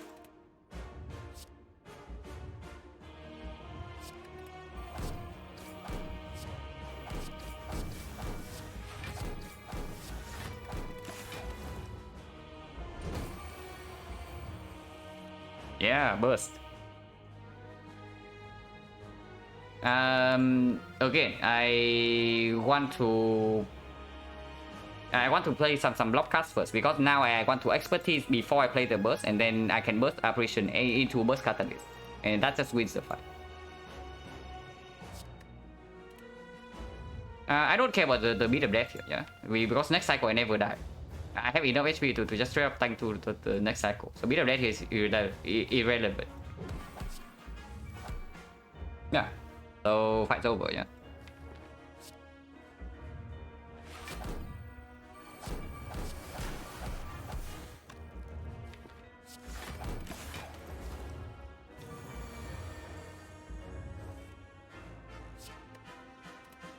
As long as we don't forget to play this.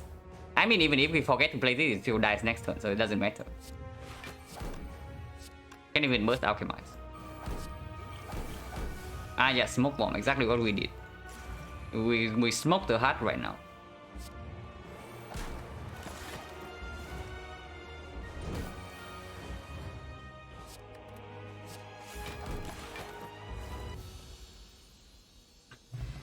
But yeah, definitely not unhappy with the noob cow chops. let me put it that way.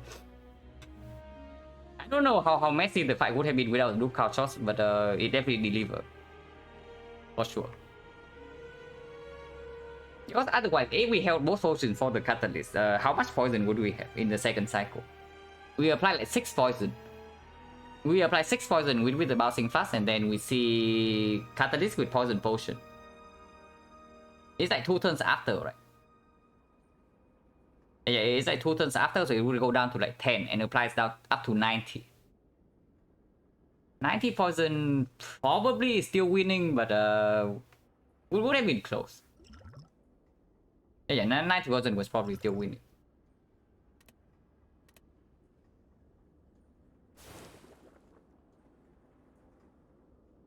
But this one's really weird.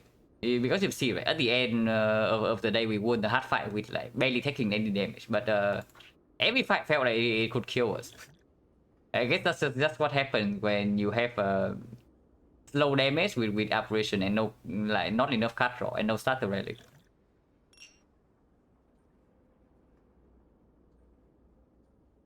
But yeah, 18 win 9 loss. And Slaver Scholar the same as Choker, 100% win rate. Maybe these the relics that I have been calling like complete trash are like secretly OP. But honestly, this one has nothing to do with this relic. If anything in this relic made the run harder, I can tell you that. Because this run with the starter relic, it probably just gets a lot easier. Especially in before we have the tools bottle.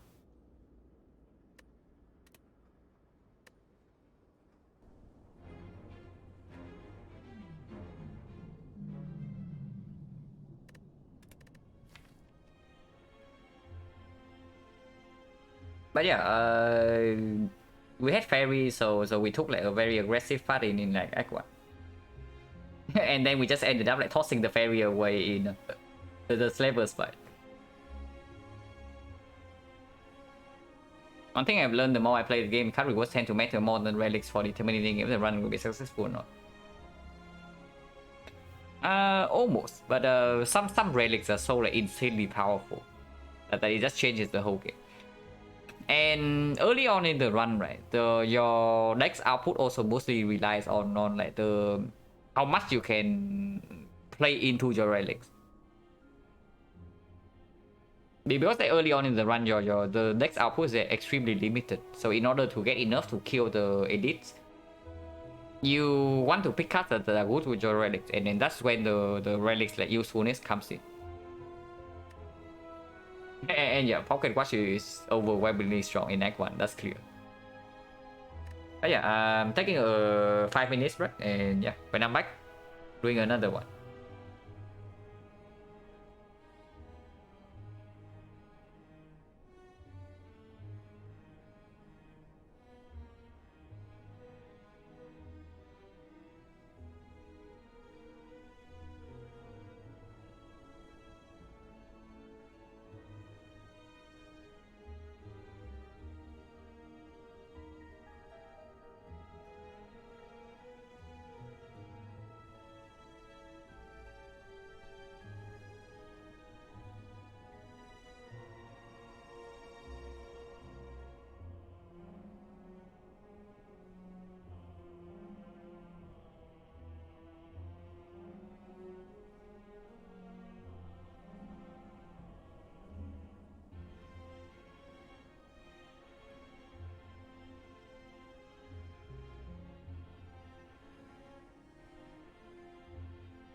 Gotta go practice the XecnaR, yeah. I have a good one. Surely I have to get Master Crown this run. Yeah, there are 4 relics I have not swapped into. The Astrolabe, Curse Key, Anti-Cage, and then Master Crown.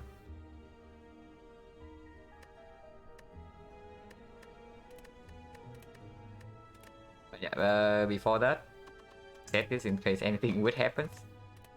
And I have no idea why it's like either 1 seed or 13. It's always 1 or 13.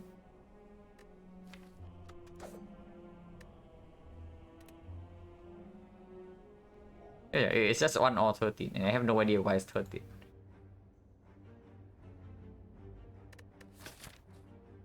So this is probably just transform 1 or boss swap if it's a normal run. 3 random potion doesn't exactly make sense in this layout, but wait. Okay, what is this? There is only 1 elite after the chest. Exactly 1 elite after the chest, and it's the burning elite. So that's pretty weird.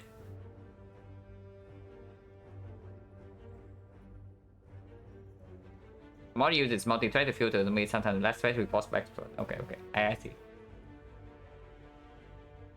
But with the boss squad, I mean, if we want to be absolutely safe, it's probably this shop into this edit.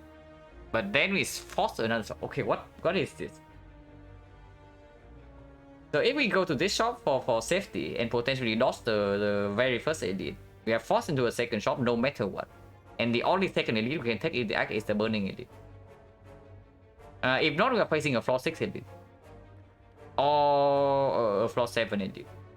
One of the two. We cannot avoid this outcome. So this act layout is really weird. And yeah, we click boss squad. Now it's 4 times Joker now. We being choked. The Joker hurt me at the end of the last run when I was saying that the complete garbage relics are having 100% win rate. So it's here to change that. But I mean, Joker in Act 1 probably has no downside, except I cannot pick up red depths. But okay, so this act layout is extremely weird. And I honestly have no idea where to go. Because it's also like very high commitment. The best possible path is definitely this elite followed by this elite, and then we have a flexible second half.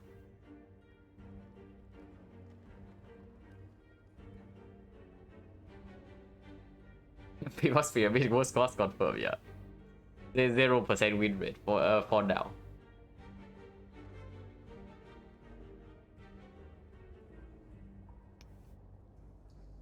The path that gives okay, if we start here. So if we start here or here, we are committing into a 4-6 or 7 elite no matter what. There is no way to avoid. The only way to avoid is starting on from the left. And that instantly means that we shut down the best path in this act, the most value path. Like this one into this one.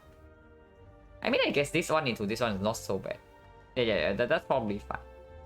So if anything, it's probably starting on the left and open up a potential to go here. And we can always do that.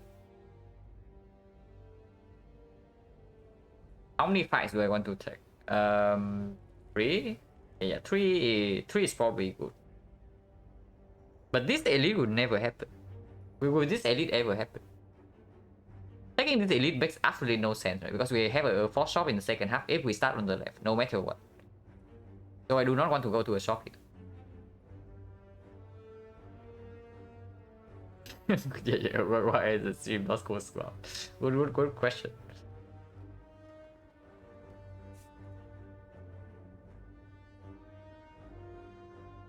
Yeah, 3 fights is probably fine. Even if we have to take an advantage whole way here, it's completely okay. And we can still pivot. Like after these 2 fights, if we get 2 potions, we can also pivot into these 2 question marks instead. So let's start here.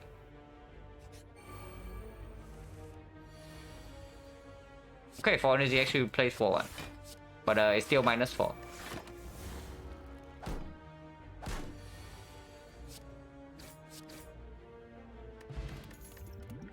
Liquid Bronze is a good potion, but not against the elite. I mean, good potion against like this guy, but not against the elite. And yeah, there's only one card here, so we click the card with 4 energy. Of course, this doesn't work so well with the Joker afterwards, but it works well with if we pick up Snecko, and then Joker Snecko is a pretty strong combo. I mean, that's assuming we survive Act 1. So we'll see. Okay, good thing they are not attacking.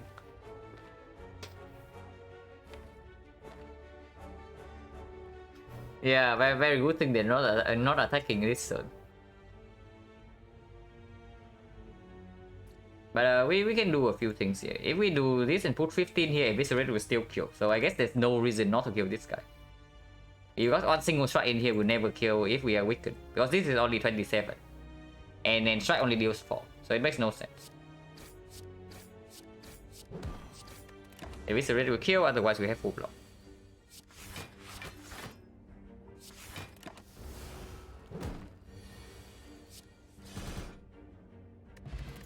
Okay, 2 potions, so I guess we are pivoting to this side. Yeah, Blade Dance. I mean, Dagger Spray is okay. It's not premium against Hexagons, but if we want to force ourselves into an early elite as early as floor 6, we need to take cards. And it's also quite good with the Blessing of the Forge. Now, unfortunately, we just face the lights into... We will face the light into the double slime, so the Dagger Spray is not going to perform in this fight. But that's okay. Okay, well, what if we still take 3 fights into an advanced weight and then bet in the chance that they do not draw a potion, or maybe a potion better than this? Because otherwise, right, we go here, potion chance right now is 20%. So this fight doesn't draw a potion, and then we use Blessing of the Forge here. And then this fight doesn't draw a potion. And yeah, we go into this fight with Liquid Bronze and nothing else. That's probably not a very good situation.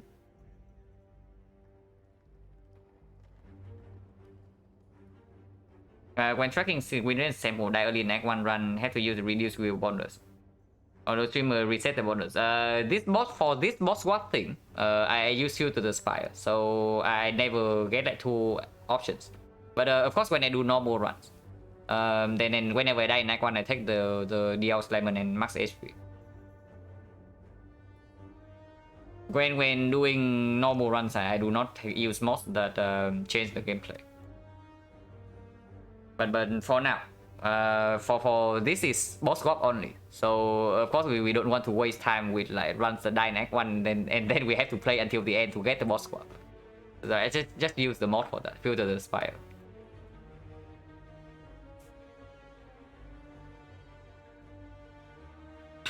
But yeah,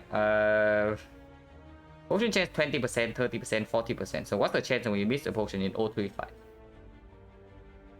80, 70, 60. So 56, and then 60 is like 33.6. So 2/3 of the time we get a potion in one of these fights. And that's fine, right? Because this potion doesn't really have a real value in the elite fight. I mean, it does, but not significant. Probably almost every other potion is better. I say that and then I get freaking Smoke Bomb. But it doesn't matter. If I get a potion worse than this, then it doesn't change anything. Because I do not improve my potion quality into these fights anyway. Let's take the fight. Let's take the fight. We can also just go this way then. Like take 3 fights and then go here, and if bad things happen in these 2 nodes, we can also pivot to the right side. Upgrade, and then take the elite here, and then go to this shop, and then take the second elite. That's also possible. Yeah, let's go here. 4 energy.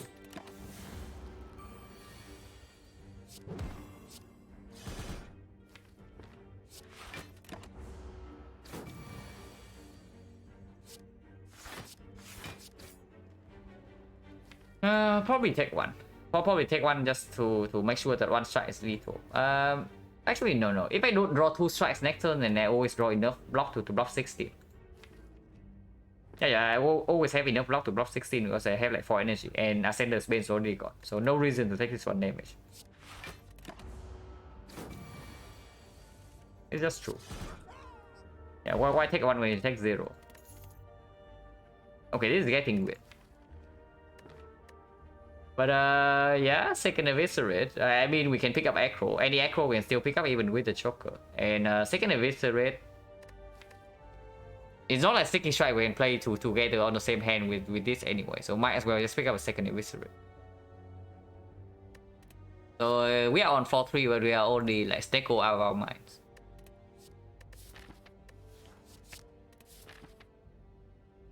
But yeah, go here and then decide afterwards.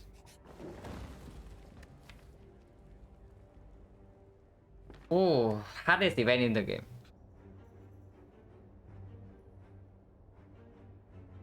Yeah, honestly, probably the hardest event in the whole game. In terms of like how to choose the correct decision.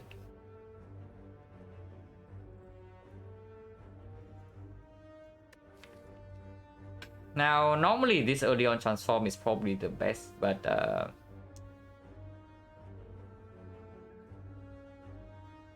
much and keep games, yeah. Much and keep games is another type of difficult. Normally take remove. I only take remove if the deck is already in a very strong position. So on Watcher I like remove. On Watcher if I encounter it like near the second half of the deck I like remove. Usually in early on in the deck I like transform. If my deck is very good and it does not need upgrade for whatever reason, then remove is also good. But I simply do not know what is correct here. Yeah, just a better version team game with cuts every time. Okay. If you look at it from that perspective, then sure. Now upgrade here has decently high value. Yeah, it's like guarantee +6, and then +6 is quite a lot.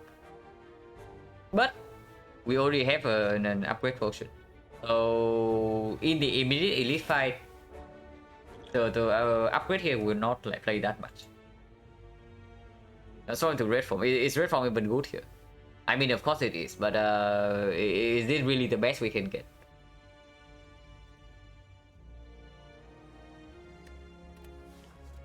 Another good thing about the upgrade is that like if we upgrade one eviscerate, we can go to this fight and upgrade the second eviscerate, and then with as long as we don't draw them together on the same hand.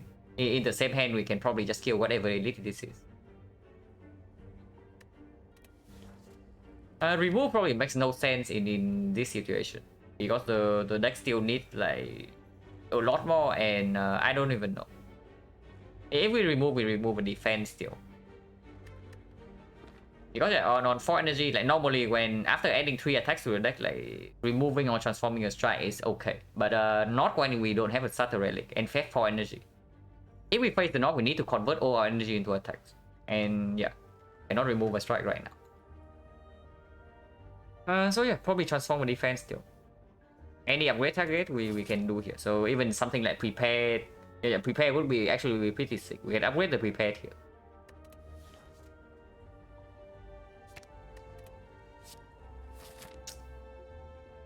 Oh, that's certainly not prepared.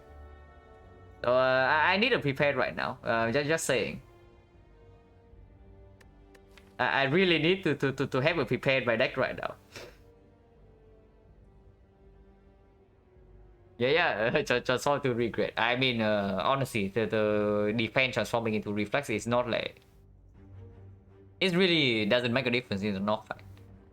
But now that we have the reflex in the deck, like of course we are picking up cards that say this card because we have 2 freaking eviscerate. So I mean it's not, if we survive for now, it's going to perform later. But we still need to survive right now.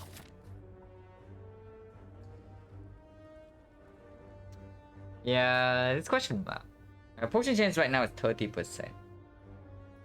I mean with double eviscerate and the prepare, maybe double shopping is not that bad. Because double shop give us a high chance to actually see some cards that say this card. Like the common ones, like the aggro or the prepared. Even dagger throw is probably okay. And yeah, going here also give us more chance to not break potions in case we, for whatever reason, we pass for the left.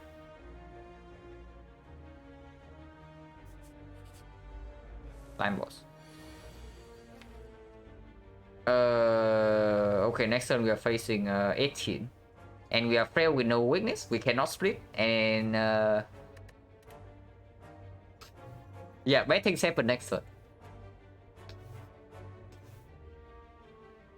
Really bad things happen next turn. The most we can deal is at 29. And then 29 plus 9 is technically a split, 38. But that is split on like 35. And then what do we do after that? Yeah, I guess we just take 18 next turn. Minus whatever block we draw. Might not be anything, by the way. We can straight up just take 18 next turn.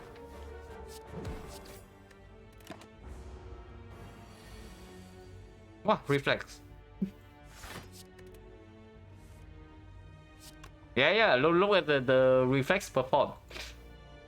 It's still performing. But yeah, double eviscerate stuck together. Also shuffle out.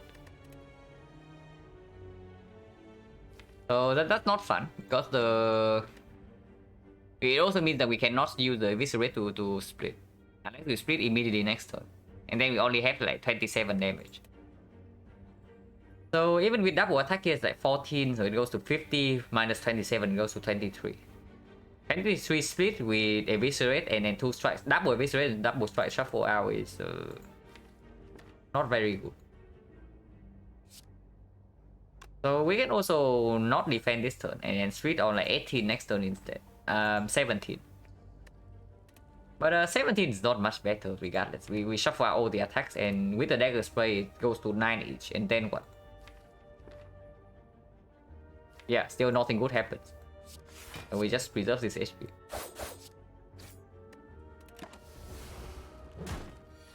And he attacks again, so I guess we are forced to split.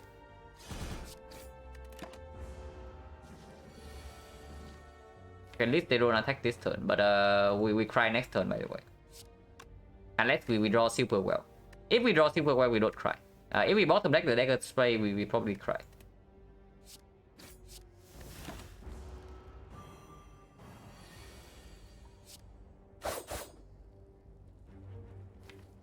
We did not draw super well, but also not very badly. So we cry a little, but not too much. Take another 7. Yeah, we took 16 damage in this fight. Hopefully it gives us something good. No potion. And nothing good. Okay, good. Well, that's not very nice. So this fight is probably not happening. And we have better things to upgrade than the freaking deadly poison. Yeah, medium cry. Medium cry is probably accurate. And yeah, 4 fights, 2 potions, so 40% right now.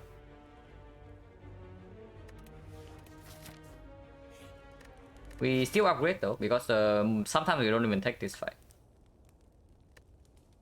And it's not like resting makes us any stronger than not resting position. Basically, right, if we die from 39 HP to this fight with an upgrade, then without an upgrade we probably also die with the rest HP. And right now we are already looking at an 1 elite act, and act boss at the end is Hexagons. So let's not freaking rest.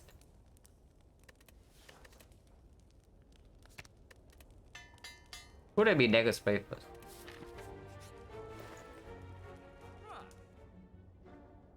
$6 gold off. Yeah, okay. There's also glass knife cut remove.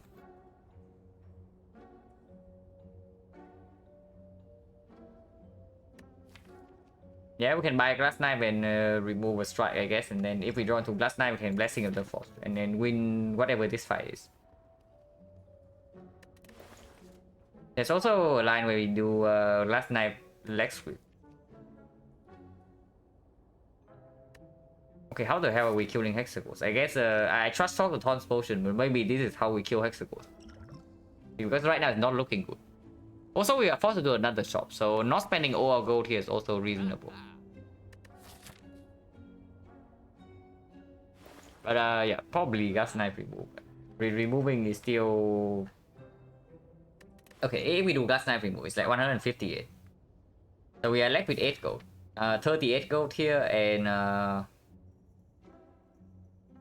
If the chest give us gold, then it's like 60 plus.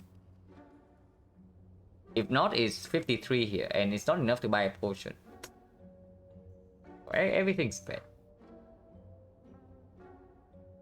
Yeah, that's not good. That's not good. But not taking cut remove here is also weird, because cut remove immediately improves our deck for this fight. And our deck right now is pretty bad.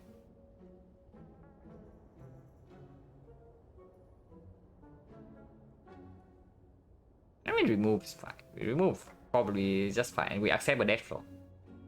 If anything, it's not always a death flow. The chest has 40 something percent to give gold.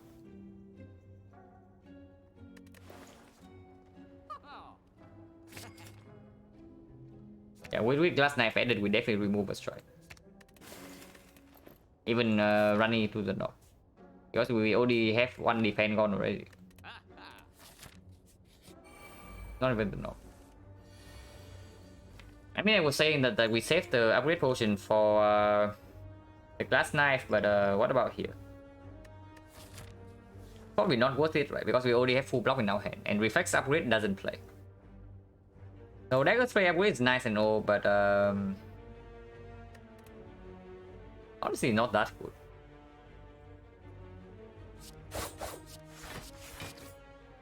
Oh, I was like just flinging my cut and then accidentally strike this guy. Hopefully that's correct. Okay, I have never done that before. Better be careful then. Yeah, actually slightly punished, because otherwise I can upgrade potion to kill this guy right now. But now I cannot. So minus 12.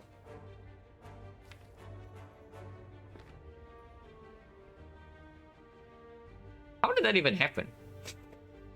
Yeah, how did that even happen? I just dragged the dagger spray up and then suddenly the strike also follows. I did something, but I did not like know what. But whatever. Yeah, upgrade right now makes no sense. Next time yeah, like these two eviscerates are just like glued together. And I just know, like after I get to this card, to make these cost 0, they are not going to be glued together anymore. I mean 27 is like very clean, right? 27 just straight up kill this next turn, so one strike goes here. And then I guess they both have 31, so doesn't make sense to split the damage, because dagger spray is not upgraded and it only deals 8. And we always draw into an eviscerate next turn. If we draw into an upgrade, if we bottom deck this card, then we just use upgrade potion.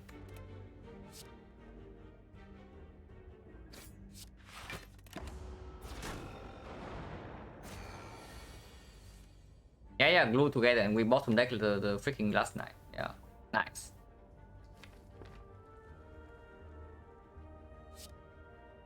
So glass knife shot for out, and then we might still need to upgrade port next turn.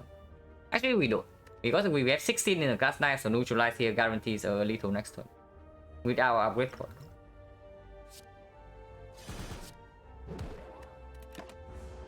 So at most we take 10 more here.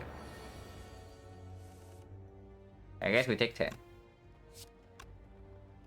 Yeah, upgrade potion right now would kill this guy, but doesn't do anything otherwise. I guess we are not even using a freaking potion, and then just watch this fight, like drop a potion.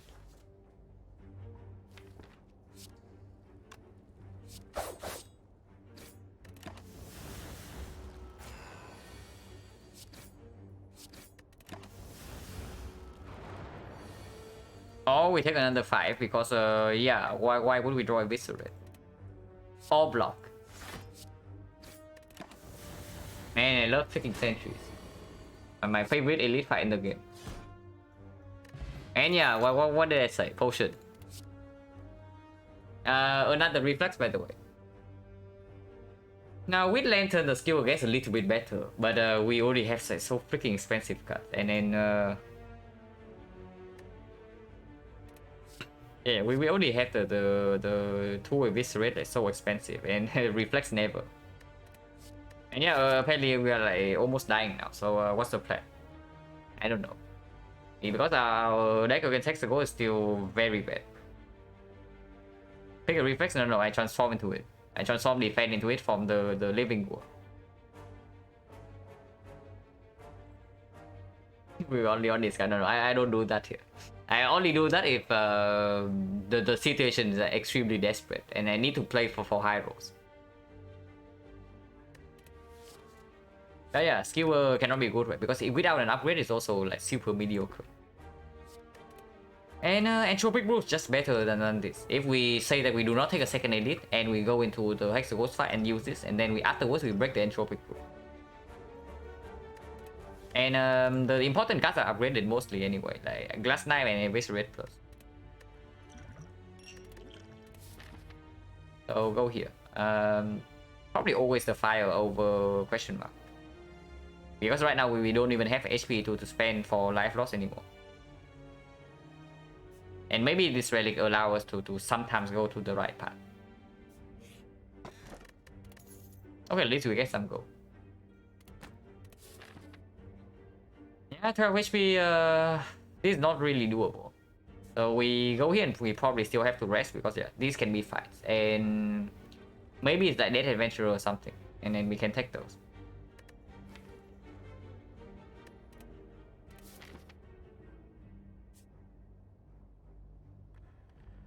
And yeah, we are forced to face an advanced hallway here regardless. So 12 HP is dangerous. Even before Hexagons, like, it's weird.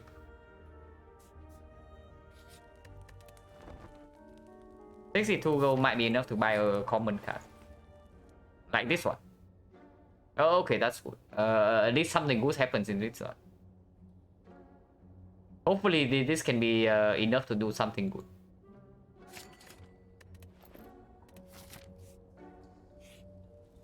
Ah, wonderful. So 20 gold, yeah?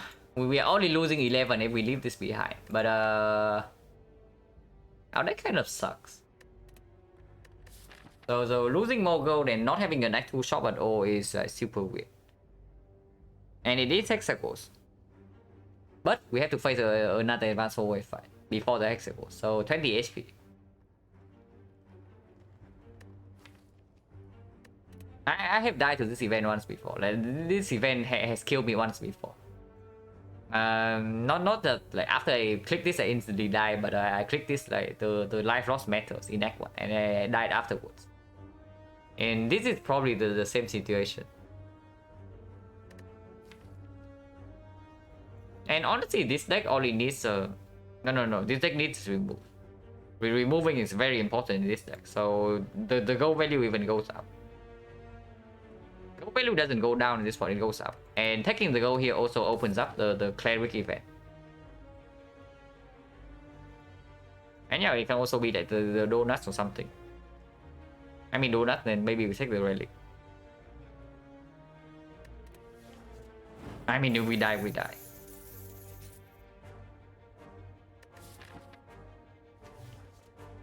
I would not like to lose my gold, but this trade is not worth it. Like the previous trade was for, I mean it's roughly similar, right? It was like 11 HP for 86 gold or something. Yeah, 11 HP for 86 gold. And then now we are trading 4 HP for 20 gold.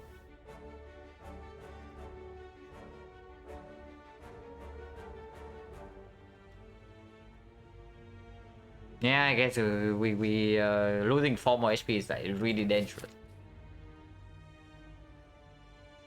So minus 20 gold, I guess. Sometimes this can also give something. Well, that is something, but is that good enough to replace like 2 random potions? Because liquid bronze is absolutely good into Hexagons. Honestly, probably not. I don't think so. The only power potion, the only power that actually is stronger than this liquid bronze is probably Tools the Trade. Noxious Streams deals less damage. Tools the Trade cycles back into Eviscerate faster, makes Reflex a good card, and also discount this. So 2 the trade is amazing from the power potion, but only that. So 27%. And even then, the value is not much different, and it cannot be better than the 2 random potions, right? Yeah, no way. Couchos plus of the spot. No, Couchos plus here.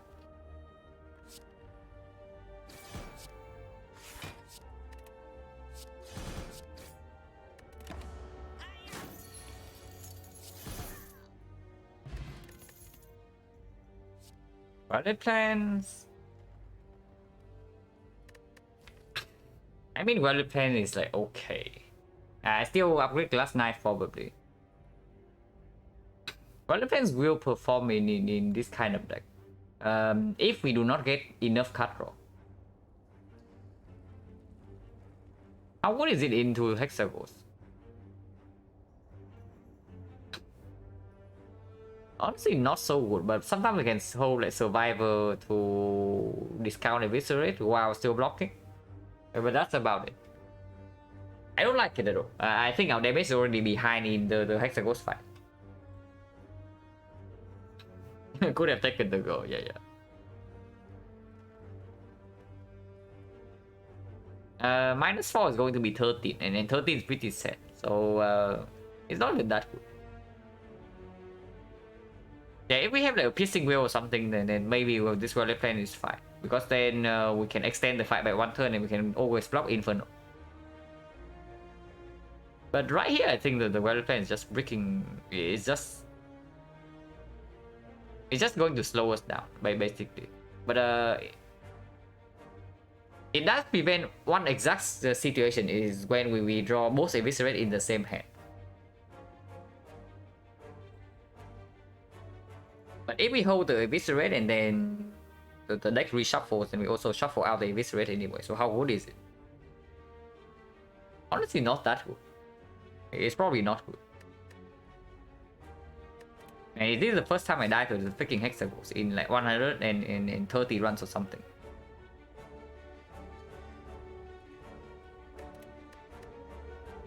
I do not think this helps. And we will absolutely upgrade.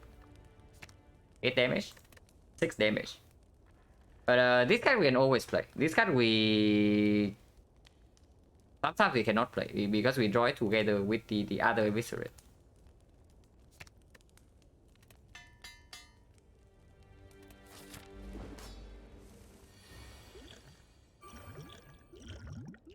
Okay, Fear Pot is fine. Yeah. Even the lantern energy is not enough. Yeah, looking like a pretty spicy Fear Pot. We can also just draw 3 right now, by the way. If we draw into survival, we can play everything. But that only has a 3 out of 9 chance to work out, so 1/3. I'm probably not interested. Fear Potion probably has to come down. Do I play this or do I play... Yeah, this first strike has to be better, right? Preserving this damage to deal like way less when Fear Potion's in effect is probably absolute nonsense. Yeah, this is like 45 damage. This is only 30, so we lose 15 damage to preserve the Gas Knife damage. No way. There's no way that's good. Oh yeah, we just dealt like 84 damage on turn 1, and we have taunts online, so maybe it's not that bad, hopefully.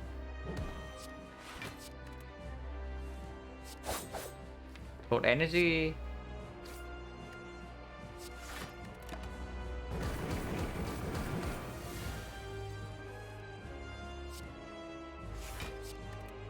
Okay, Fear Potion, super high value. Oh yeah, suddenly we are ahead on damage. So low looks fine. Seems okay.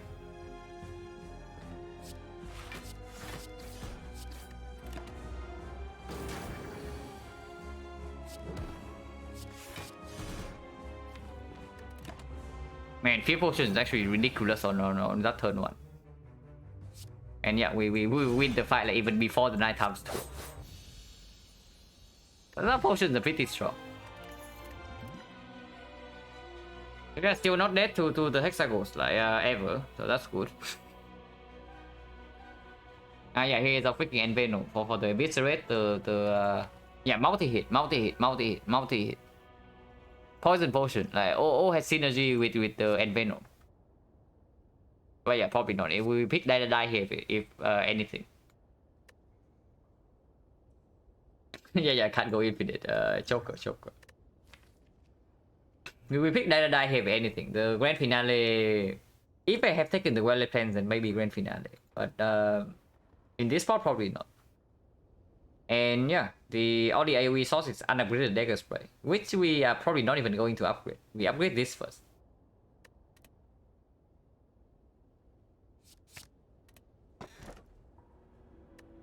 Yeah, pyramid.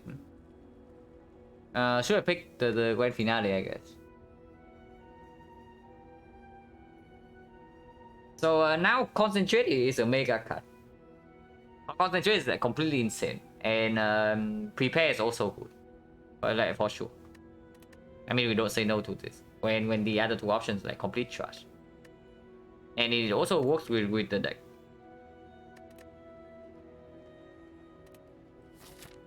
Yeah, good thing we didn't pick the Violet Fence, at least. At least that's something. No, Omamori is not quite Golden Idol, but it does mean that we have protection from Forgotten Outer, and it does make Mausoleum a real event. Our gold is not enough to go to this shop, but it might be enough to go to this shop. And yeah, Apparition Pyramid is pretty nuts. So question mark's fine, and we have 4 strikes, so by straight also may be doable. And question mark comes before the shop as well, so that's also good. The edit situation also points to this path, because we cannot take more than 2 elites in this deck, and the only elite after the fire is this one. So yeah, we go here.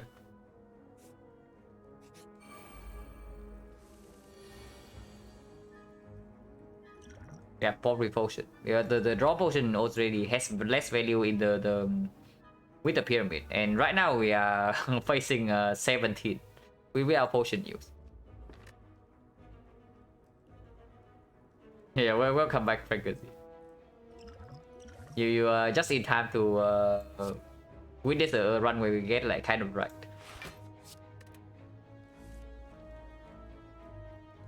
Man, that's nice, so sick.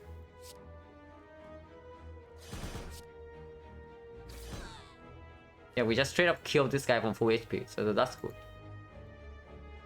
Do we block this tree? Probably, right? With the pyramid, we should probably grid this HP. Technically, we have a potential lethal next turn with Dagger Spray. Not really. Because the 4 energy, the most we can deal is like 37. So Dagger Spray will never be a kill, so we just block it.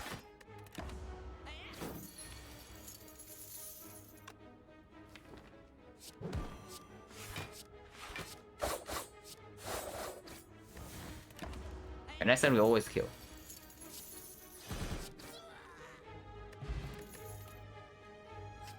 Okay, how many is too many?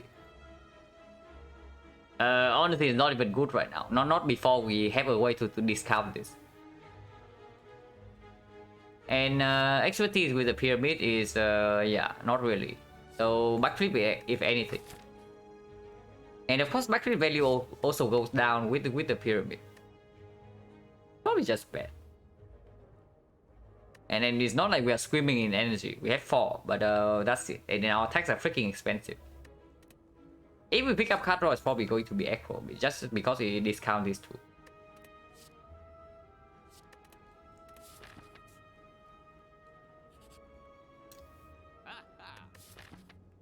Yeah, why wouldn't it be this? 3%. At least we still have gold. To do something, and yeah, outmaneuver pyramid, we can do that. Akabeko was really strong, but it probably is not stronger than outmaneuver cut remove.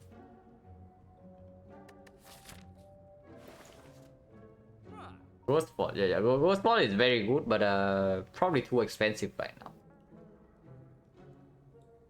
I actually played a run yesterday when this happened to be both in Act 2 and Act 3. Yeah, the shop, the question mark shop is always annoying when it happens for sure.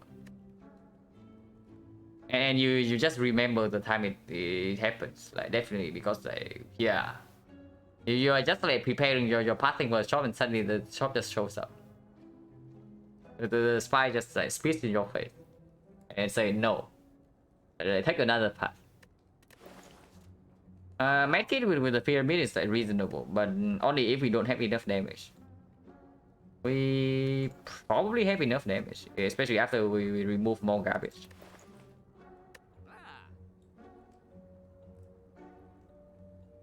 One of the only changes which they would make. I only want the question mark like after the shop to not be a chest. Like right now, the only node that cannot be a shop is like the node immediately after the shop. This question mark can be a shop, and yeah, that is very annoying. But I guess it is just like random. The chance is 3%, and sometimes you playing a roguelite, you just get unlucky. So I guess you move on.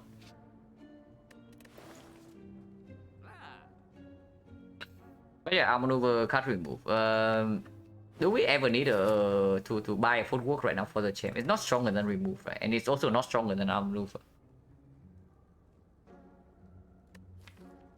Man, we really need some front load block from somewhere. Like piercing wheel would be great. Like with the pyramid, piercing wheel value goes way up.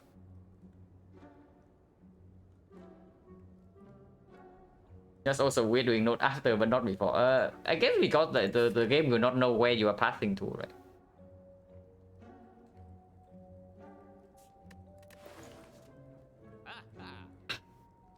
But yeah, it's just our maneuver card remove. Or are we saying no to this shop and just go here? Because we can still go here if we don't want to take this advance always fight. But taking fight is probably a good thing. As long as we don't get completely right. Because right now we're definitely looking for prepared and concentrate. Akabeko looking fine. Yeah, Akabeko is also like premium in our deck because we said already. It's like all multi-hit. So multi-hit, and AoE. So Akabeko is definitely like super good. Is it better than card remove though? Because the value card remove also goes way up with pyramid. But I guess you can say that if this is vampires and then we remove a card here, we are very set. So Akabeko is not a bad idea though, because honestly, even with these two cards, we are still not having enough to deal with either the savers or the Gremlin leader. We need more output. And with the pyramid, Akabeko can always line up if we would like to save. But that's probably fine. And it's not like it's that much more expensive than this. And it keeps the remove cost the same. It keeps the Pandora's box open. Not like Pandora's box is very good after Act 2 anyway. The Lord that shotgun goes infinite. Yeah, sure. Oh yeah, Akabeko is probably fine. It's not performing against the champ though. And then that's one of the main concerns I have at the moment. Is that the deck needs a lot of pieces in order to actually kill the champ from here. But it's true. Our maneuver card remove when we do not have any sort of front load block is also too slow for the edit. We need like 1 or 2 piercing wheels, and then suddenly our maneuver gets like really strong. But for now, it's not that strong. It's fine. Chemical is probably fine. Our maneuver and card remove feel stronger. It's the stronger play for long term. For immediately, the cow is probably stronger. So yeah, that's the only question. Like, do we need the power right now? Because the right now portion doesn't last that long, you know. When you get to the champ, that portion is already gone. But it definitely helps here. It's definitely better than can't remove our maneuver in this fight. And I guess that's probably enough reasons. Because if we cannot even take the elite, then the act is just like completely ruined. We are already behind enough. Akabeko is probably fine.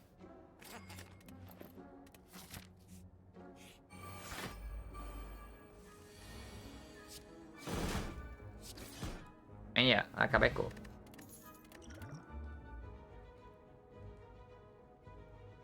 Pyramid Lantern loss of AoE really does care about short term. Just because our deck has no front load block. You see what happens when we face the Sabers, right? Without the Archive Echo, we never kill one of them on turn 1. And then how are we blocking 34? Yeah, we don't. So immediately on turn 1, even if we try to block like maybe 1 or 2 cards, we take like 20 plus. And then turn 2, we take another 20. And then afterwards, we win the fight. Yeah, we have Pyramid while risk getting wrecked here, exactly. And yeah, the front load block I'm asking for is like here. Can also do Creeping Cloud, but Cloud is a bit weird with Akabeko and AoE cards already. And yeah, Dodge and Roll Plus is definitely the start to something, because we probably are picking up a footwork before the champ fight. It's not fishing well, but maybe we can do something. Ah, my favorite event. My favorite event in the whole game. Huh, it says that I have Omamori, so it decides to stab me instead. Like, smart. Very intelligent. Yeah, but yeah. Not a very skillful player today, I see.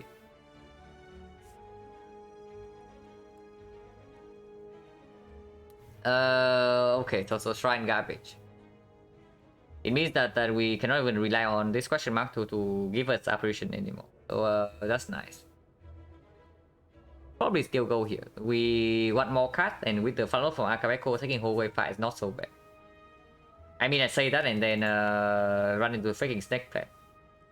This deck does not do so well with snake plant. I can tell you that right now. Not skilled at this rule, like, really bad at this game. For sure. Okay, at least we have Dagger Spray Akabeko. Good thing we have Akabeko. There's no way we are floating 4 energy, right? So let's draw. Even though it also gets rid of the best block card in our deck.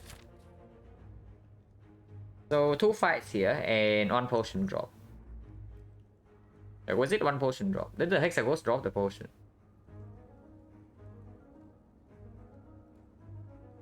I only forgot how many potion drops they get me in this second. That's bad. Ah, whatever. Just assume the potion chance is low, because it's either 40% or 20. Okay, that's a big difference, but whatever. If we are getting wrecked in this fight, I'm willing to use potion here for sure. This is 4 instant and this is only 3, so Dagger Spray is better.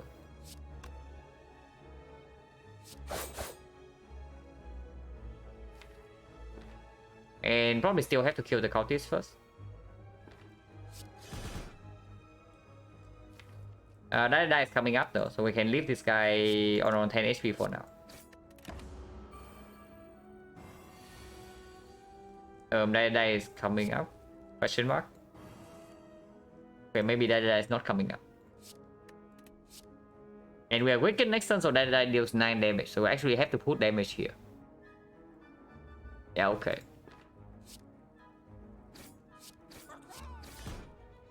Weakness gonna wants to be preserved for next turn.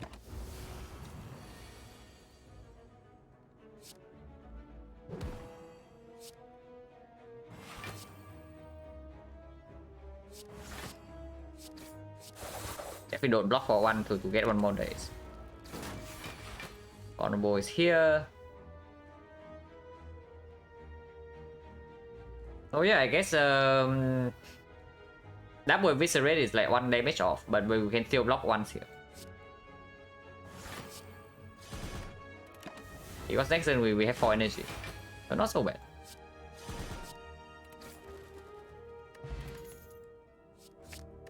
Okay, the champ fight got a little bit better. Yeah, well, 140 is accurate. That was what I was thinking. So now the chance is like 50%. Yeah, because if they had 2 poses from 2 fights, I probably would remember. And yeah, we take the elite after the upgrade. What's the upgrade? Eviscerate? Probably Eviscerate. You can also go for a max upgrade path here, but right now our cards also do not have like very strong upgrades. That's true. We need to see more cuts. Taking this fight immediately and maybe resting here can also be the play. Because like this, right? We get an upgrade here, we go here and we face another idiot, and then there's no rest for the rest of the act, and all advance forward. So that's dangerous. But going here, we can also choose to opt out of this fight if we have nothing to upgrade. And the upgrade right now doesn't make that much of an impact. So I guess taking this fight right now is probably fine. It's just because the left fight is looking like really weird. Oh wait. We just face the wheel. So this is the fight.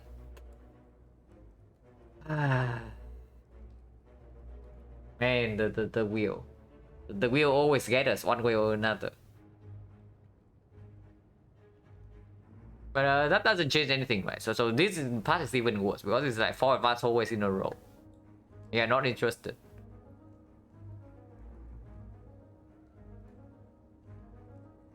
It's probably fine. We have a lot of rest if we need to.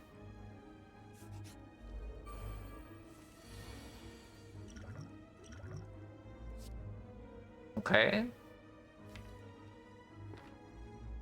Well, yeah, I take this, and I guess we block 4 times and take 14.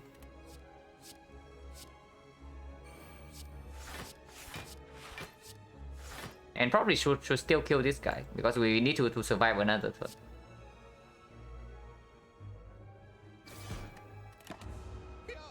Also, you see what I mean about like we have no front load block, right? You see what I mean about like when I say we have no front load block. This is exactly what I mean.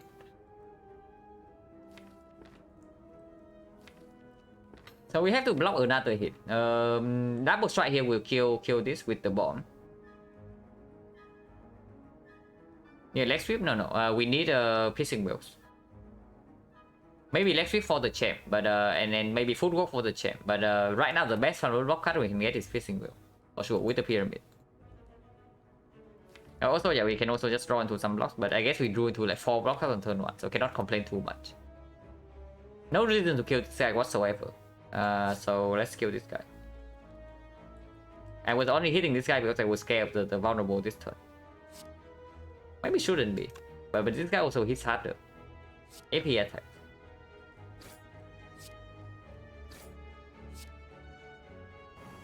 And this blocks for 2. But next turn we only need to... Yeah, next turn they also block for 2 because it's like 9 goes to 7. No, next turn we cannot even play freaking neutralize. What am I talking about?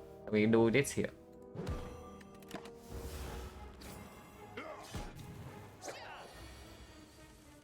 Yeah, why not kill everything turn 1 instead of searching for block? That's the plan when you don't boss swap. Unfortunately, you do not have like 2 extra cards on turn 1. So trying to front load turn 1... So trying to front load your fights on turn 1 doesn't work out that consistently with the boss swap.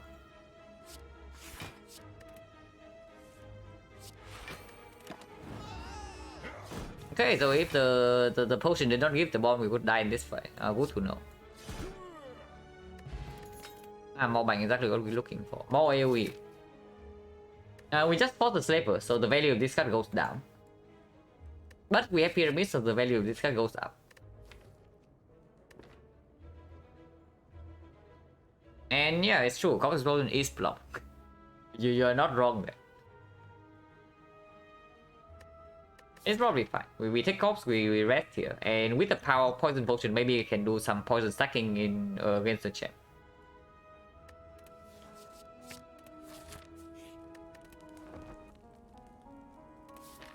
Maybe this elite doesn't even... It's not even like a thing. But we have to fight. We have to fight. So maybe we can rest here again. Depending on what this fight is. Dagger Spray, I come back.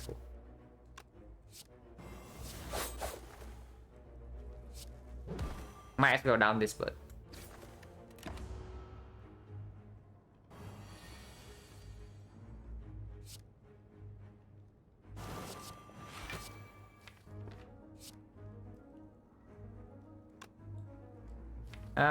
If I draw to die, then yes, better. If not, no. Next turn this guy is not attacking anyway, so we can ignore him. Put the damage here.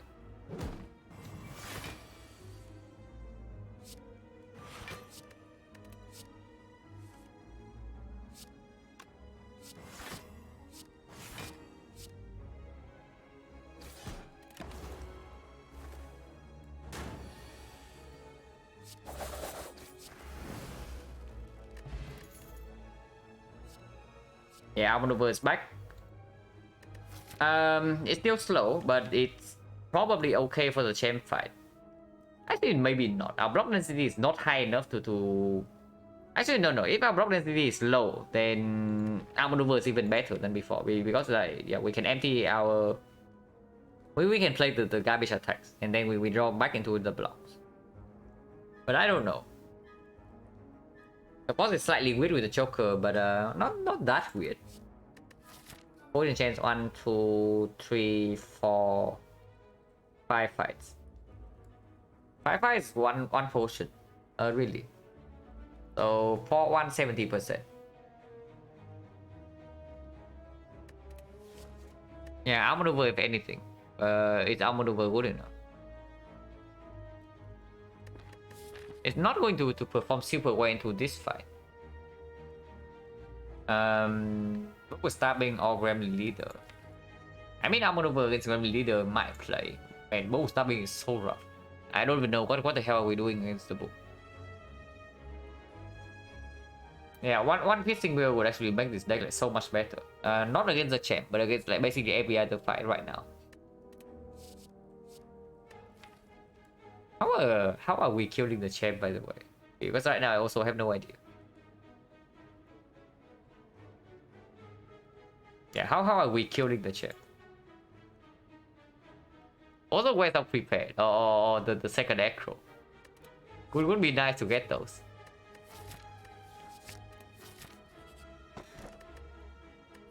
Yeah, birthday zone for our deck, like perfect, exactly what we need.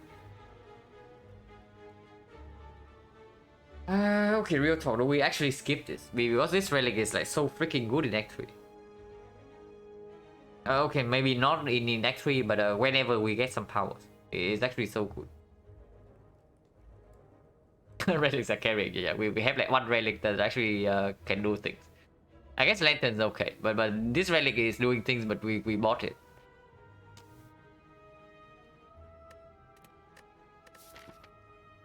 Putting this down is super weird, right? Because we pick up any footwork before the check. Of course, red form with the pyramid is like attack.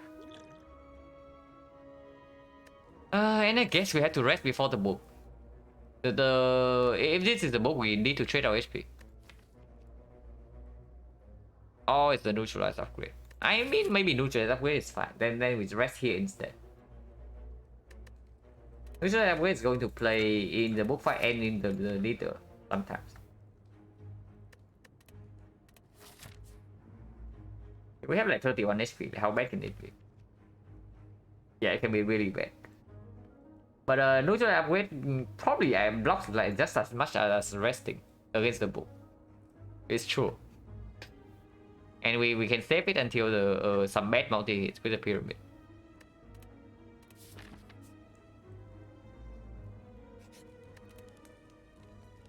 And it's also good against the champ. This upgrade.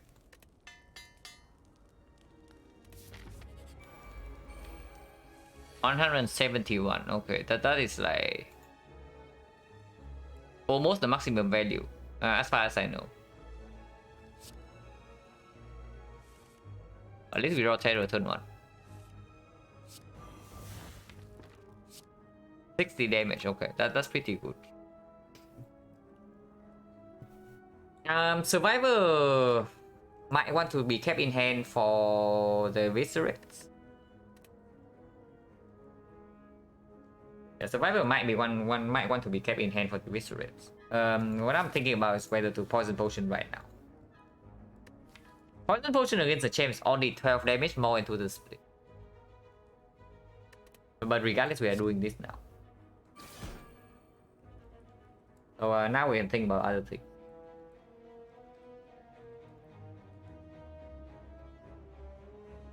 Yeah, deck has like 0 fun load block. Also no, not enough front load damage to end fights like instantly because of the choker. Not a very fun time, of course. I mean, whatever happens is just defend and die. I don't think I do survivor here with a double eviscerate coming up.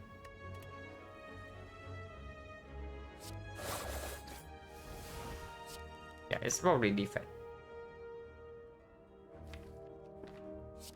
And now I can think about the poison potion. With Terror down already, this deals 39 damage, this deals 30, so 69, yeah, nice. But on turn with this is 3 energy. How much damage do we have in? Yeah, we also have 3 strikes in hand. So 3 energy for on eviscerate because like survivor doesn't really discount because we spend 1 energy on the survivor. So it's like 12 damage here. So 12 plus 69 is 81, 81 plus another 9 is 90, so that's not enough. Okay, poison potion then.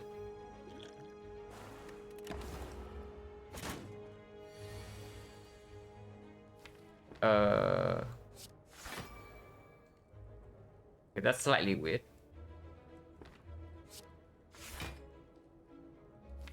That's not a single big hit, we block for 6. We definitely need to empty hand space. So the only question is, wait, how many defense are we playing?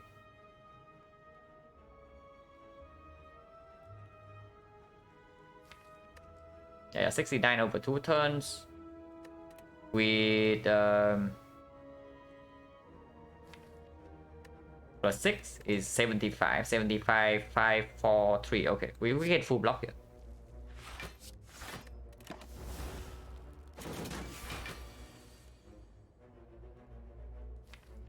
Yeah, just break on the neutralize. Like, why not? We upgrade the neutralize for this, by the way.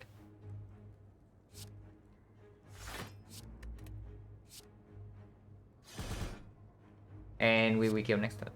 So we take another 10 here.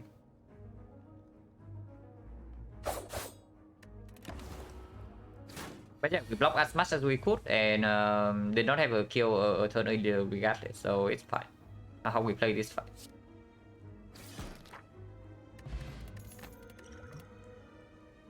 Yeah, exactly what we need. That's bad. We have to rest here because like advanced always are coming. 1 and 2.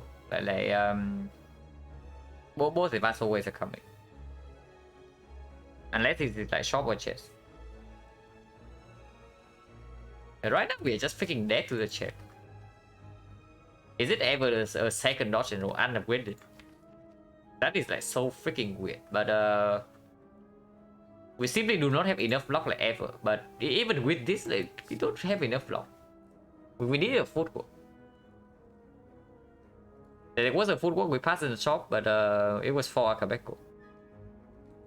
And then if we don't have Akabeko, we would be dead right now. So not super unhappy about the Akabeko. And this is just one of those runs where you get like pyramid, but then nothing else. That's about it. And yeah, pyramid is strong, but you still need like things that actually work as a freaking pyramid. And then most importantly, the deck needs enough output. Even you play your cards like perfectly, if your deck does not have enough output, then pyramid doesn't win you the fight. Yeah, second dodge roll instantly opens up a potential like footwork as an out. So maybe we pick that because having more block cards in the deck also performs slightly better in the advanced always. And yeah, against the champ we simply need more. Right now this doesn't even block the first phase.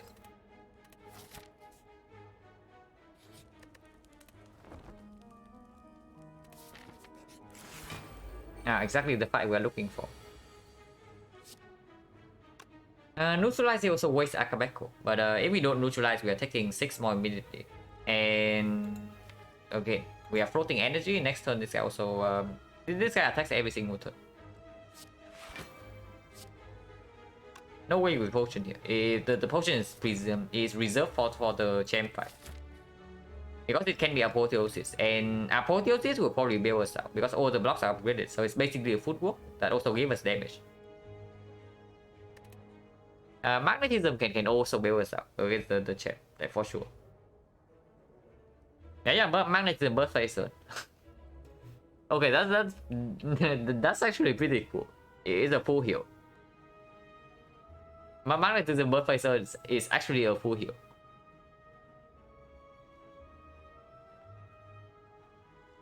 But yeah, only if we survive this fight first.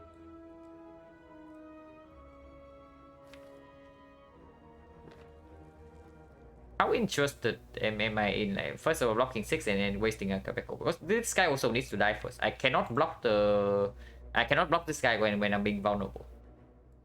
Maybe I accidentally kill this with the dagger spray Akabeko, but ideally I want to eviscerate Terror Akabeko. So maybe I don't even neutralize here.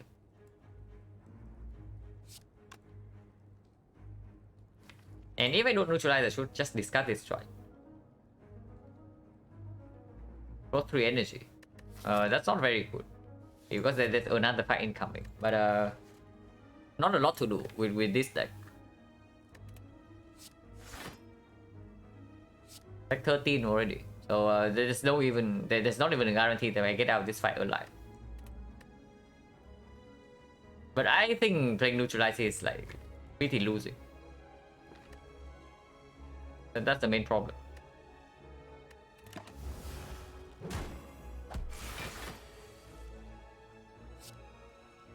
Okay, this guy buffs next up. Take another 6.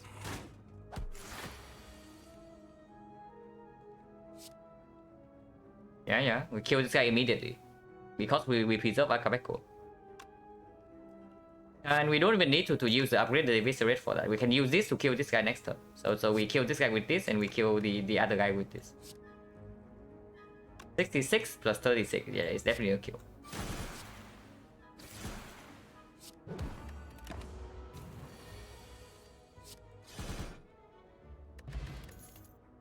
Yeah, Violet Plants, exactly what we need. The power to heal us with Birthplace Zone.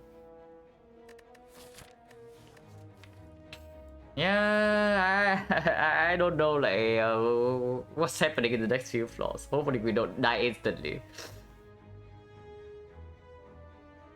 Okay, is it time for the freaking distraction again? Probably not. There's not a lot of outs with the distraction. The colorless potion has maybe 2 outs, but the distraction does not.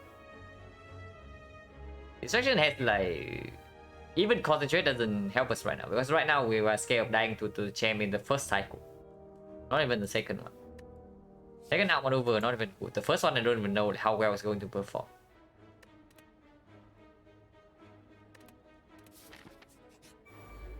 Did I just say that how terrible we are in the snake lane fight?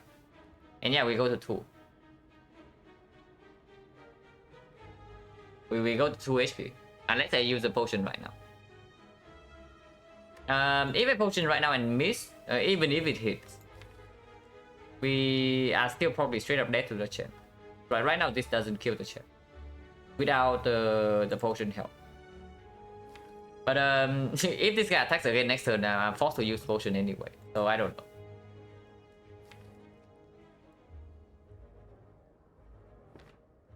Maybe not. We do have some blocks coming in, hopefully. But regardless, I don't think we can wait. We deal the damage now and potentially we can kill next turn. Or we can maybe block it.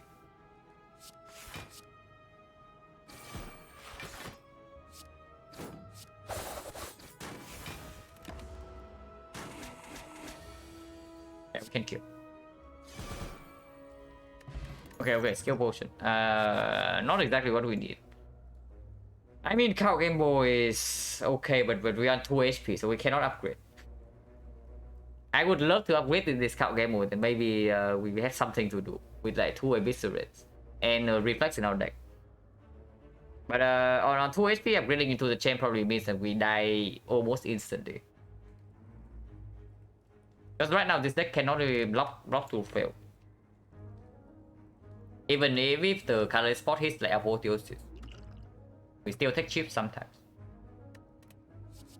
I mean, we still take this, but we probably have to rest and we hope the potions bail us out. Because right now we are just dying to check. Yeah, I can still take and not upgrade, but it doesn't improve our champ situation, is what I mean. Because right now the concerning thing is that like we are probably just straight up dead to the champ. And having unupgraded Game Boy in our deck doesn't change that.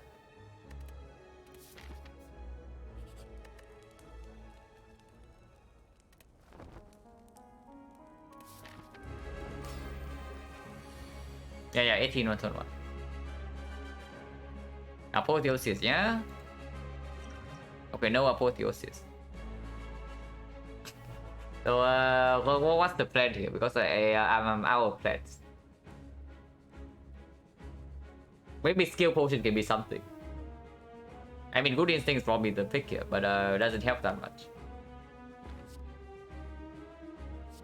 Enlightenment, not really.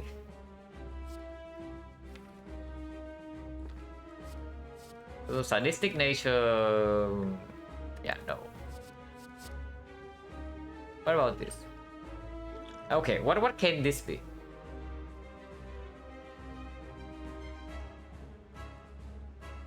Yeah, what can this be? I don't even know like which skill can help us right now. PK? Yeah, maybe PK. But I want to know now, right? If it's blocked, then maybe I can do something with like block cycle and just do cost explosion. We don't have enough discard for that to cycle over and over for cost explosion and preserve Akabeko for the split. Doesn't happen. I want to know right now. I mean, that's something. So with the bouncing fast, we can somehow manage to not die to these attacks. We can maybe kill the champ, but we still need to survive on like 23 HP. And neutralize has to be played, so we cannot rely on Akabeko. This is probably fairly clear. Good Instinct and then gamble right away. So we have 3 more cards. I don't know, is this even good? Because if we are stacking poison, maybe we don't even want to attack. And then it deals like way too much damage.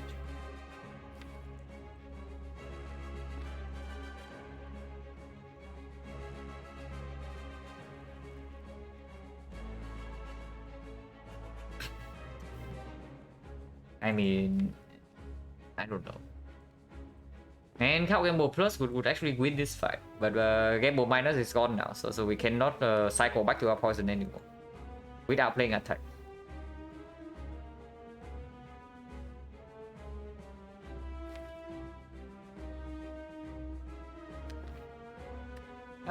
So of course we still preserve the glass knife damage. We are never playing glass knife before the split. That's clear. But even with that, like the damage is not insanely good. But I guess we have 2 turns. With the pyramid, we have 2 turns and we can store all the damage in our hand. So maybe we can do something.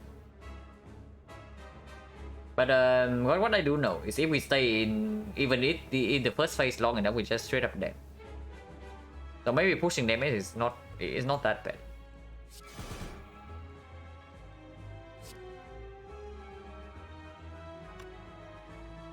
Right now we have full block without neutralize. Should probably still play neutralize. But... yeah, choker coming in.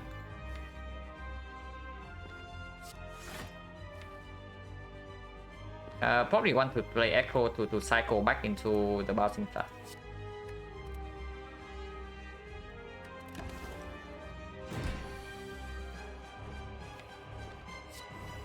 That Jedi is actually a fairly efficient attack. Okay, so we are probably lining up one big turn with the armor over. So we have 6 energy. And this costs 3 each, so we can only play one of them. So this is 4. But maybe keeping that Jedi around is probably also nonsense. But we'll see. But we'll see what happens after I draw.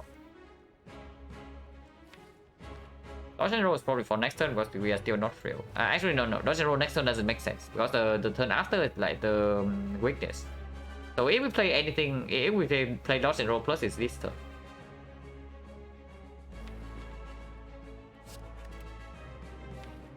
And yeah, this turn is fine.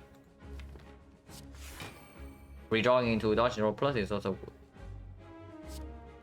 good. This can be exhausted. It's not a card that I want to redraw into anyway.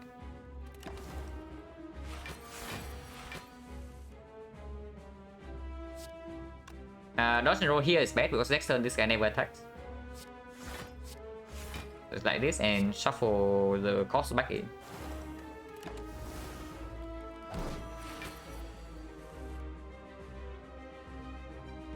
Here we can play dodge and roll and definitely need to empty our hand somehow. Can only empty 4 cards though because a good instinct needs to be played next turn. Dodge and roll probably wants to be played this turn.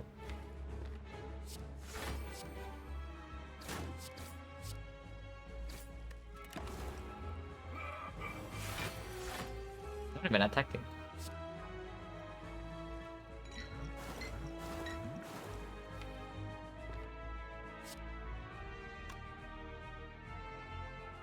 $26 poison.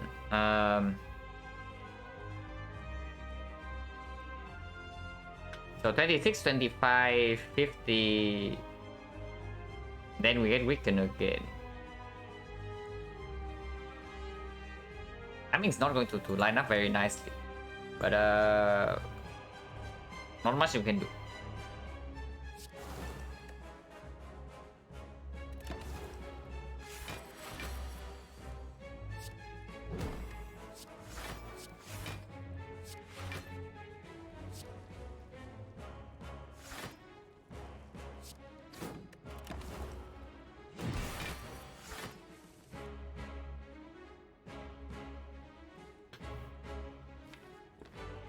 Yeah, I'll maneuver now and go next turn, yeah?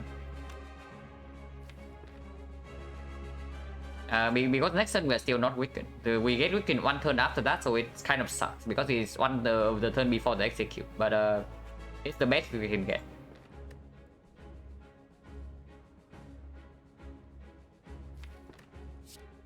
And we cannot play Survivor this turn because Survivor is for next turn. We Survivor and double Eviscerate for 5 energy.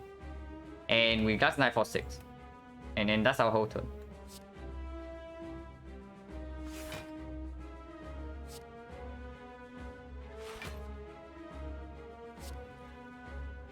This can probably stay in our hand.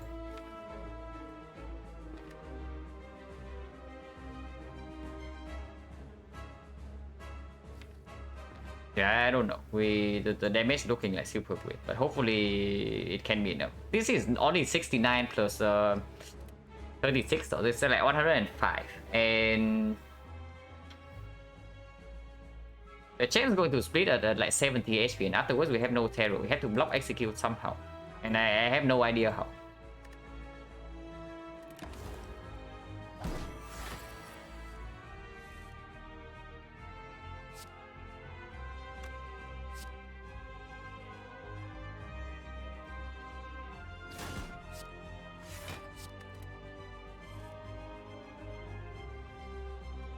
We can play Acro, double Eviscerate, and 1 more attack.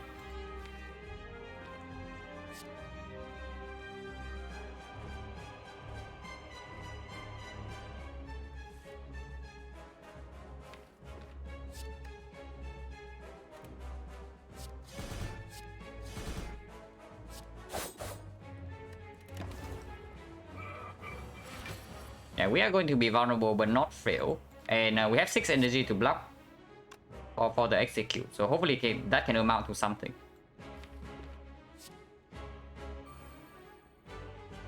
So 1 card, 2 card, 3, 4. So the dodge and roll have to be played here. Okay, we need dodge and roll block for this turn. Because next turn we are limited by the choker, and this neutralizes the best block card possible. So they definitely need to play this. And this is only 1 more block than the normal defense next turn, so no reason not to play it now for 4.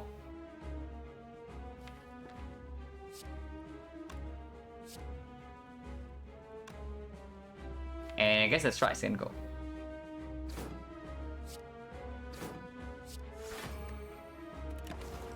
Split on like 81. We are frail, but not frail, but still vulnerable. So let's see if we can actually survive this hit.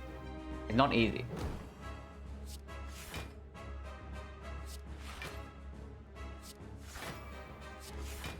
Yeah, we actually need to commit all the energy to even not die to this hit. But this hit we are probably dead. Man.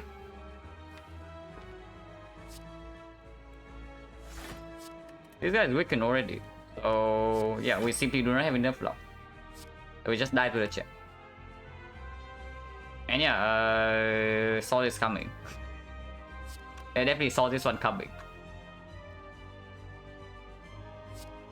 And yeah, that was like the best speed we could get to. With the poison into all the attacks in one turn. And it's only the 81.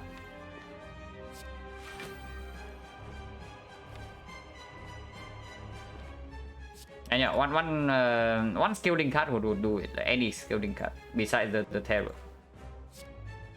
Defensively or offensively. But we missed on both potions, so yeah, we are dead.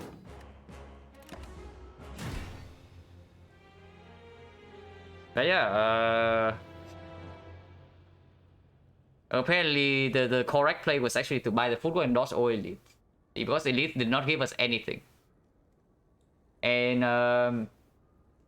the football would actually win the champ fight, I think.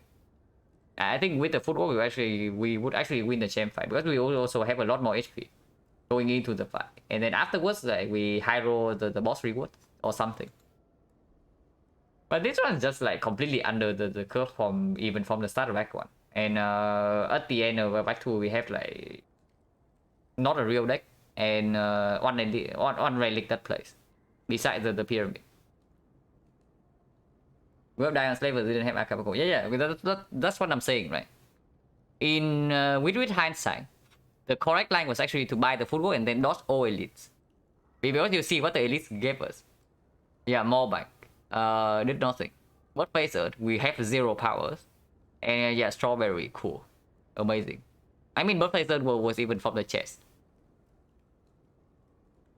Isn't Eviscerate plus choke or seal weird? Not at all. Did you see like how many times we got choked in that run?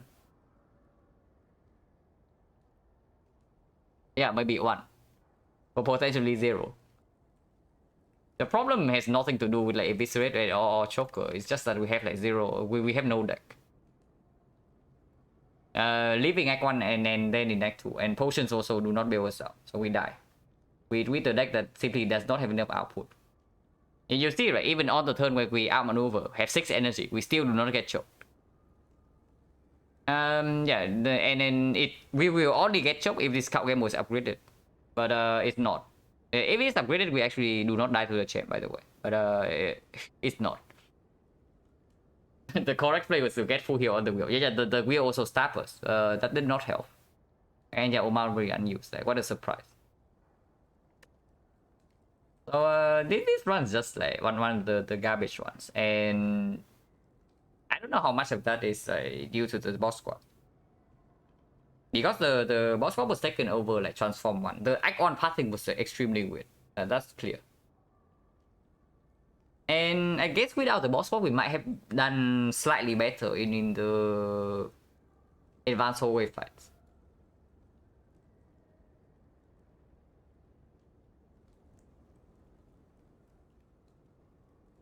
The deck goes to Act 3 still rough. With the boss reward, like everything can change in one moment. Yeah, you see, right? We get like Astrolabe or like Pbox and maybe a good card, like maybe Red Form, and then with Pbox to Nightmare or something, and suddenly we win with the pyramid. And also, yeah, we were looking for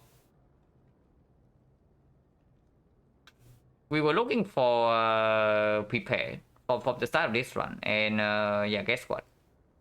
We saw exactly all necro and then no prepared.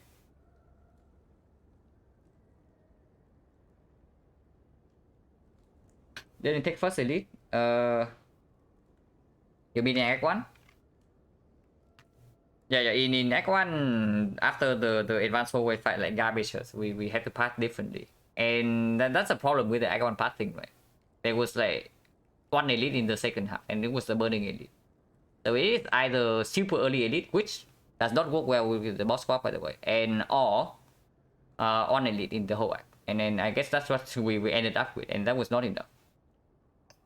Combination of neck and relics don't support choker or pyramid. Yeah. But what would you pick differently?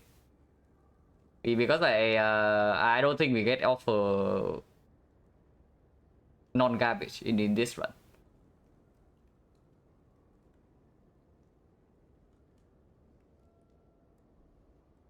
Especially after we transformed to this freaking reflex. I did not pick this reflex, by the way, if you have just tuned in. The reflex was a transform. And after that, it's just super weird because we did not even see any discard. The only discard we see in the whole run is discard and one calculated gamble. When we have 2 HP before the champ. So upgrading is like complete nonsense. Because we still have potential out in the potions. Yeah, why did I transform? Good question. Should have taken the upgrade instead, and maybe we would have done the elite in Act 1.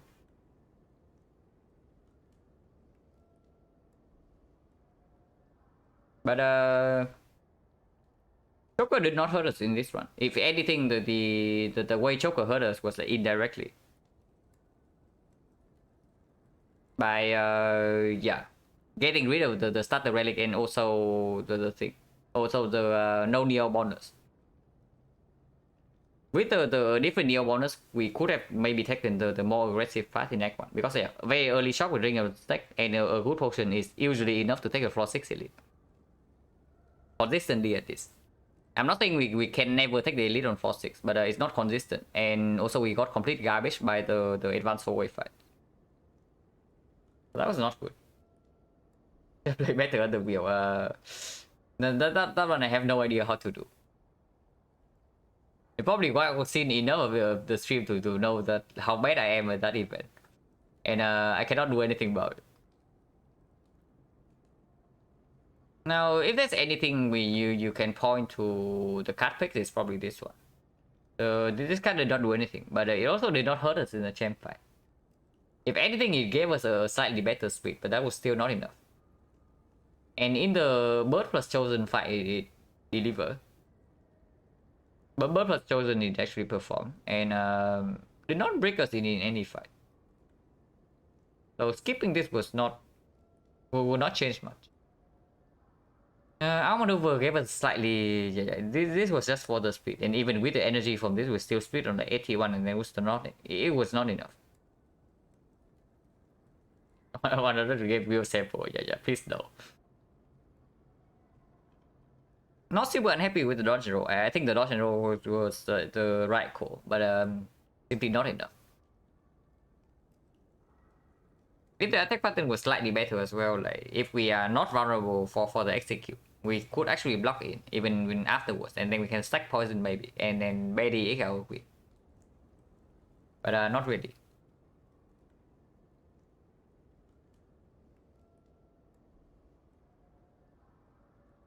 So this one I don't know. This is one of the weird runs where I can't really easily point to like one thing and say that this thing lost the run. At least the decision that I made. Because normally when you lose a run, like, it's pretty easy to pinpoint like, the most crucial mistake. But this one I don't know. Maybe we could have preserved one potion against the hexagons, because like we at the end we were like completely overkilling the hexagons. The potentially only taunt potion was the thing. Because Neo was the mistakes of squad. I was talking about like the without the squad we potentially could have done the floor 6 elite.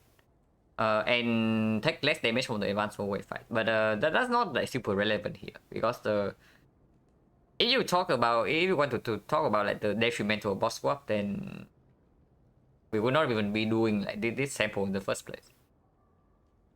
The positive we use on Hexa, Taunt Potion and Fear Potion. And Tropic Brew into Fear Potion and Draw Potion. We preserve the Draw Potion into Act 2. So we use Taunt Pot and Fear Pot, but at the end of the fight, we were like completely overkilling. We kill even before the 9x2 attack. So potentially could have held the fear potion into Act 2. Would fear potion make a difference? I mean, maybe.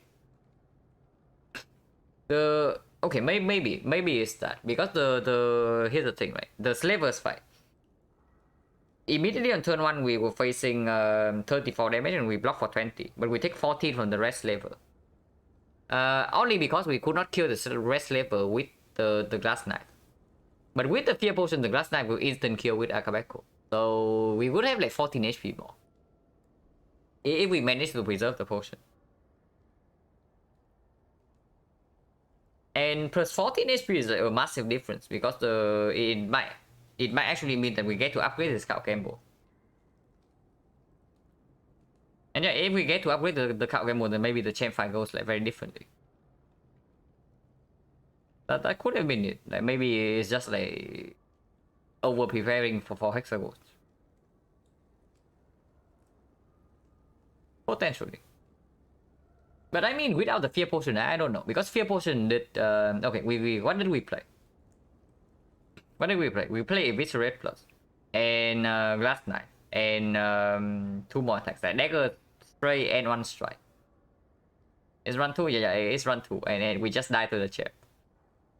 So I'm just talking about like the Act 1 of this run. But yeah, we got 12 damage from the fear potion here. We got another 12 damage here. So 24 damage plus 24 damage plus another 3. So 27. 27 plus 4 is 31. So 31 damage against hexagons. With the nighttime sword, we probably don't kill. So we would barely be killing before the inferno if we held the potion. So maybe that was it.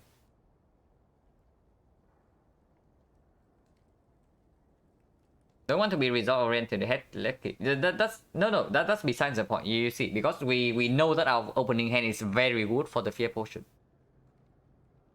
That's why I decided to use it. It's not like we draw particularly well in the hexagons fight after turn 1.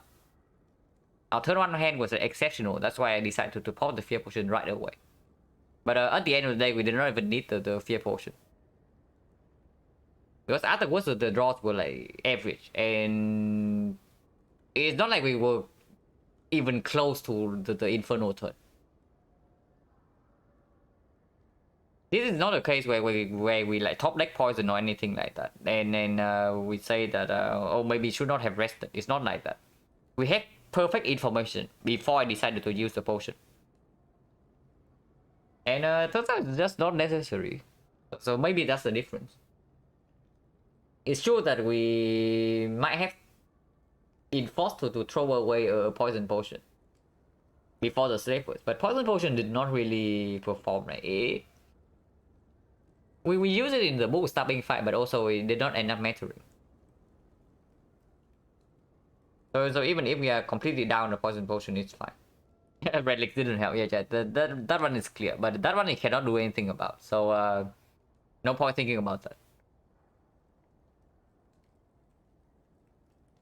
But yeah, it's true. We had like this relic doesn't exactly play because we had Choker and we do not have Ring of the Snake. So energy is not a problem on turn 1. So doesn't play. Useless. We bought. Useless. Useless. And strawberry. So not exactly a good relic bar. That's clear. But I'm just thinking that yeah, if we could have preserved the fear potion into Act 2 and save like 14 HP in the Slavers fight, maybe something's different. But hard to say.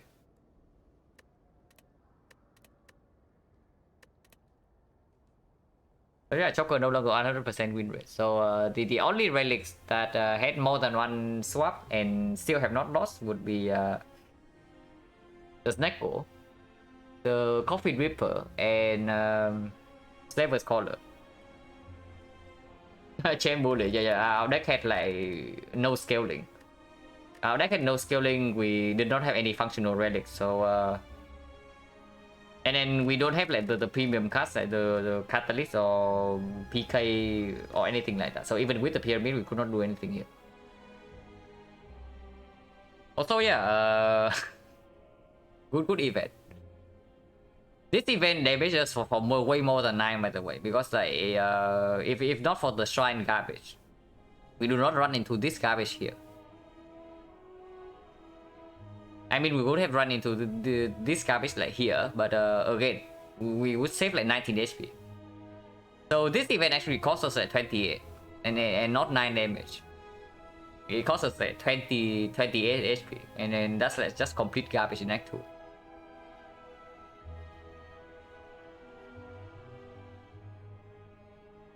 Yeah, it took like 1 elite in Act 1B because the pathing was either 4-6 elite or 1 elite. And we just got also we got garbage in this fight. Yeah. That's also something else. Our draws in this fight was like really bad, but again. Oh, okay. This one's my fault. The strike fling was definitely my fault. That probably costed like 10 HP. So that was bad. But these notes are also not like super nice. And we kill Hexagon in 6 turns. We just completely overkilled it. So damage Marcus, so damage Fairy Guardian, and afterwards the run just go downhill like for whatever reason. Yeah, just no front load block into advance always, and we got wrecked. Sip water, don't worry. I always have water like right next to me.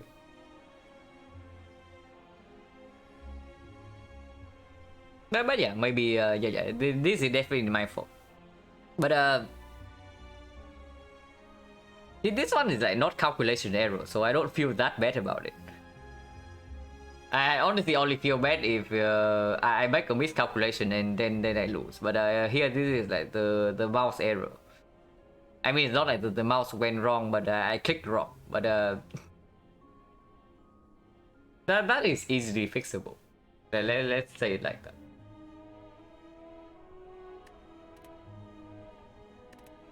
But this one is like just garbage like from start to finish, from the Act 1 pathing.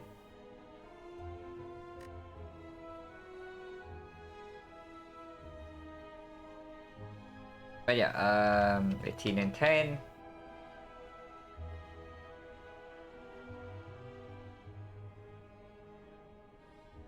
I don't know, probably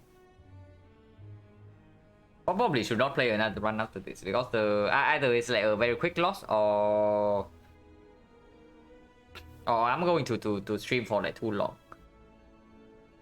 It is like 5 hours and a half in already. What's the first one? Stable Scholar. This is the second run. So we won almost 4 hour run already before this one.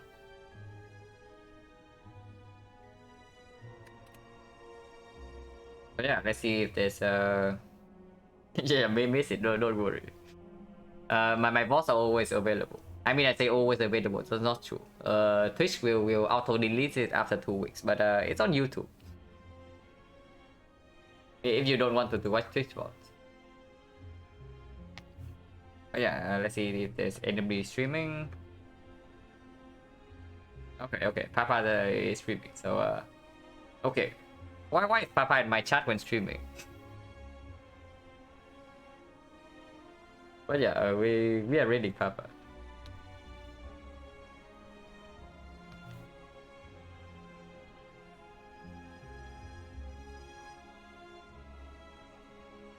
Good night. I'm not sleeping yet, but if you are going to bed right now, then yeah, good night, Francozy.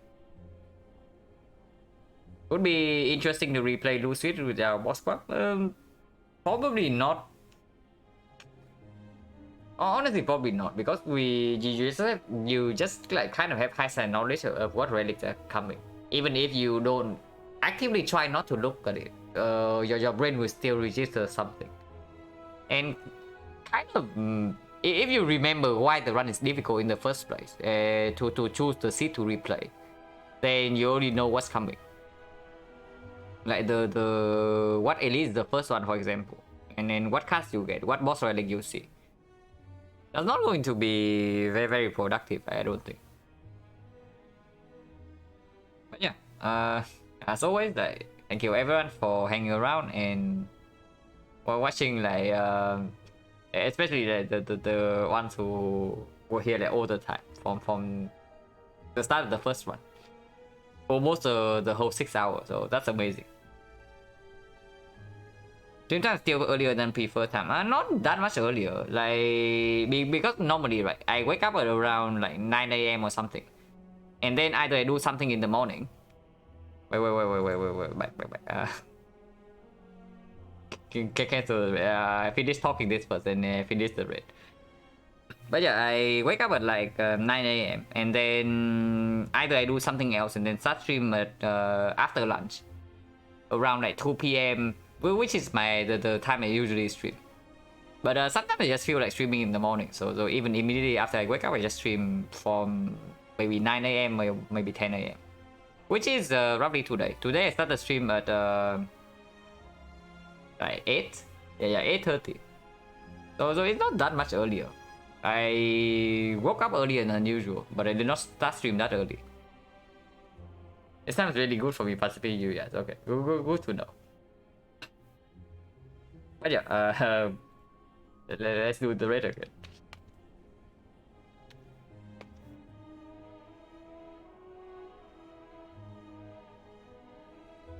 But yeah, I'll see you guys later.